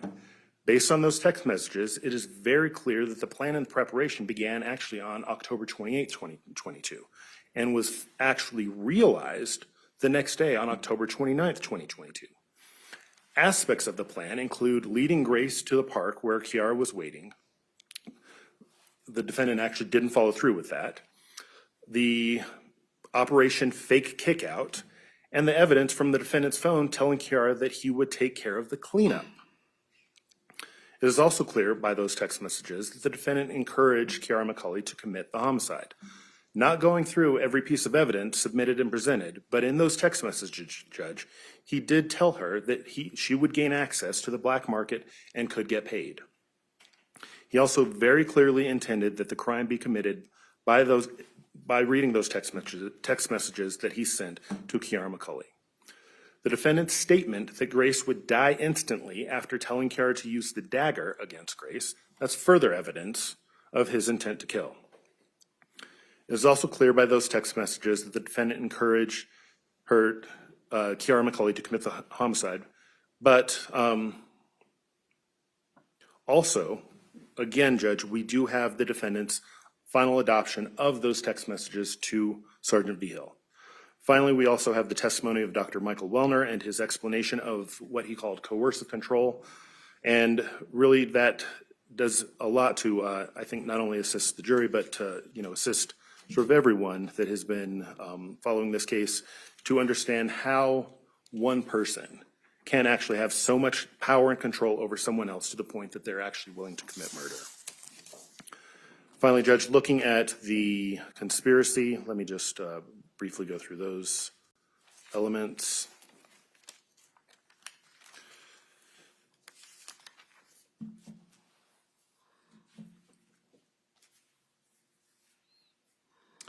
Those three elements are going to be this, Judge. The defendant and another person by words or acts agreed together to commit murder in the first degree. The defendant and the other person intended to commit murder in the first degree, and this happened in New Mexico on or about October 29th, 2022. In looking at that, again, we have to go back to those text messages and the testimony, and the state has shown that there was an agreement to kill Grace Jennings. There was a great deal of planning to include, again, Operation Fake Kickout, and essentially this was not a spontaneous event that happened between Kiara and Grace. The defendant was also the other party involved in this. There was the plan to kill Grace, and then they followed up that plan by talking about a cleanup. It was at this cleanup portion, Judge, that actually it's evidenced by the final internet search of how to dispose of a body, which was taken directly from the defendant's phone, that it appears as if the plan completely fell apart. But just because the plan fell apart does not mean that the conspiracy did not happen. And again, Judge, please do not forget that the defendant adopted all of those statements in those text messages as his own. So in the light most favorable to the state, it is very clear that a reasonable jury could find the defendant guilty beyond a reasonable doubt of both charges, first-degree homicide by accessory and conspiracy to commit first-degree homicide. And the state respectfully asks this court to deny the defendant's motion. Thank you, counsel. The court makes the following, actually, any brief reply? Yeah, briefly, Judge. Go ahead. Your Honor, so, I mean, the how to dispose of a body was the search. It was after the fact. Mr. Apodaca was clearly under a lot of duress at that time. Don't know the context of what was going on, if he was being threatened or different things, but there's nothing showing that he had a willful, deliberate or premeditated intent to commit this crime before the fact, Your Honor. Welner's testimony in regards to this directed verdict, and I think I'm going to argue with the jury as well, if it gets to the jury, should be taken with a grain of salt, Your Honor. I mean, there's nothing, the jury instructions for accomplice liability are clear, Your Honor. It's in regards to encouraging, whether there was intent and encouragement. And as I've said, mere presence alone is not enough. Dr. Welner is going into this long history of coercion and control that existed based on documents and videos that, by his own acknowledgement, did not even speak to Mr. Apodaca or Ms. McCulley. He's basing it off of some reports or consideration of sex work as the state's trying to make it out to be, as well as a dismissed domestic violence charge, Your Honor. But there's nothing here showing that Isaac Apodaca acted in any way to encourage or intended Kiara McCulley to kill Grace Jennings on that particular day. And that's what we're here to discuss, Your Honor. And in regards to Kiana Aguilar, that Mr. Long brought up, my understanding, I don't have the exact, I know the court has the luxury of the exact transcripts, but if I remember correctly, I clarified with Ms. Aguilar that Ms. McCulley had said that she would have Isaac there, or something to that extent. So it was not like Isaac already knew what was going on. And she testified that Isaac didn't know, Isaac wasn't there, Isaac wasn't hearing any of this, but it's basically Kiara saying Isaac will be there. That could be because Kiara stays with Isaac, or Kiara knows that she herself can manipulate Isaac, Your Honor. So based on that, Your Honor, again, I think the first degree murder charge should be dismissed. And again, for some of the similar points, as well as the arguments that I made initially, I would argue that in the light most favorable of the state, that the conspiracy charge should also be dismissed by virtue of the fact that no reasonable judge or jury could find the defendant guilty of that crime. And as far as the bench trial thing, I have actually won a directed verdict on a bench trial actually here in Santa Fe on a bench trial. I won directed verdict. So it can happen in a bench trial or in a jury trial, Your Honor. Thank you. Give me just a second.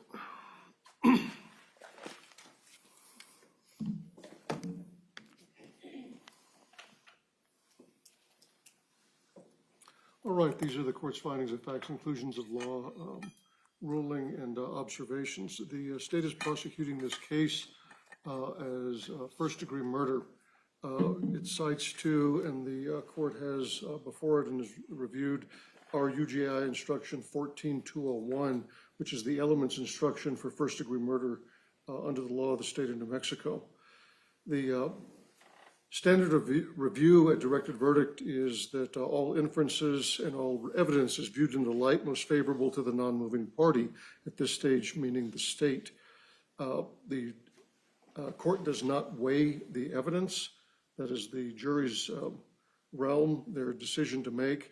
The court must decide and determine whether or not there's substantial evidence as to the elements upon which a jury could reasonably conclude beyond a reasonable doubt that the crime had been committed.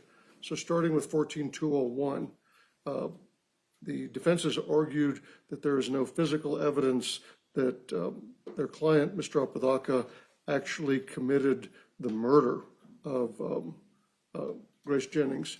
The state has not prosecuted this under a theory that he actually delivered any of the blows, restrained her, anything like that. It is that he, as an aider and abettor, created a scenario or situation upon which the deliberate intentional murder occurred. There is evidence before this jury about we'll just start with the day before the killing as to how Grace Jennings came to be with Ms. McCulley and Mr. Apodaca.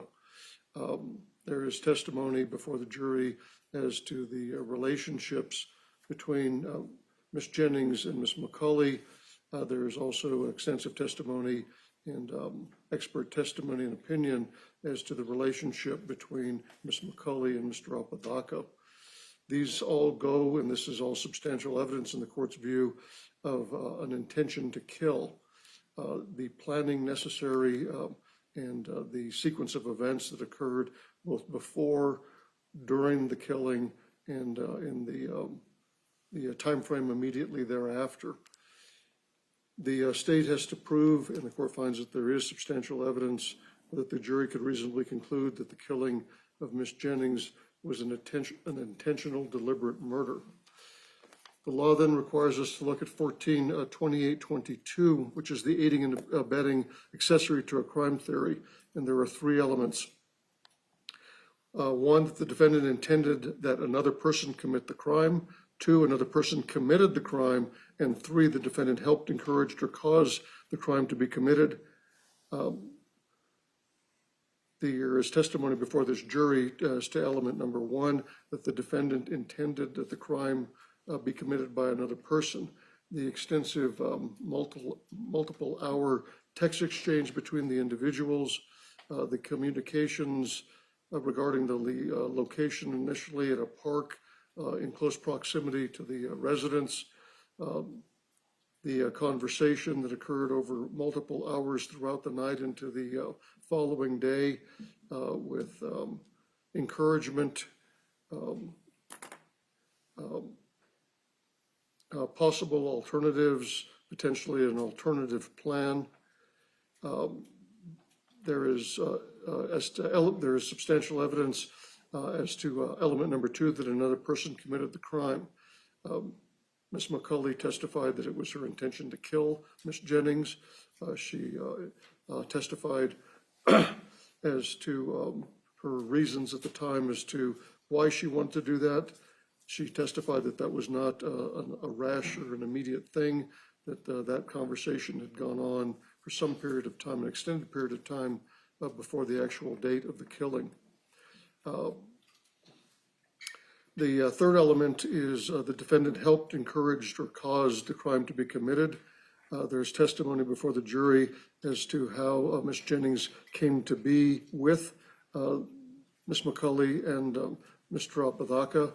There is, again, the text messages of the encouragement and conversations that they had over an extended 15-hour period of time. And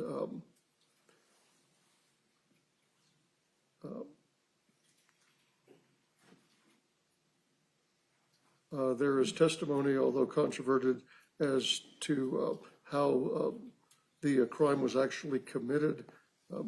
And by that I reference Ms. McCulley's contradictory statements at different interviews as to whether or not Mr. Apodaca actually swung the sword, or simply gave it to her as she testified to. The first two portions of that, the court finds that there is substantial evidence that the defendant helped or encouraged, and then there, to a lesser extent, that he caused the crime to be committed by his actions and his encouragement. The court then turns to 14-2810, which is the second count, count number 2.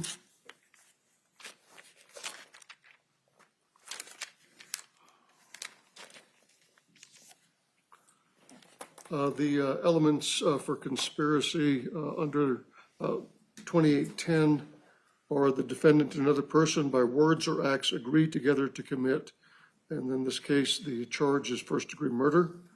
The court finds that there's substantial evidence before the jury, with all inferences and viewed in the light most favorable to the state, that they conspired to and agreed to commit the offense of first-degree murder. 2, the other person, count number 3, the second element is actually an exclusion. The other person was not a state or federal agent acting in the agent's official capacity at the time. That is not relevant to this case. There's never been testimony or any argument that either Ms. McCulley or Mr. Apodaca were state or federal agents. The second element would be the conspiracy count must be separate, distinct, and not constitute a part of count number 1. The court finds that it is, that there is substantial evidence before the jury upon which they could reasonably conclude that there was the communications and the intent that occurred prior to Ms. Jennings being present on the 28th and the 29th, and then the conversation as testified to, and the search made by Mr. Apodaca about possible disposal of the body or how to dispose of the body. And then the third element, that the defendant and the other person intended to commit the offense of first-degree murder. The court finds that there's, again, substantial evidence before the jury based upon the evidence, the text messages, the statements by Mr. Apodaca during his interview with law enforcement, and the other circumstantial evidence and expert testimony testified to, that both the defendant and Ms. McCulley intended to commit the offense of first-degree murder. And then the final count, the final element of count number 2 is that this happened in the state of New Mexico on or about the 28th and 29th day of October 2022. And the court finds that there is substantial evidence before the jury upon which they could reach that conclusion. The motions for directed verdict are denied, and the case will go forward with both count number 1 and count number 2.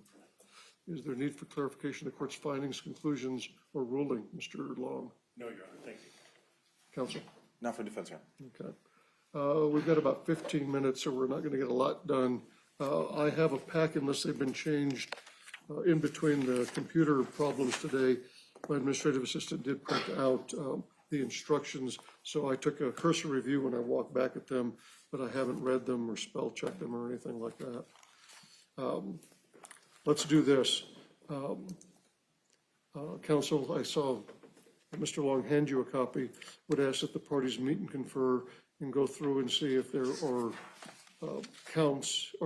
instructions that there need to be technical corrections made to. Would also expect, and I didn't see,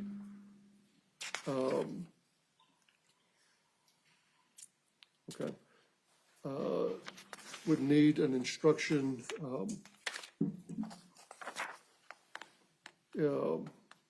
available, and again, you don't have to make the decision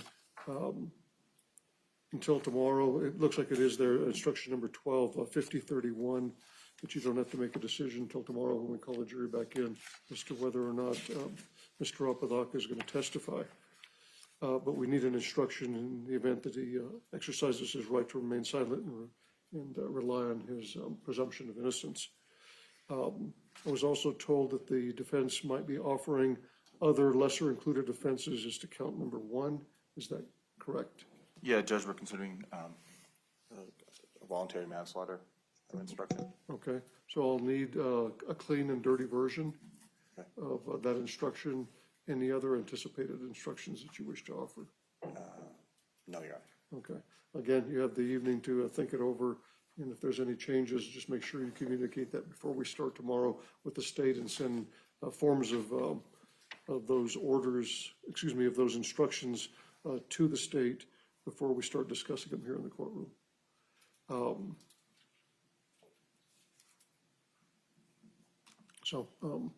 I think we'll stop for the day. We'll be here. I'll be here at 8 o'clock tomorrow morning. I'll hear arguments on the alternative forms of instruction. Before we call the jury in, I'll have you rest in front of the jury. Probably take a short recess after that, and then we'll go into instructions and closings whenever I'll inquire. Well, I don't know at this moment. If there is testimony put on by the defense, then I'll ask if there's any rebuttal testimony from the state. And then once we finish with the proofs in total, then we'll take a recess before we finalize anything else we need to do on instructions, and then we call them back in to instruct and close. The other thing to think about and work on is if you intend to use any of the equipment as part of your closing, if you're going to use a PowerPoint or just use exhibits that have been introduced, you need to make sure you bring your laptop, whatever you're going to use, and have it here and ready to go. And actually, I'll give you a few minutes to play with the system to make sure that everything interfaces and we don't have any problems.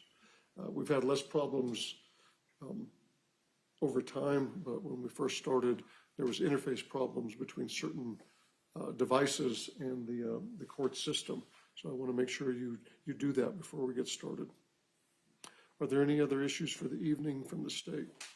No, Your Honor, we discussed, this isn't an issue, I'll just say that we'll work on it though. We discussed maybe creating some sort of evidence or exhibit log. I'll ask, Brian reads minds and already seems to have one done, so I'll work with defense on making sure that that's something that, And again, it's not necessary, it's more of an aid to the jury, it's not a piece of evidence, but the objections I've gotten in the past, if there's a description that you think somehow colors what the evidence is, other than just simply stating, you know, photographs from the garage or something simply, you know, that doesn't say anything. And if there's an objection to providing to this jury, I'll hear that tomorrow morning as well after you have a chance to look at it and look through the detail. Sure, we'll work on this, Judge. Thank you. Any other issues for the state? No, Your Honor, thank you. For the defense, do you need time with your client this afternoon before we recess? I'll have another meeting with him, Judge, and I usually just show a few jury instructions on the Almo. in my Okay. closing, so I Yeah, don't plan on using there- PowerPoint. yeah, there's a number of photographs that are still on discs. So if you're gonna reference those and you're gonna do it off of your hard drive, they need to match. Yeah. Okay, and so you'll need to make sure if you have that loaded into your hard drive, if you're gonna use any of those photos or whatever they are, that they match whatever's actually in the exhibits that have been admitted. Or what I can do is just sort through the exhibits before my closing, and I'll just have it ready to put on the Almo. Sure, and if you need help, Angel will be here to help you with the system. Thank you very much, Judge. Okay, we'll be in recess and off the record. Please be here at 8 o'clock tomorrow morning. The jury's not going to be here until 9, so we'll get started and go through jury instructions, at least our first take, and then after the proofs are done, we'll go back to them real quickly to see if there's any changes